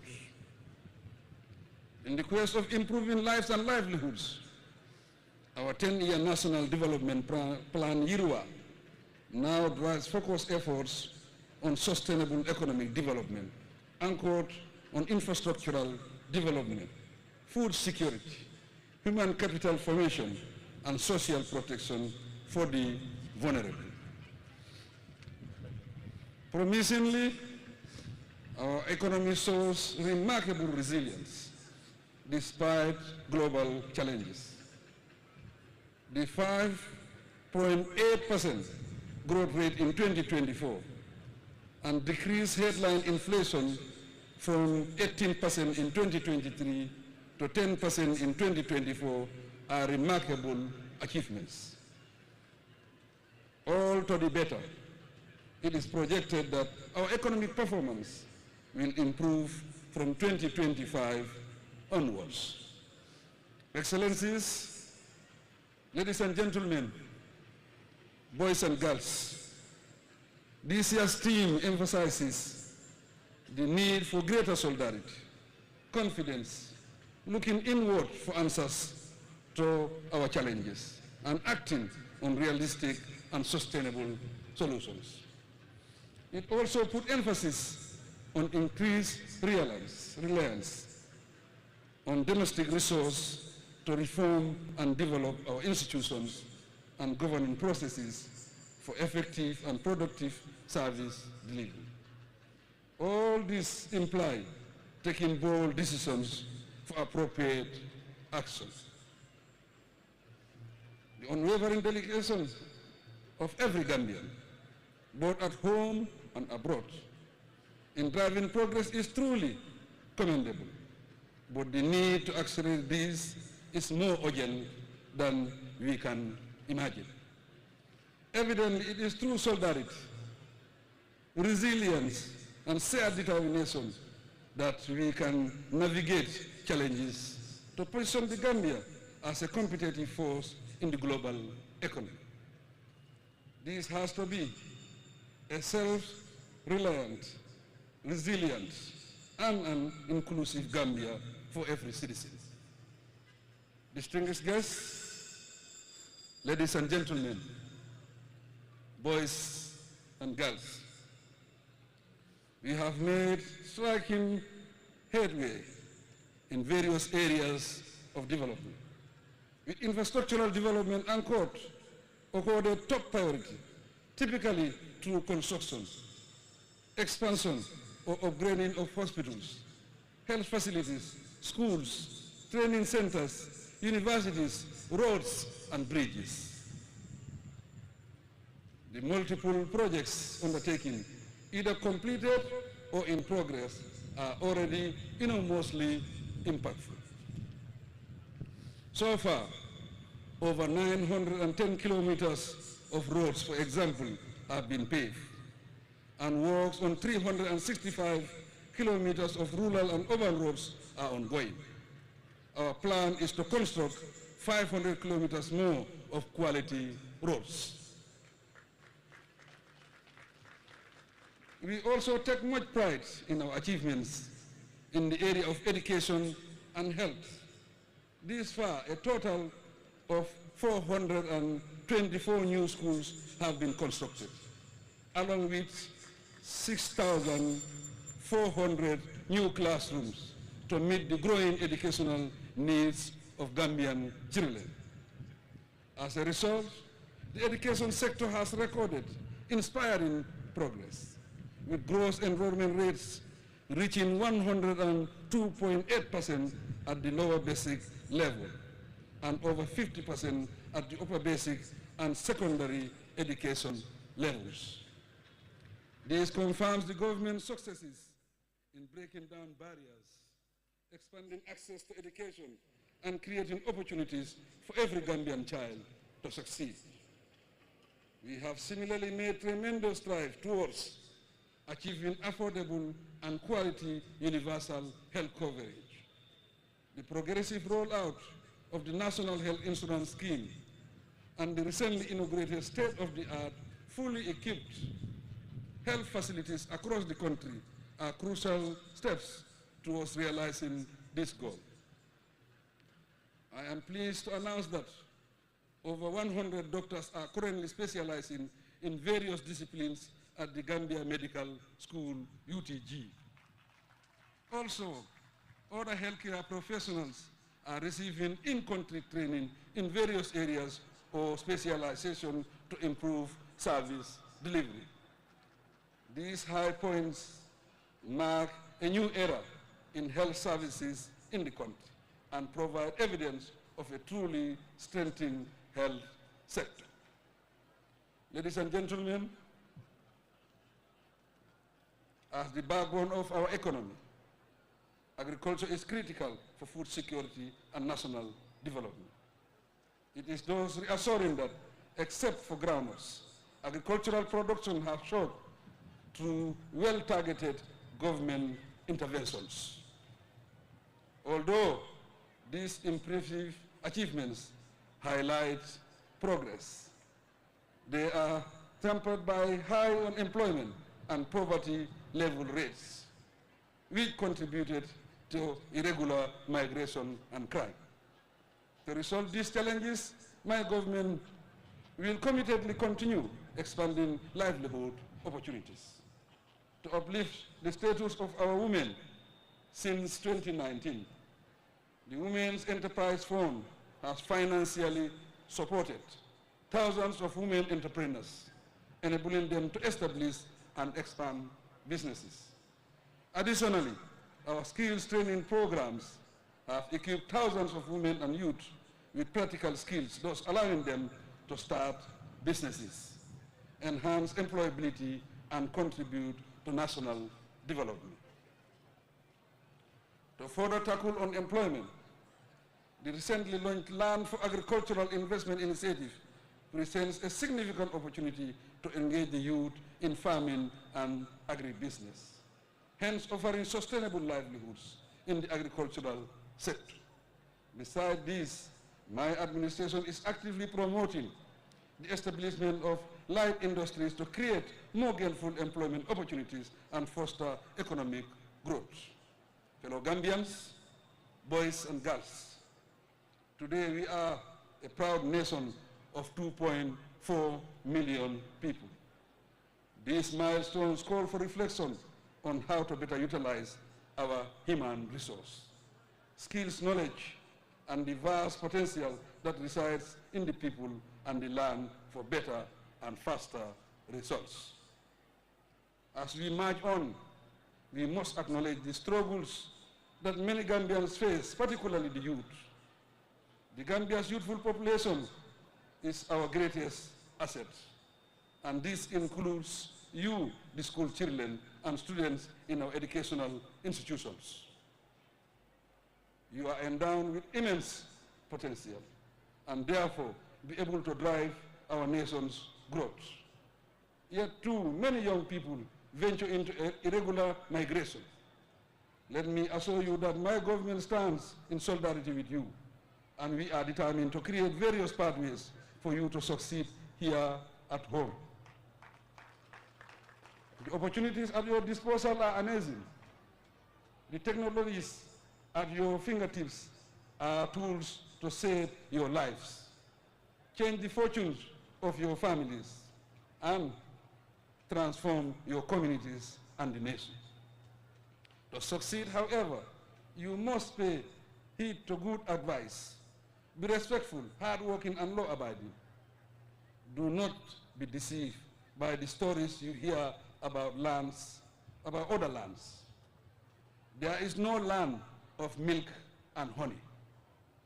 This is a world of hard work, and no one can change this reality. I will quote the former Vice President of America, Kamala Harris. She said, "We love hard work. Hard work is good work, so we must work hard." Distinguished guests, ladies and gentlemen,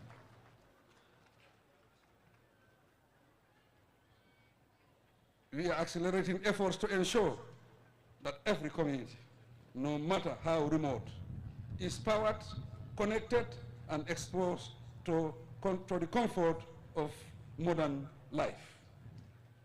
203,000 meters have already been connected to the national grid, all geared towards reaching our target for universal access to electricity by end 2025. This is a huge challenge, but so is our resolve unyielding. As we strengthen bilateral cooperation and invest in our nation's future, let this Independence Day anniversary celebration remind us that we are all together on a transformative journey. No Gambian should feel left behind. Our unity, resilience, and unwavering hope must propel us forward to build a brighter future for ourselves, our children, and future generations. Let us draw strength from the past and march forward, confident and determined. We honor the countless Gambians at home and in the diaspora who continue to contribute to our national development. These collective sacrifices have to inspire us to uphold the values of democracy, good governance, and the rule of law. This way, we will maintain a stable Gambia where all citizens can realize their potential. The strength, resolve, and efforts of every Gambian constitute the heartbeat of the nation. But we must be thankful to our development partners, neighbors, and friends for accompanying us on our development journey.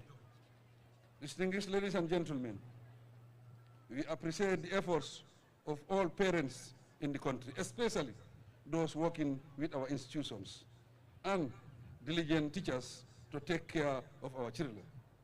Together with the formidable security services, the voluntary organization, and cultural groups with us, I thank you for the elegant and entertaining parade displayed this morning. The occasion has been quite solemn and splendid, for which I commend the organizing committee and everyone present. Excellencies, on behalf of the entire nation, I thank you once again for gracing this historic occasion.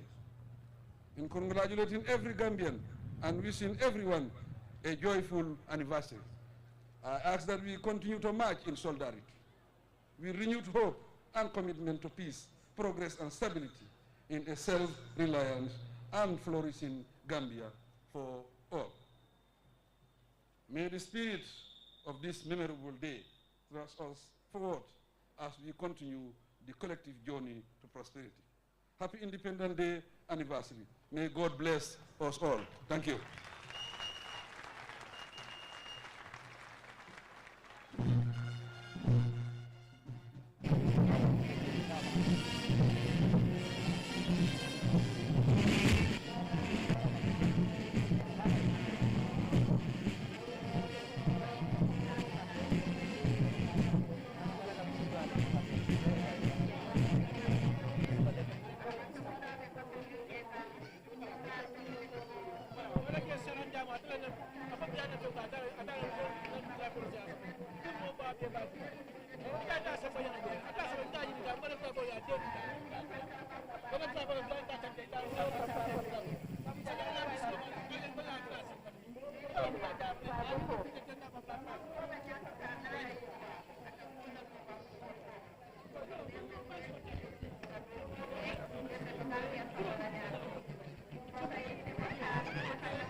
dañ jógee seen jëkka ñëw seen militaire yi dafa am loo xam ne moom la ñoo bëgg a wane fii tey kon nag moo tax ñu yaatal jiw bi su ko defee ñëpp toog seetaan gis li nga xam ne ñoom tamit loolu la ñu amal tey pour yokk ko ci bés bi taaral ko ak bégal ñu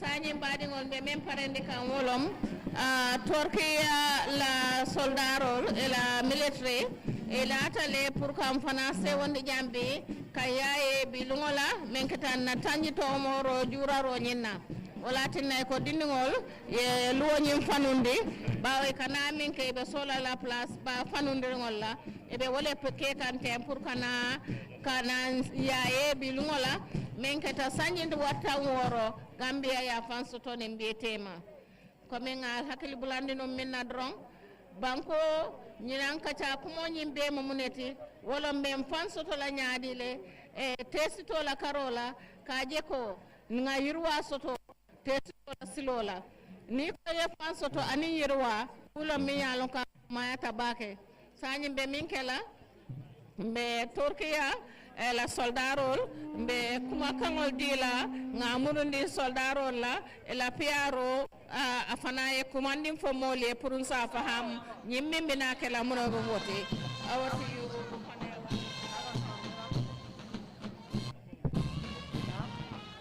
and thank you very much Madam Ami Bojang Sisoho, the Director of Press and Public Relations at the Office of the President. Excellencies, distinguished invited guests, ladies and gentlemen. Next on stage we shall have the Mekter Band, also known as the Ottoman Band from the Republic of Turkey.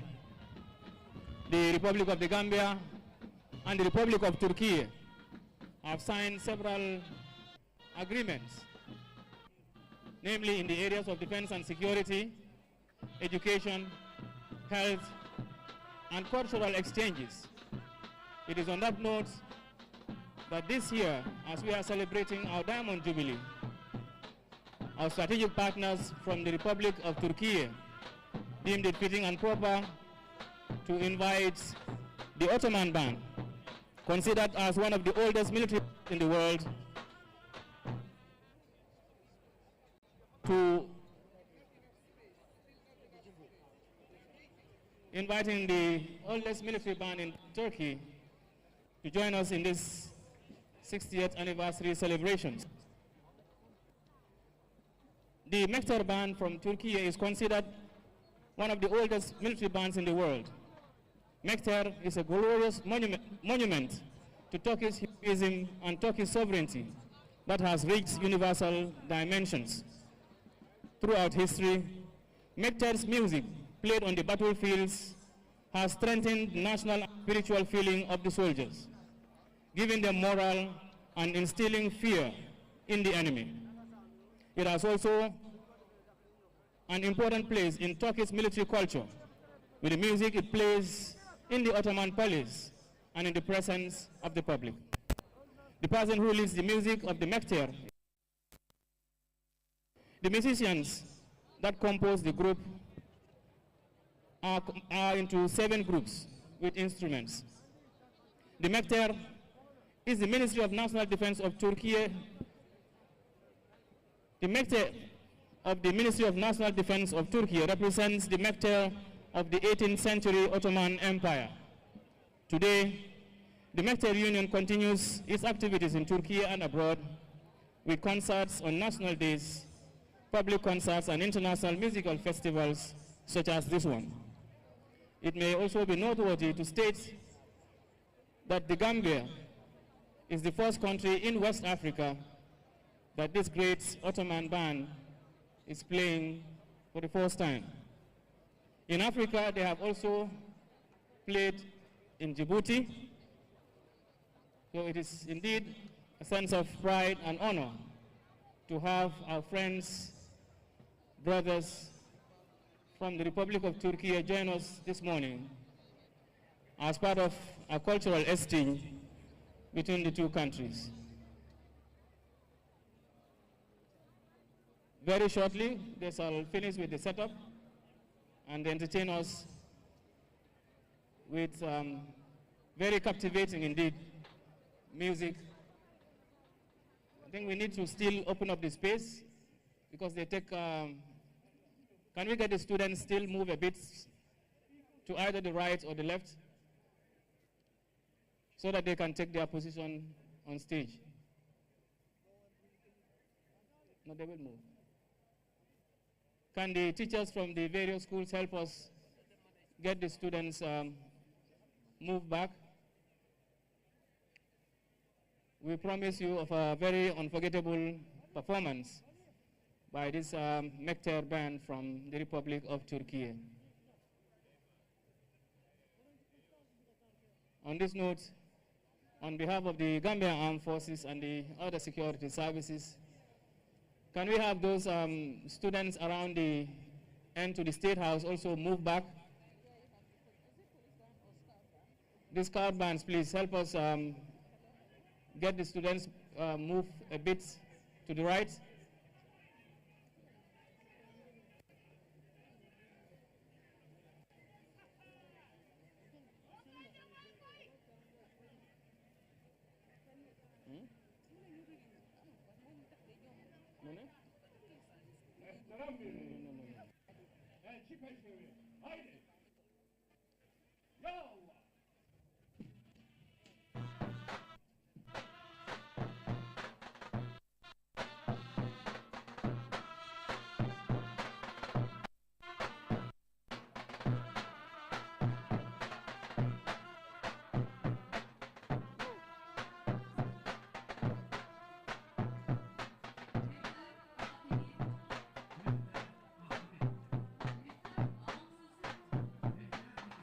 Bir dua, bir niyaz, bir alkış.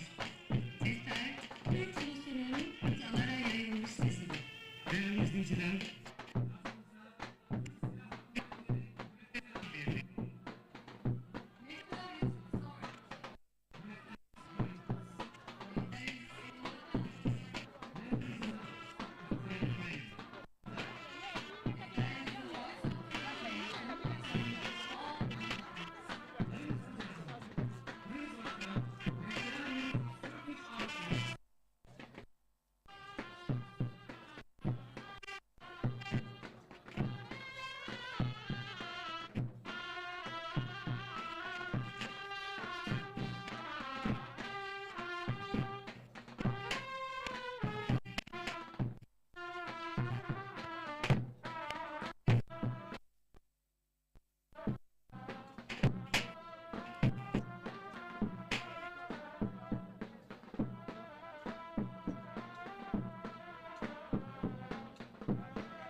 this past year as the Golden Jubilee celebrations of the 60th independence anniversary.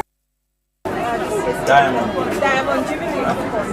So the president has called for, as this year's Diamond Jubilee, the political transformation. He mentioned that also the Gambia is a sovereign state. He welcomed distinguished guests and all, and he made references and reflections on the theme of this year, which is marching in solidarity for self-reliance and national development. So he called on people to reflect, he called on people for reflections as the theme of this year celebration. He calls for collective political journey for a progressive henceforth. That was one of the first things that he said after mentioning the importance of the theme of this year. He calls for Gambians to have the heart of reflections and actions as a collective political journey for a progressive henceforth. That's the first key that he mentioned. Well, it was nice speech. I didn't even know that the Amir of Kano was here. He's a special guest. Yes, the Amir of Kano, the presidents that showed up, the dignitaries, him recognizing the president, the former vice president, the ministers, and all of that. I mean, at least giving, acknowledging their presence is important. Now, as far as the nitty-gritties of the speech is concerned, he went into talking about his government's achievement in different areas. I don't know. So he called for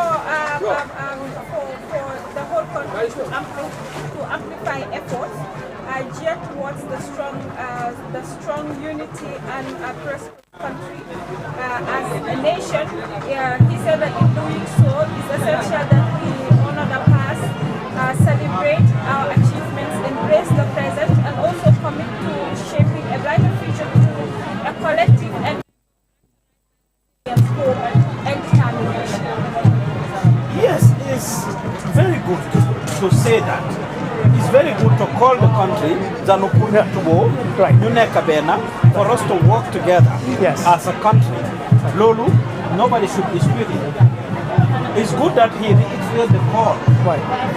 Is he going to lead it by example? Is President Barrow not going to say that today and tomorrow we hear him drop a bombshell of a rhetoric that's going to divide the country further? Or is he going to lead by?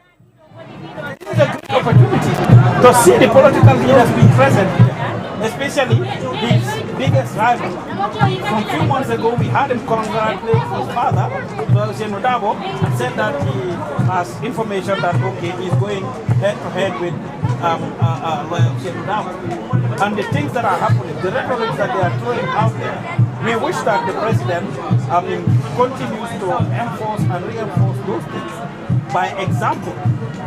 And we hope that the political leaders as well heed to his call for national dialogue, for national reconciliation. I hear him mention his government's efforts in national reconciliation. The steps that have been taken to reconcile and prepare the country from the talks that have happened at the national dialogue.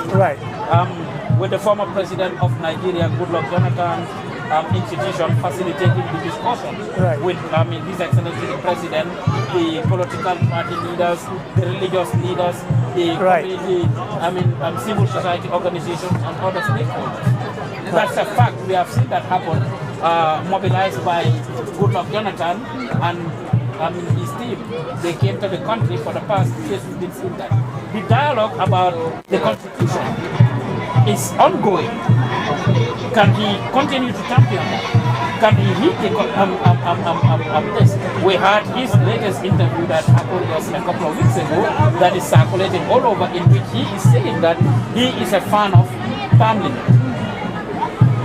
In his own words. A big fan of family. Right? which Gambians are calling for. Everywhere around the world, Senegal just went through it. Pa Usman, sorry, I didn't mean to No, go ahead. cut you off. I think this is a missed opportunity for the president. Okay. This speech was a big missed opportunity at a time where when people are skeptical even the worthiness of celebrating independence. At a time when people, just yesterday, the whole country didn't have tapalapa. Not only tapalapa. Bread. Any type of bread, yes. At a time when security is in the head of every Gambian.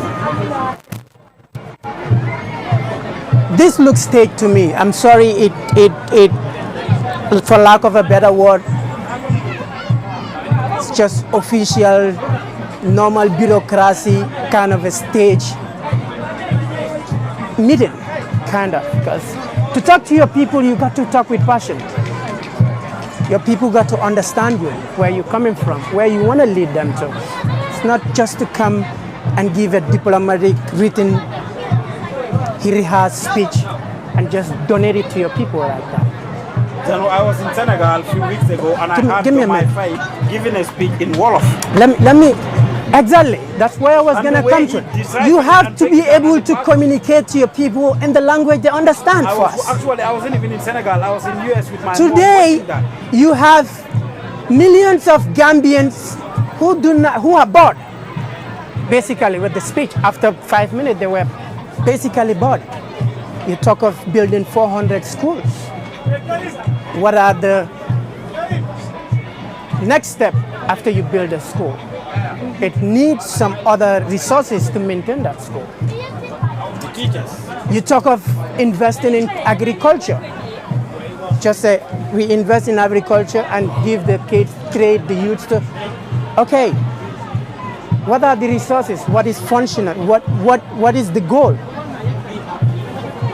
Everywhere you go today, schools, building 400 schools does not guarantee a quality education. And we are in the new age, 2025, where you can even basically teach yourself using the internet if you use it the right way. He mentioned the technology that is right in our hands. Attention is the new currency. Tell your people how they can utilize that. And the internet that is they are using, how best they can put that into profit and product something that will yield something for revenue for them. I think it's a missed opportunity. I think this nature, this old style of coming to independence and speaking some written, that is old. Talk to your people. This is the moment your people want to have that leadership voice. This is where we're heading to. These are not the people that we are here for. All these people under the sun, they are God's words. They are God's voice. They're the ones why you're up there. Speak to them when they go home. They have that patriotism sense in them. Wake that up. It's dull. And that's why wherever you go, people are dull. Because they don't have that. When Yahya Jammeh speaks here, hate him or like him, he relates to the people, number one. He mentioned their struggle. He communicates to them in a way that it provokes their patriotism. They just have that feeling to be like, you know, I have a leader and I can be proud of where I'm from. And this is going to be my contribution come before next year. We are tired of coming here and hearing some scripted of people who can't even relate to us. So also he mentioned that despite political destruction, calamities, resource constraints, right.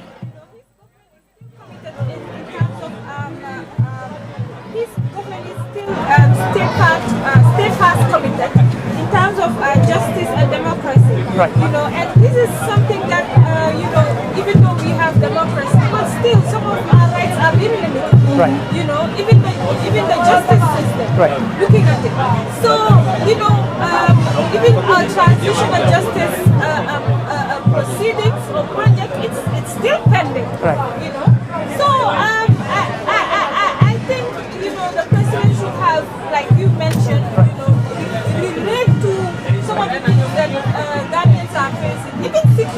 Right. He should have thought that, you know. Right. I understood some of the challenges that my citizens are facing. Right. But this is something that, you know, my government is looking up to. Right. Looking into. And I hope, you know, with time, you know, we can basically make Gambia a safe and a very conducive environment for each and every Gambian. Right. Yeah.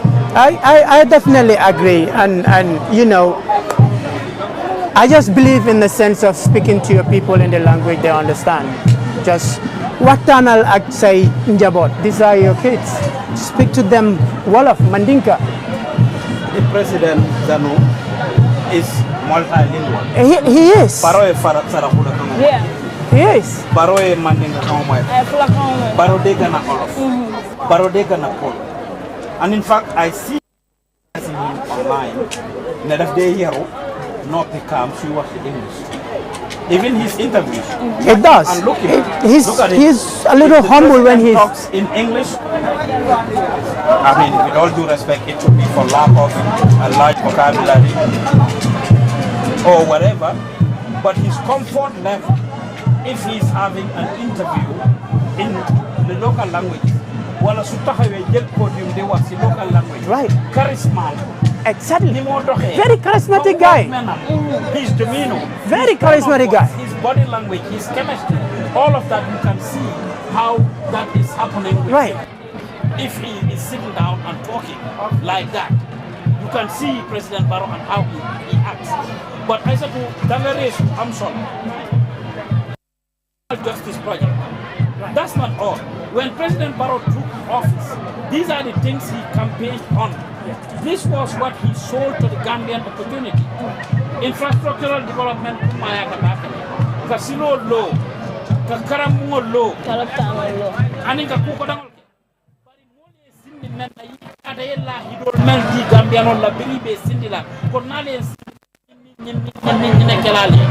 I meant for Moli, the Transitional Justice Project was a key part of it.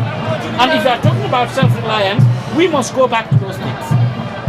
Because another I TRRC law, another I Constitutional Review Committee law, both of these, and that's not all, a Security Commission in law, and several other commissions, multiple commissions, not a former law. I am all tombong anti-corruption. Yeah, anti-corruption commission. I borrow a commission on Meloja Naman 10C. Birana Rani Saintema. I'll be surprised if they are not up to 10. But most prominent of which is the TRRC and the Constitutional Review Commission. The Security Commission, which my party and others all played a big role. They did validation workshops. They did all kinds of things.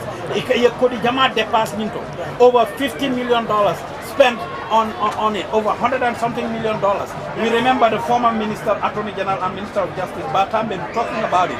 I hosted them. Yes. Some of them, when they came to Seattle, yes. We hosted them. Yes. We listened to them. They brought together all the Gambians. The Constitutional Review Commission committee came to Seattle. Right. They went around the world. They talked to the Gambians there. I remember interviewing the chair of the commission then. I remember interviewing the TRRC committee when they came there, Oreja Baro, Musuba Koto and others. I interviewed them. We interacted with them. They heard our voices. They heard our calls. Hanikabi Constitution Patrolman Law. Munatina Aman Law. Atata Fafra Nyanda Panola Dame, Yaburu. Time limit him, Iman Songal. Anin Kukorangol Melia Sambana. Ale Sojaro la Koji for Janewaki and a soldier. Daniel look around. Because we were here when they came to Seattle. We were there. And remember Carl, yes. All of that. Yes. All of us were happy that they came. And we were in support of what they wanted to do. Yes. It's so very, very disappointing that no money is spent. And we couldn't agree on what can be just rectified. You know, not to discredit the laws, but laws, these are people who come to an understanding for mutual interest and say this is what we want for our nation. Why should we throw that much money out for the interest of just a small group of people? Man, that was a very big disappointment, you know? Of this new commission that they just set up with the TRRC, with the anti-corruption commission. There are a lot of corruption. Security sector reform. Right. But I more right. We're not seeing any results. We want to see results now. You know, Mr. Security President, sector reform. Betay economic soldiers yangi ni mange mi want take nyom. Right. Tepunta bi balama duga sa economic soldiers den ne duñ duga. We still have ECOMEC in this country 8 years after President Barrow took over office. Getting to 10 years, 9-10 years. ECOMEC soldats, and we're talking about security sector reform. You just give soldats begin a few work, more come ni ko jada ma waxe ci gannaaw.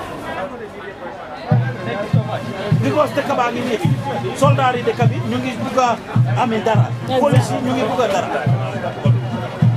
And a reform Taraina in the 30% salary increase. In his interview he talked about it. You know, local guy 30%.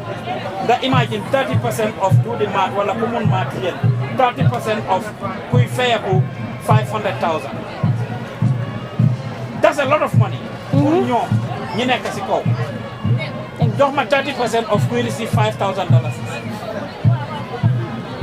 It's in the hundreds. It's not ministers alone that are receiving those type of salaries. Directors, permanent secretaries, and all the people, the top officials. Nyom la mo gena impact. Niko Imam Babali wa heli wa pega la de 30%. I give it wrong. They does not even go to the large numbers. 30% of $10 is $3. It's $3. It's 30% of $100. 30% of 3,000 is $30 or thereabout. So the higher the number, the more beneficial it will be. The average Gambian police officers, school teachers, medical workers, and many they receive a few hundreds of dollars. Few hundreds. More salary. Because $1,000, $2,000 added to your salary, you hit a jackpot. Exactly. But the more better joke, very soon we will have rich people, everybody will be rich. That's what he said. But it's important for us to look at these things. And as Zanu stated, Amanyan Nakala just a script. Ndefe anyanta nala le muwa sila kayim understand. Exactly, yeah. Amni kuko lapatol, ya kanasol, banko beya mo. Ask the average person here if they heard what the president said. Ask them about the president meeting to see if they can decipher it for you. Go and talk to the Gambians outside and see if they will tell you they've heard what the president said. Regarding the economy, you mentioned that promisingly the economy shows remarkable resilience despite global challenges, which I know is inflation, you know, the Russia-Ukraine war, you know, and then the 5.8% growth rate in 2024 and a decreased headline inflation from 18% in 2023 to 10% in 2024. This is what the president Yes, they are. They are. But how does it reflect in the life of the American? Gambianol melbe siarar ko jada may mel dar may sim ma koy no ji Gambianol melbe na farafe ji de sirin ji ani melbe sirin banjun jak ni ye affect nyaati ni ye la life fali nyaati ni kanyin mem every sector of this country afele me mburu ko for the United Nations states and First, we shall witness the departure by the President of the Republic of Guinea-Bissau, His Excellency Umar Sissoco Embalo, followed by the President of Senegal,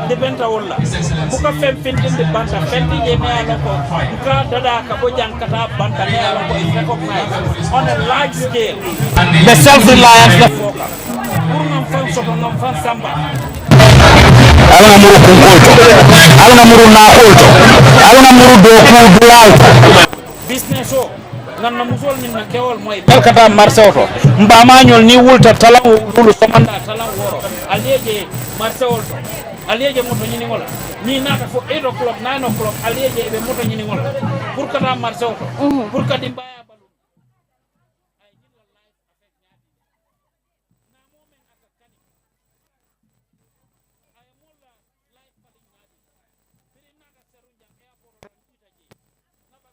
sambana pour albedo ko kala menna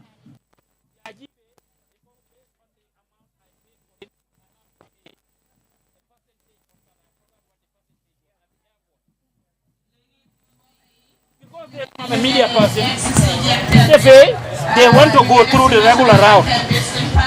Ko merisi no sanala lay ko nya ha dol dan ko basula duma e ko nya ta melman long melman suute wol bela do ko la imam an furka kete dol dan ko basula e ba sola nya ta iniye dia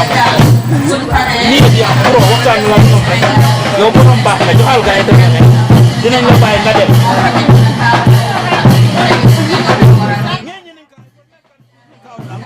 how does this change the life of the average Gambian? Ko aldo sama do ko men aldo al na parle jan ka sey suwo kono fa albe lifle dani la pour ka sey ala suwo kono ni bita ka ja ibe sey la ka bo ba ñun jang e ka mo jele be lo a sojar len a police len a tijalem a karamundo dinni ngolen a wafir la le ka ni silo be de farine mo be no mala buro stinkon buro westfield buro taboko buro senegal be jom traffic light rek ay de Abaraka Bake, Mr. Diouf ko ya fo ñame ñin salary increasement wala ñu ko ko ngola ay mo la balwo fanin ñaadi le surtout ni nata na bolon kono ma fa ngola nsafu do ni falin di keta je wala ko ka senol menke wala to la life falin bal ñin salary increasement wol mela life falin be exemple o tala na police officer la men katarina traffic kon most of them ikaje la fam moto e nana proper documentable kon itamuta nola because anata dra ay 50 kubi bulo kon iba bula la tammi obviously wayata documentable because ngaje si lolu kan an han sayang abe kerinne mi ko tol fanan kabolu wota ni ayata ri tol la salary e ko yalla fala bar men be tol ye santola wala tala fate tol men be duma femmal la fawata kamuna han say la life man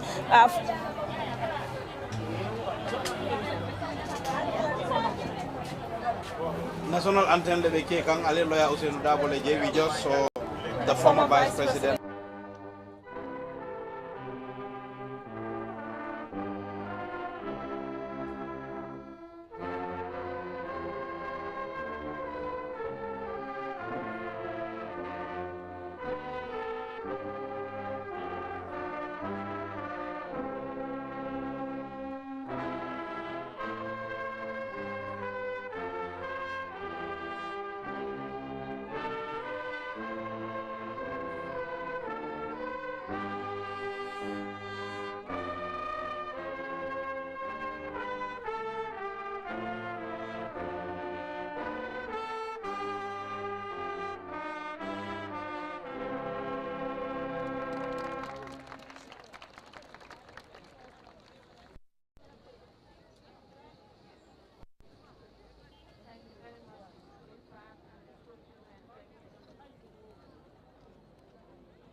You know, the Gambia in strengthening bilateral ties as well, especially Senegal and the Gambia. We share a lot in common in our culture, in our tradition.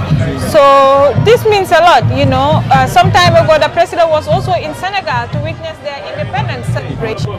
Aissatou, Amame back, it's not long ago, just a couple of weeks ago, when we saw that some of the West African countries actually that are currently led by, that are in ECOWAS, but that military took overs happened had just taken themselves out of ECOWAS.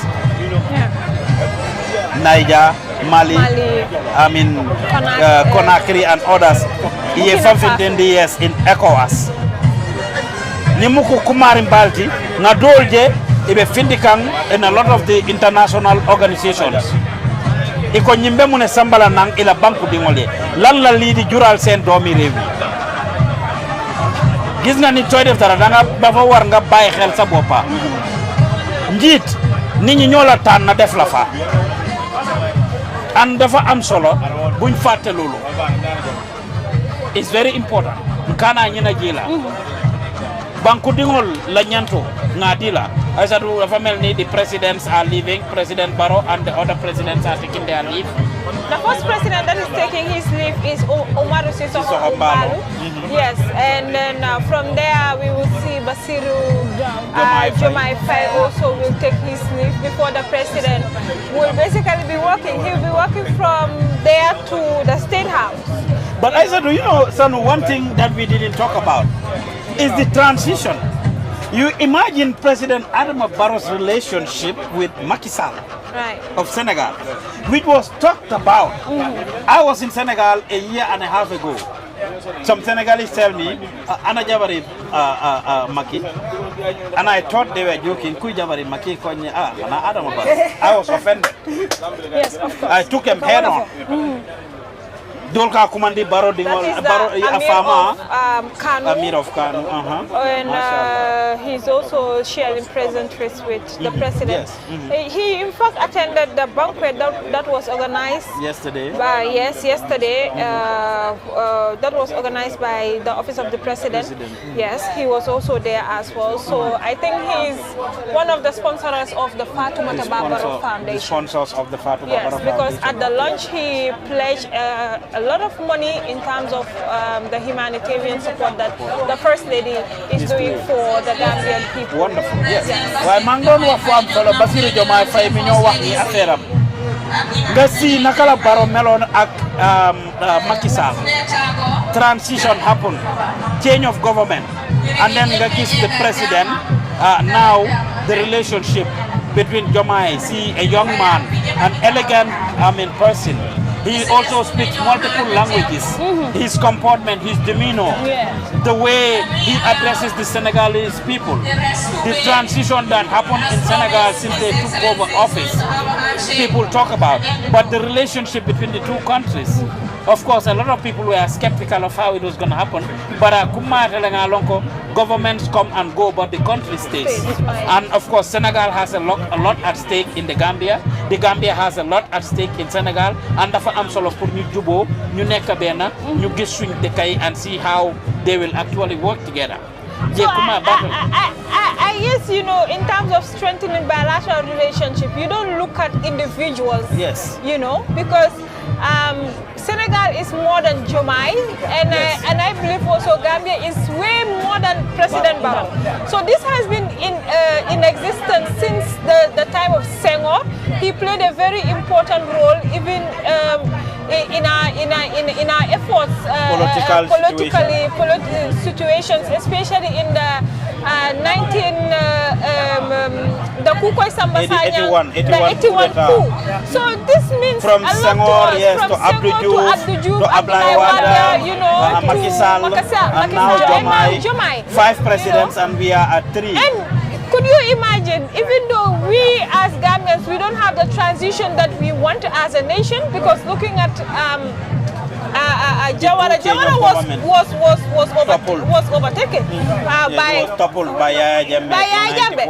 And then of course it's only then in 2016 that we voted Jammeh out through the electoral vote. We have a smooth transition, but even though it was not smooth, we have an official change of government from a military rule, democratically elected president taking over, but not more of having a smooth transition Look, because there was no handing over that was given to Barrow. So, but then looking at Senegal, they have a transition regularly. Regularly. Yes. You know, this tells a lot in terms of their democratical status as a nation, but also the awareness of people. Yes. You know, they believe in so much. They believe so much in loving the country first, because they're seeing the country first. Even despite the whole political tension of Jomai and Sonko, you know, but then even transitionally, it went smooth. Macky Sall handed over the country to them, and then well, you can look at it eventually that okay, it is smooth, but liñ doon wax ci gannaaw rek and fofu before ñu tej ñanta ñaatali na jëlé na diamu banku dingo li ñu waxtaan ak doomi réew mi ak li leen war ñoom seen boppa ñu xam ko Sénégal bi ñoo wax ni yes, it may seem to be smooth, but genuinely so, a lot of lives are lost at every point that we talk about to get to that level, to tell the president that no, this is not going to continue, this is not going to happen. Ablaye Wade and Abdou Diouf, it was the same thing. A lot of lives were lost.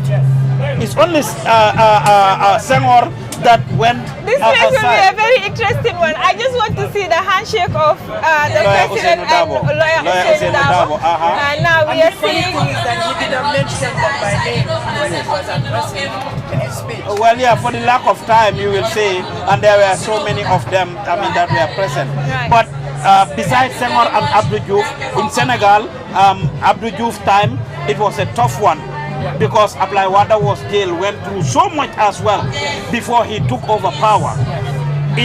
After Abdou Diouf left and Ablaye Wade took over, and that's why Ablaye Wade, when he came and he wanted to change and tamper with the constitution and have his son, I mean Karim Wade, the Senegalese people say no. Macky was working in his government. Macky was very influential and close, and because Macky wanted to interrogate when Ablaye Wade wanted, Senegal's democracy is very strong. Their parliament, Macky interrogated Ablaye Wade's son when they wanted to give him position, and they wanted to audit him. They wanted to see into his finances and what he has, and that is what, I mean, from what he had, get him to not continue to be the president. He fell apart with Ablaye Wade, and then decided to get into politics himself. We remember when Macky went to Touba and hide there and beat there, but eventually Youssou Ndour and other people all joined hands with him that get to him winning. But all of a sudden, about a few years ago, Macky seemed to have forgotten that as well. The president is shaking hands with different people. Is that not Bibi Dabo? That is Bibi Dabo. Former vice president. So we have seen former vice president Bibi Dabo from Jawara's time. We have seen Fatmata Tambajang, the Third Republic, who is the first vice president under, I mean, him. That is Mama Kande. Oh, Mama Kande. Oh, that's beautiful. Yes. President Barrow and Mama Kande shaking hands. They are talking. That's beautiful and nice. Oh, Sadio, gis nga Sadio mu ngi wax ak Mama Kande mu ko joxoñ. Sadio gay dañ wax ne pankut ne dafa noppi. Waaye gis nga ni mo joxoñé Mama Kande. Sadio ngi joxoñ Mama Kande. So also, you know what happened, President Barrow, how we prioritize infrastructure. It's in fact one nako, and then mu highlight nako even during his speech, you know, they have made significant strides, you know, in terms of development areas with infrastructure development accorded top priority, you know. Even though living condition, I must give him credit on that. In all honesty, I never think about the project that is going in. It has made transportation much smoother, you know, and obvious you have to give him credit for that, you know. And we are not bashing him because we are not saying all of them. class num daw daw fo nga yokk yar xam nga lu defu waxu lu ay jamba exactly and just not to forget you guys mentioned Senegal and Gambia's relationship, you know, that can be overemphasized. Senegal, Gambia, you know, it's a location. It's very strategic. Manamada one home can more you negotiators my big body. They kind of put us in a very funny position. Because the nation will share one border with one nation and you have no other exit route, becomes to your disadvantage. Nonetheless, throughout this year, the conflict that I believe is still in the minds of many Gambians was in the 1981 coup. But besides that, these two nations have enjoyed great relationship. And us as Gambians, we can learn from them, you know, as they learn from us. But I believe us, we can learn more from them because Senegalese are... Oh, that's the former Vice President, Fatmata Jallow Tambajang. I mean... Senegalese are very patriotic, you know, when it comes to love for country. That's why you see every election, what Senegalese decide, they defend it. They defend it, even if it means their life. I'm not saying that's a what you call to go by in terms of dealing with the government, but also, like I said, these are people who hold their government accountable in all levels and in all angles. And that's where accountability comes from. You know, if you can hold your public officials accountable to what they do, things they say, how they do it, at least we'll progress to another stage. Gone should be the days, Sanu, when people just elect officials and not hold them to account. You see the flip at every point. Nima wax ni yeb Sénégalais ñoo def Abdou Diouf Ablaye Wade fofu. Bu mbugé wax waxet, gaay dañ deluwaat and took him back to the drawing board to remind him about those things. Bim ne wax waxet. The same thing ñoo fa def Macky Sall. In the same vein, have people lost their lives and lose their lives and so many things happen. Bim Macky ñëwé ba bëgg turn around. They said no to him, they stood up to him. The same way they put Jomai there now and monitoring him. In fact, it has started. It has started. And akumaya battle nga je jube. We should be able to hold our politicians to account. Ninga mol sindije nga jibe. But going to be the days na sita drong na ye mano di molla. Silol mel inyanta dala. The very first time na men isita ikoy be battle for election down 1 year or 2 years. Right now. Yes. It's in 2 days, I think. The by-election is in 2 days. Silol mambete about ngaje sante ye twakitol samba jebe silol karate ka anu atiyamul meta den kilalo ko jannen kiyanti bele wona ben na molu fala hano silo mandada no kabrin 2021 election la fokabula na nyindola fo nyimba election ye grate sambe be silol grate das mean that email interest to bayi so to kapo men ne bulo ko ne lafta wala ne do kala anu ngam yenol nyanta kunina wala la sai akate ka so on sa wala mun ton sembo wala mun na kamate so wala kamansa sini wala kamansa fali bari kanan nene ni election o sita ya dara wula nga juru ma nyani sama na ta fintinola mani botol mina tulu bidongol mina na tambite buke jefa ni mo be tambile yela werol selen itala dipita o million saba moto ba bulo ko no membe la tundo ka man simon so to sako konton me alon ko bala fa ba mun na tundo bari yala mo la kunin bali ale o sabu ni mol kunin tanu ite sonna wala ni mol yela nyanto lonno ite sonna wala because ibinale ya ni esi alia fo e kon lafitale ale nyin wal le tamande lafita ale nyin mo be denta menna be nyanto fanjela jele parce que li nga xamne mom lañ bokka waye du dé démé nonu lu bari suñ politicien ci bala ñoo commencé defar school ci bala ñoo commencé di ñox lañ bëgga dañoo xaar ba election jege su déssé ben at wala ñaari at right now there is rapid development everywhere projects ci togon yépp yu bari yo xamné waron nañ ko mëna def ñu tok ci dañ xaar ba develop ba election di jege ci ni between this year and next year ngay gis yu bari yo xamné dinañ ko start even suñ amé funding bi sax dañ ko téye té man fogg na né warta démé nonu waye su jotté ba ñew su gaay togué di struggle pour ndox su la taj yol la di dunda problème ndox forever ñu tok ba election jege sa ñu jël ndox jox leen indi fa ay bohol jox leen ndox mu consistent gaay ñu ne indi nañ fi ndox fàtte nañ liñ doon daj yëpp su dee problème yi yoon nañ amoon ñu def fa yoon ñu start di dem sànni leen su jotee ba time bi jot pour election I was talking to someone last election and this particular one actually was in KMC and the person was very excited na ma guess kan moo ñëw suñ kër tey ma neen kan la Talib Ahmed Bensouda Talib moo ñëw dugga di dox gox tu gox dem gaay seen kër dem nuyu paa yi ak maire yi ñu kontaan dafa am itte bi mooy second time am first time ñëwutoon bi second time bi di jotee Talib came and dem door to door after loolu ñëwatut foofu politique bi rek kañ whether Talib la whether Bakary Badji moo ko def whether any other opposition moo ko def whether President Barrow and his people ñoo ko def whether député yi la ndax du garañ ci biir nit ñi xam seen problème yi toog déglu leen waaye ñun dañ dee fàtte konol ka faa juunale nga ñi na am juunale dañ dee gaaw a fàtte te loolu yóbbuwut réew kanam so politicians yëpp dañ understand loolu ni jur ñoo jur la masuwole la problème oti ibe struggle kam ibe ñoo tuula wala ba jurle bulol la ika bata ite na tayo landi e mon o tuula na agricultural karo jibe na pole nung somandala ko important nyaming agriculture being the backbone of this country but still nothing has been done or just a little has been done in terms of improving the agricultural sector. Just a few weeks ago, Najeloko, even though granite being our export cash crop, used to be, yes. On the line, you know, used to be.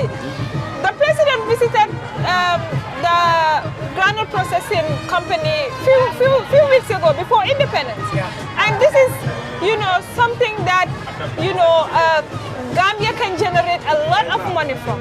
You know, mechanical farming is important, but we need to know how to basically use this. How evolving the world is now evolving. You know, so if we want to basically agriculture to be our backbone of this country, then meaning we need to invest a lot of money. You know, and also to use technology. This is what is moving the world now. You know, so what do you think we do to address this issue? You know, because apart from granite, cotton. You know, so we still doing cotton? Yes, we went to Jahalipata and other places. And Basse. Not long ago. You know, so these are some of the things that we can utilize. You know, and then we can have a lot of revenue from it. You know, agriculture, you know, that's all we have. Because Gambia cannot produce what other world cannot produce too in a bigger amount. We look at it right now, and my brother said it earlier on, was that oil on the CD. Right now, what can sustain us as a people, self-reliance, we are in 2025. That physical job that had manpower, labor, demand is no longer there.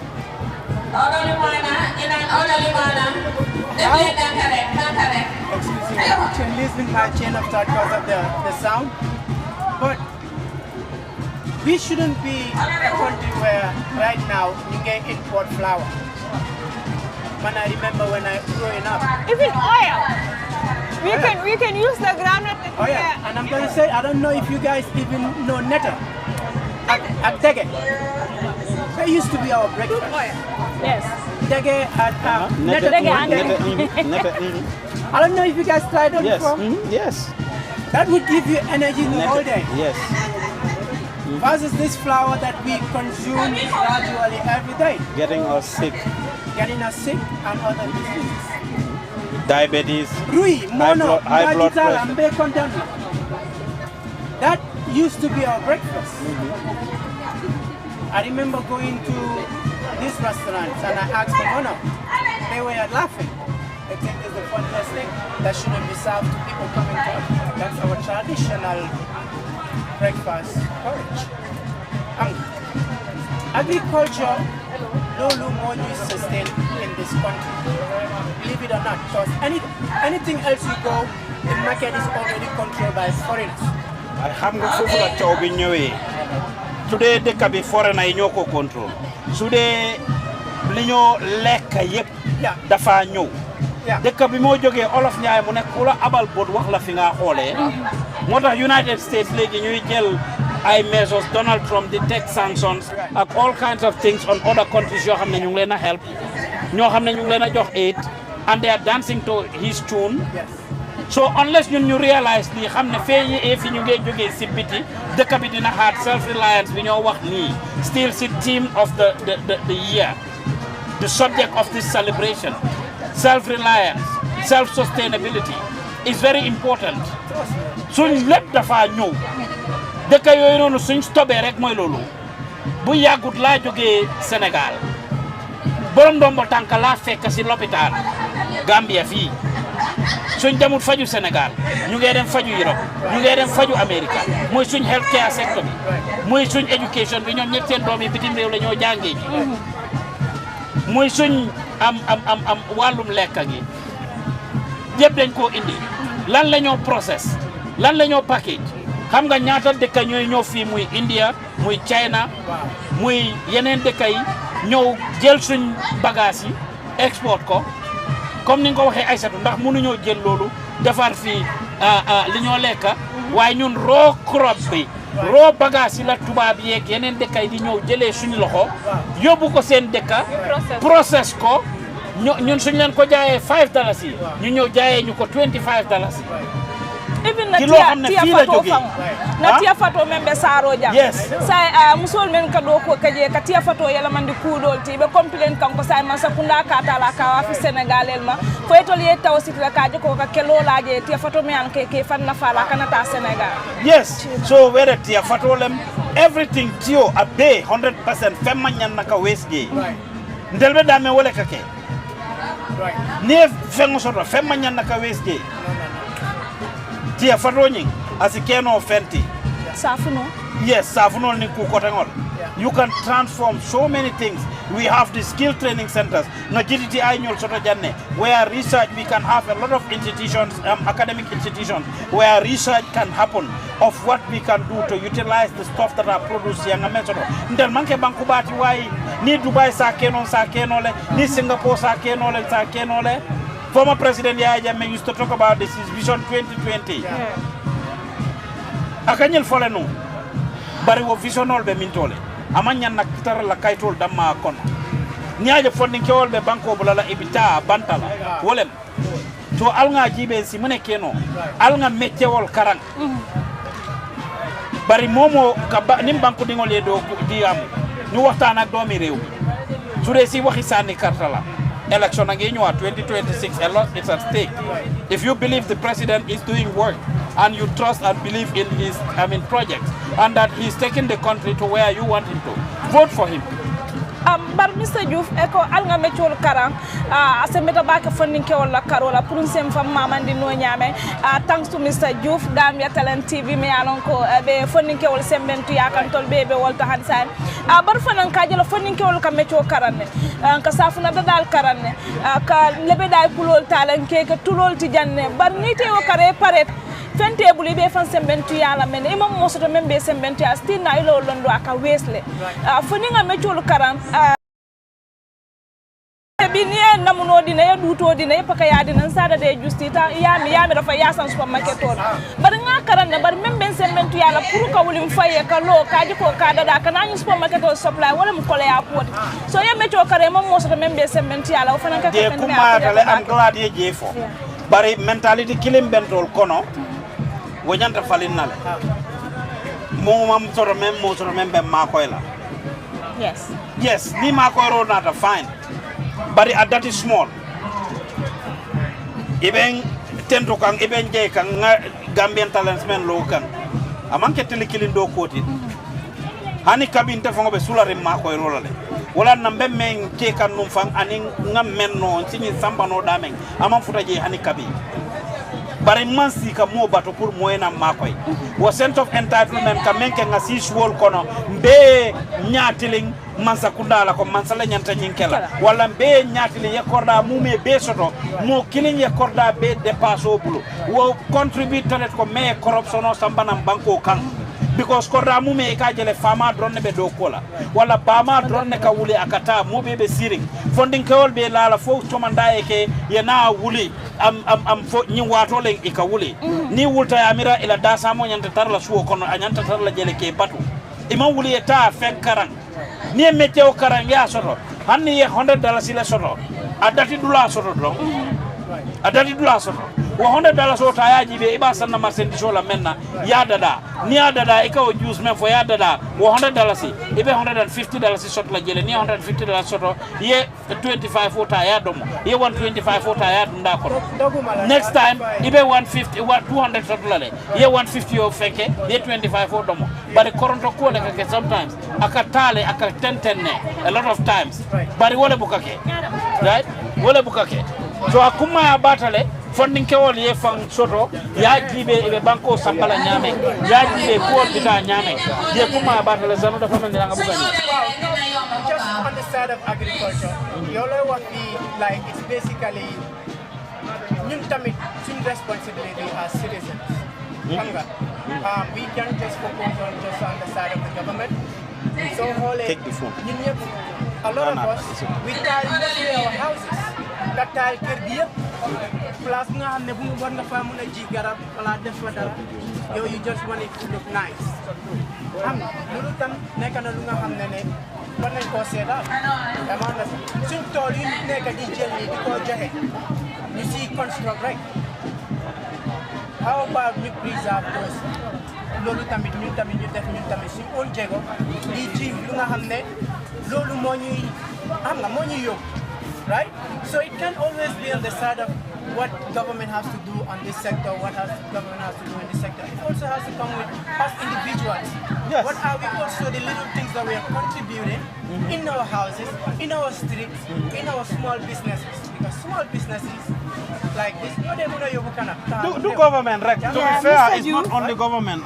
Just to tell you, I know Yaneka host be, dem nama inila Momodu Sabali, bugana ngen joko, ngen jakarlo, you know, mom neka na ko xamne all the time, ñu na su fi aimé sax mu neex, Mr. Diouf xam nañ sa digante ak Sabali, neka la afete all the time, bugana tay ngeen am waxtaan bu ndaw, mu ngi yakamti do, but mané ku ngeen waxtaan. Tai pala, mangi gis be jaw bi tai pala. In 5 minutes. So thank you very much, Sabali, for joining us today, and happy Independence Anniversary to you. Happy Independence to your entire team. So today we are here, and then we are celebrate Gambia at 60, and then the theme for this year is it's marching in solidarity for self-reliance and national development. We've seen the president, you know, a spectacular performance from our men and security in uniform, but also, you know, a very nice and articulated speech done by His Excellency the President today.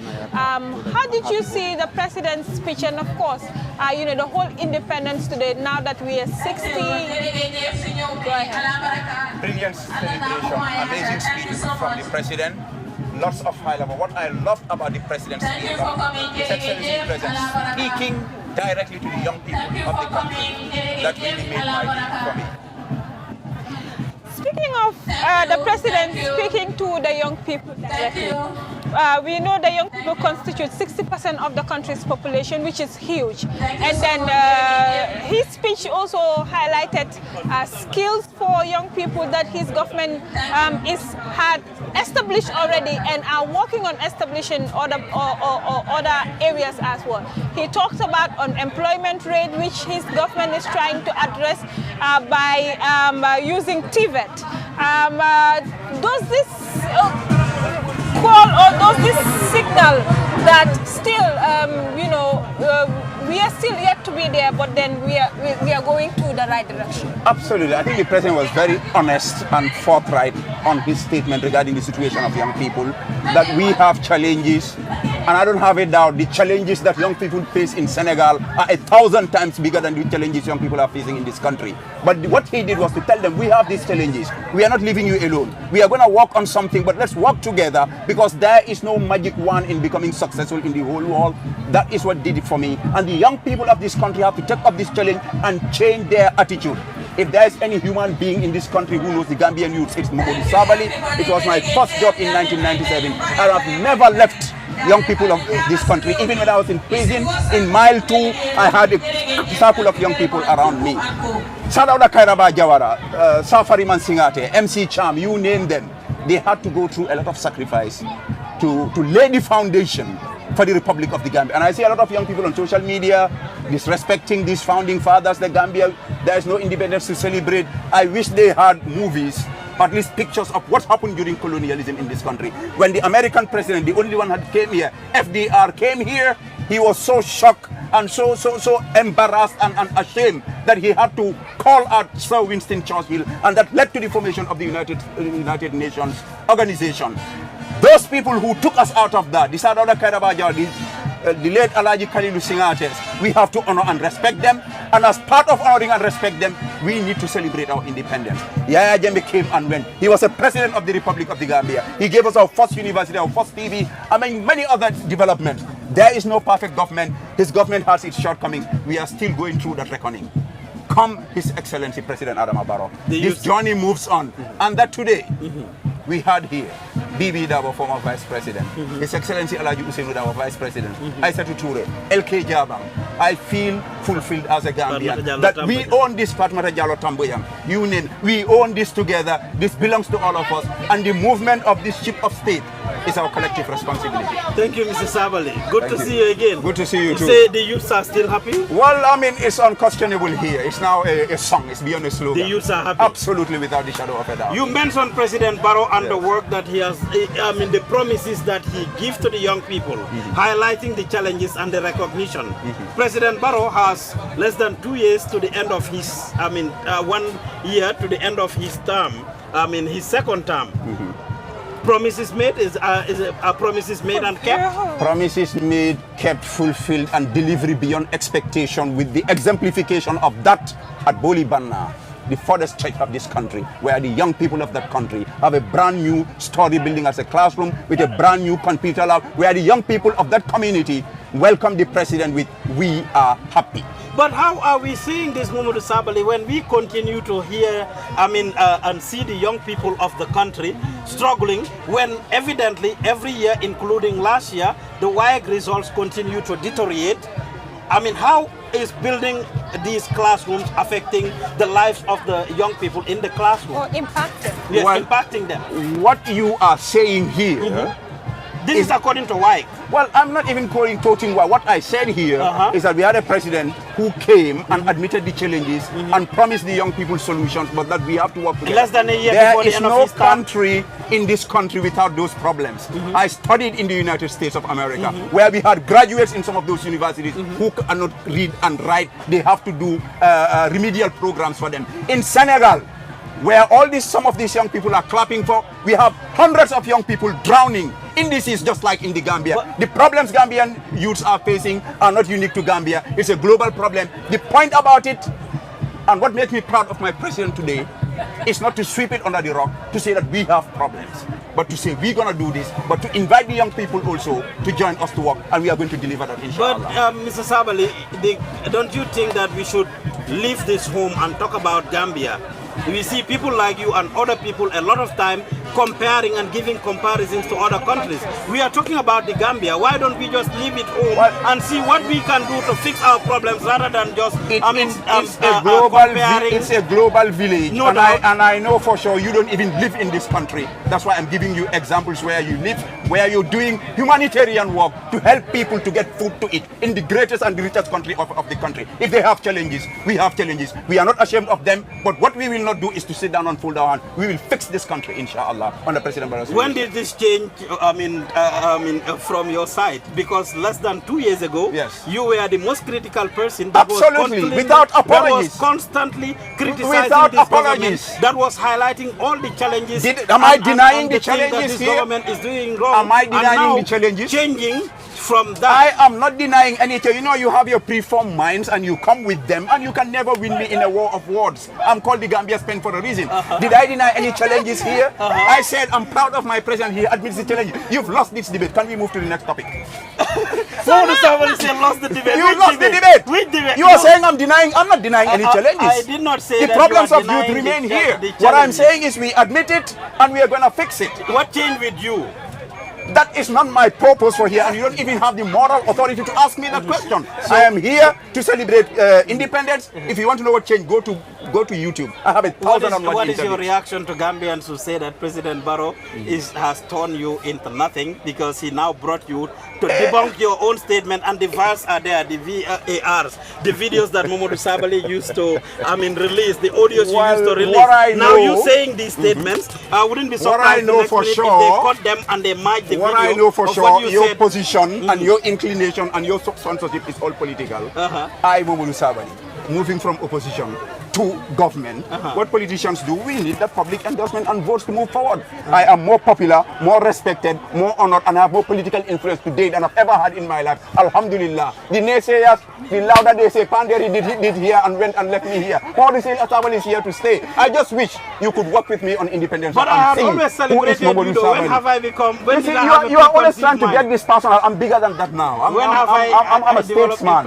We are talking about the Republic of the Gambia, and this country is moving forward. We want to thank everybody for their role, including those who criticize us, that this is a democracy. We nurture that, we encourage that. You speak your truth, I speak my truth. It is for the Gambians to decide.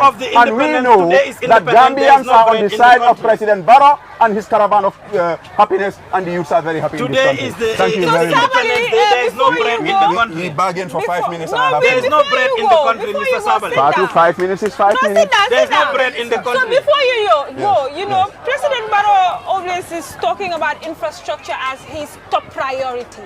And we know Gambians are always, criticizing the president in terms of, the living condition is hard. Even though the president is basically, Can you summarize your question? So, what Gambians, in terms of... How are you, sir? I'm fine. I'm trying to minimize my time. What assurance will you give Gambians, in terms of the Barrow government and its national development agenda that he has, the Urua, he always talking about it? Well, when you say Gambians, 100 people making noise with a political anger on Facebook, is that a representative voice of the Gambian You people? were one of those 100 people, did? President Barrow is constructing roads.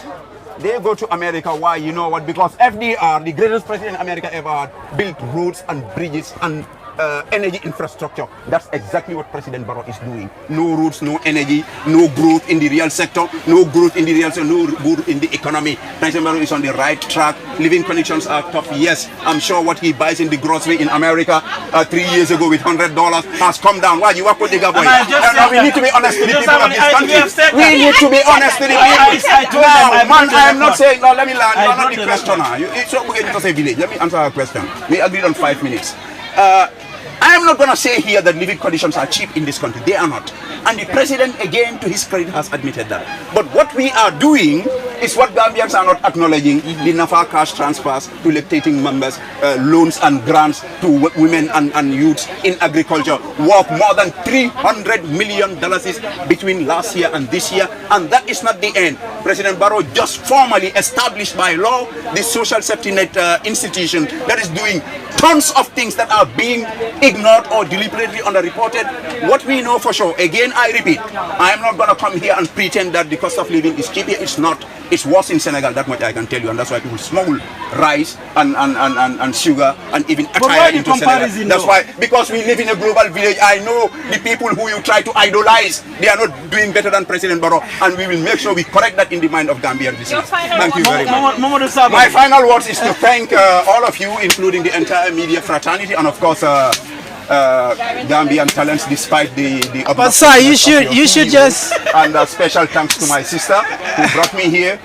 This is our country. We have to build it together. Everybody's playing their part. We may agree and sometimes agree to disagree, but the point is Suma fa nekkute sa dang ma day attack. Lu tax nga ma man day dégg naa wax attack. sa tur sax man dama la block on Facebook li ma la wax mooy dëkk bi ñun ñoo ko bokka and sant yàlla ñu am président boo xam ne depuis kañ ngeen jëj a gis opposition leaders coming to independence in this one ngeen waxante dëgg and this is somebody who listens, who has that sense of tolerance and empathy. Let us work together to fix this country. Donald Trump is going to deport people and be careful. I hope your student is okay. So we need to build this because final word I am asking all of the I am asking all Gambians to be happy the youth are happy. That's my message. You deport Mangama Bimala celebrate. Bimala oye the pen ken oye wula ko. It's good there why bimala ko oye benima oye enebla. Bima daw waxal Gambians ñu ko xamul bima wax ak yow. Bimala celebrate. Happy independence. Legi ñu sim nak ñu doy na.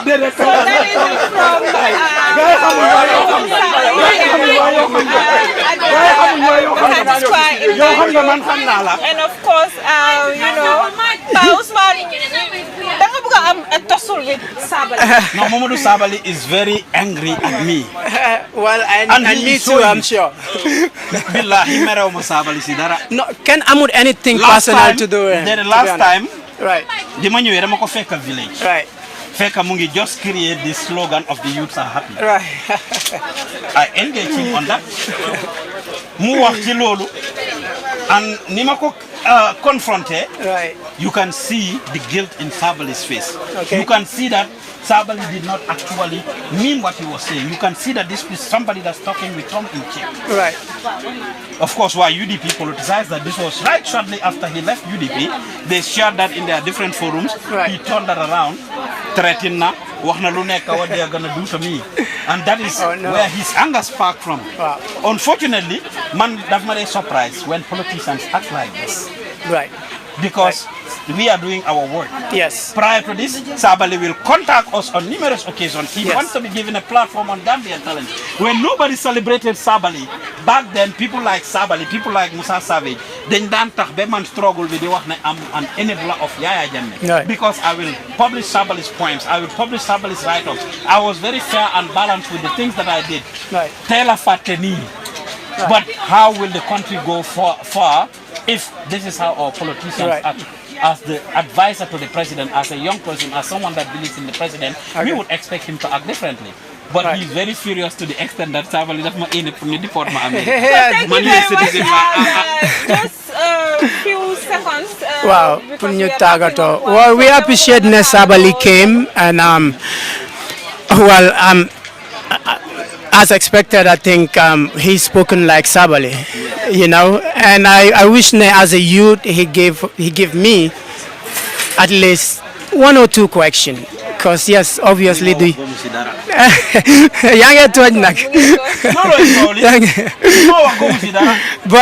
but yeah, again, right. For ñu tagato rek, this was a very, very special day for us Gambians, and we will continue to celebrate it. We'll continue to celebrate it in health and in wisdom, and we pray that God guides us through that lane. Today, you know, we witnessed what we've missed. It kind of awoken a whole lot level of patriotism. You know, rightfully, Savali Komnum mentioned, everywhere you go in the globe, there are challenges. Even the president said there is no country with milk and honey. And we agree to that, Mr. Sabali. This is our country. We can only address issues of our nation. We are not looking beyond our wall. We can only address what concerns us as citizens of this country. You know, we appreciate your service, sir. We appreciate what you're doing for the country. We are just saying that, you know, your government should do more for us, the citizens. That's all we're pleading for you and your office and the people who are under you. You know, it's a small country. We pray Hamga will celebrate another independence here. Hopefully we are not going to be deported and we'll be here and celebrate it with you guys again. Hamga, we love this country as much as you guys love it. And diaspora, my brother said it here earlier on. Our contribution in this country, you can never downplay that. You can never downplay that. And any government that want to downplay that, you're already signing the death of your your legacy. Yeah. Thank you very much. So, Ramatullah, ñu bàyyi la nga tàggatoo konka nit yi yëpp ñu ngi paak jërëjëf Aïssatou foog naa ne tey bés bi nekk na bés bu màgg ci Gambien yi 60 years of anniversary Diamond Jubilee mu nekkoon lu am solo fii si Makati Square gis nañ dignitaries yëpp yi nga xamante ne teew nañ fi ak political leaders yi ak opposition si mu nekk lu am solo déglu nañ li nga xamante ne tamit mooy speech président bi mu ne amul benn dëkk bu am meew ak lem dëkk bu nekk expect ne ñu liggéey waaye moom tamit wax na si wàllum ndaw ñi li nga xamante ne ndaw ñi ñu ngi leen doon bàyyi xel te fi mu nekk ni ndaw ñi si hardship bu mag lañ nekk kon yooyu tamit war na see bàyyi xel ki nga xamante ne mooy Sabally dégg nañ waxam waaye moom dafa mel ni ku mer la waaye yooyu warul si réew mi ndaxte saa su ne suy wax ne youth are happy di compare Gambia ak yeneen réew yi is a big disappointment to me waaye nag noonu la di gërëm ñëpp képp ki nga xamante ne yaa ngi ñu doon seetaan rek si Gambian Talents TV di leen wisaat once again a happy independence. Thank you very much. See you next time. Thank you very much, Ramatullah. And of course, we will also allow our amazing Mandinka ku ñu doon dimbale si Mandinka bi mi nekk Jadama moom tam mu tàggatoo balaa ñu tëj programme Jadama say riro futata tongoto barka bake Aïssatou ko riro futata tongoto le doron badingol doron atolle yaje sanji taworo juraro me yalon ko ngake independent oto bi be saro talali ye jandoron na kali yaje nyamen doron independent otata nyamale mol contenta ngana independent no celebrate ka joko jo yajulo men ben kan la kuntutale doron ngol tentu wala barin ben former vice president kon tentu balam me yalon ko late Sadawda Kairaba Jawara ana nyongo doron ka fe ala barka bake atolat na bintol sita jang ka independent o 5 kan be saro talale janna fo wati do romba falale ko assalamu alaikum wa rahmatullah Abaraka Bake Jadama, Mr. Youth, we've now come to the end of today's program. It's Gambia at 60, and of course it has been a great moment and of course a great day for each and every Gambian out there. You witnessing this day today. How did you see the independence, the president's speech, and of course saying goodbye to our wonderful viewers? Just want to pay tribute to our forefathers that started this. Like I said, from Edward Francis Small, I am Gaba Jahumpa, P.S. Njai, Safari Masingate, Sadawda Kairaba Jawara, all the amazing people, MC Chairman, all the amazing people that have actually led the Gambia to independence or fought for this independence. Very few of them are currently alive, and we are very happy that some of them live to witness 60 years of celebration. For those that are gone, we definitely pray may their souls rest in peace. Their legacy should stay. We should name institutions after them. We should have them being remembered. We should write books about them. Not written by other people, but by Gambians. I am a big advocate of having people, to actually take their destiny into their own hands, to look at things that are about them and take advantage of it. So I think that's great. The celebration was great. I was very happy. I'm fortunate to be here, to witness this, to be part of this panel discussion. To all our wonderful viewers that are following us wherever they are around the world, we salute and appreciate you. We saw the numbers. We saw that you rely on us for information. This is why I established Gambian Talents with Ibunjai. I salute my partner Ibunjai for the great job that we do. I see the teamwork, the effort that this team is doing. The past few days, the coverage that my team is doing, from the event that happened at the Sadawda Kairaba conference call, Jawara Conference Hall, a couple of days ago, the National Dialogue, to the banquet yesterday, to what is happening today, to the entertainment that should be happening here later on. There are a lot of groups, cultural groups that will be performing here. Of course, there will be wrestling.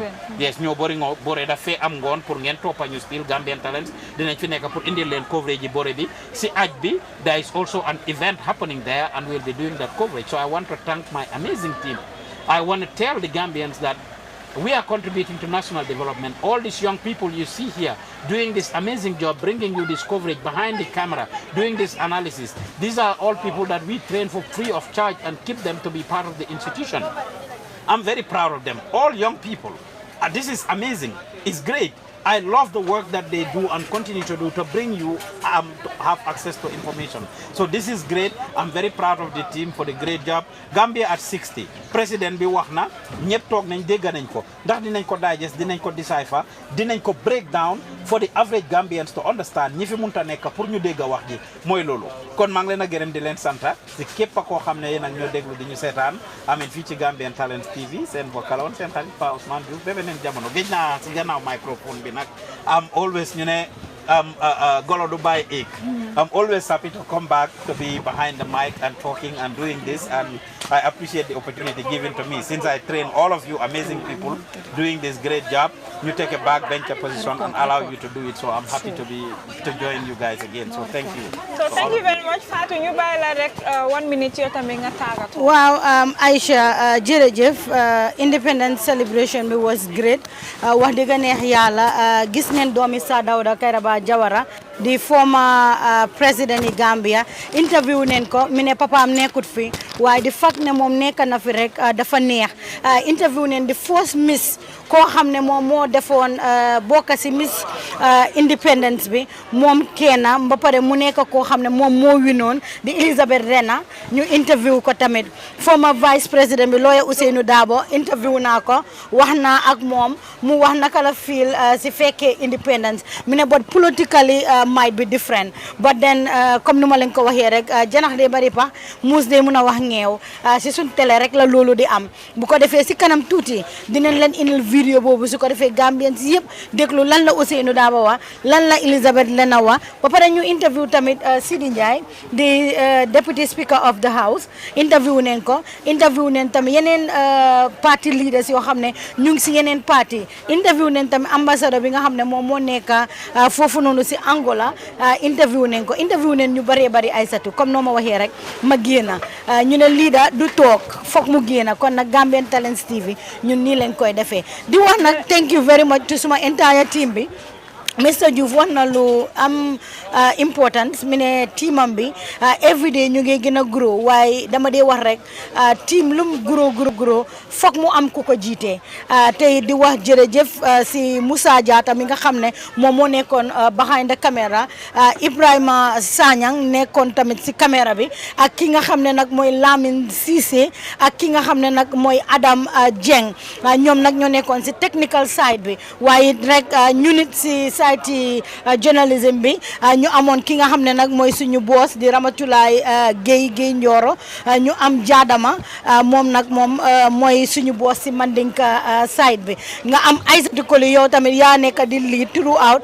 démba bu gaay di def seen technical work bi yëpp yaa ngi fi di xool naka la moo baaxee comme ni ma koy waxee rek Gambian Talents TV la soo leen bokkee defante mu baax rek dafa baax kon nag everyday you would see more di leen wane rek ngeen support ñu soo leen ñu supporté rek dinañ gën a dem si kanam jërë ngeen jëf call leen 7833524 mooy suñu WhatsApp number anytime you can always call just to support Aïssatou ma jox la loxo ndax ma ñàkk laa jox loxo parce que duñ juboo thank you jërëjëf Fatou Samba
Thank you.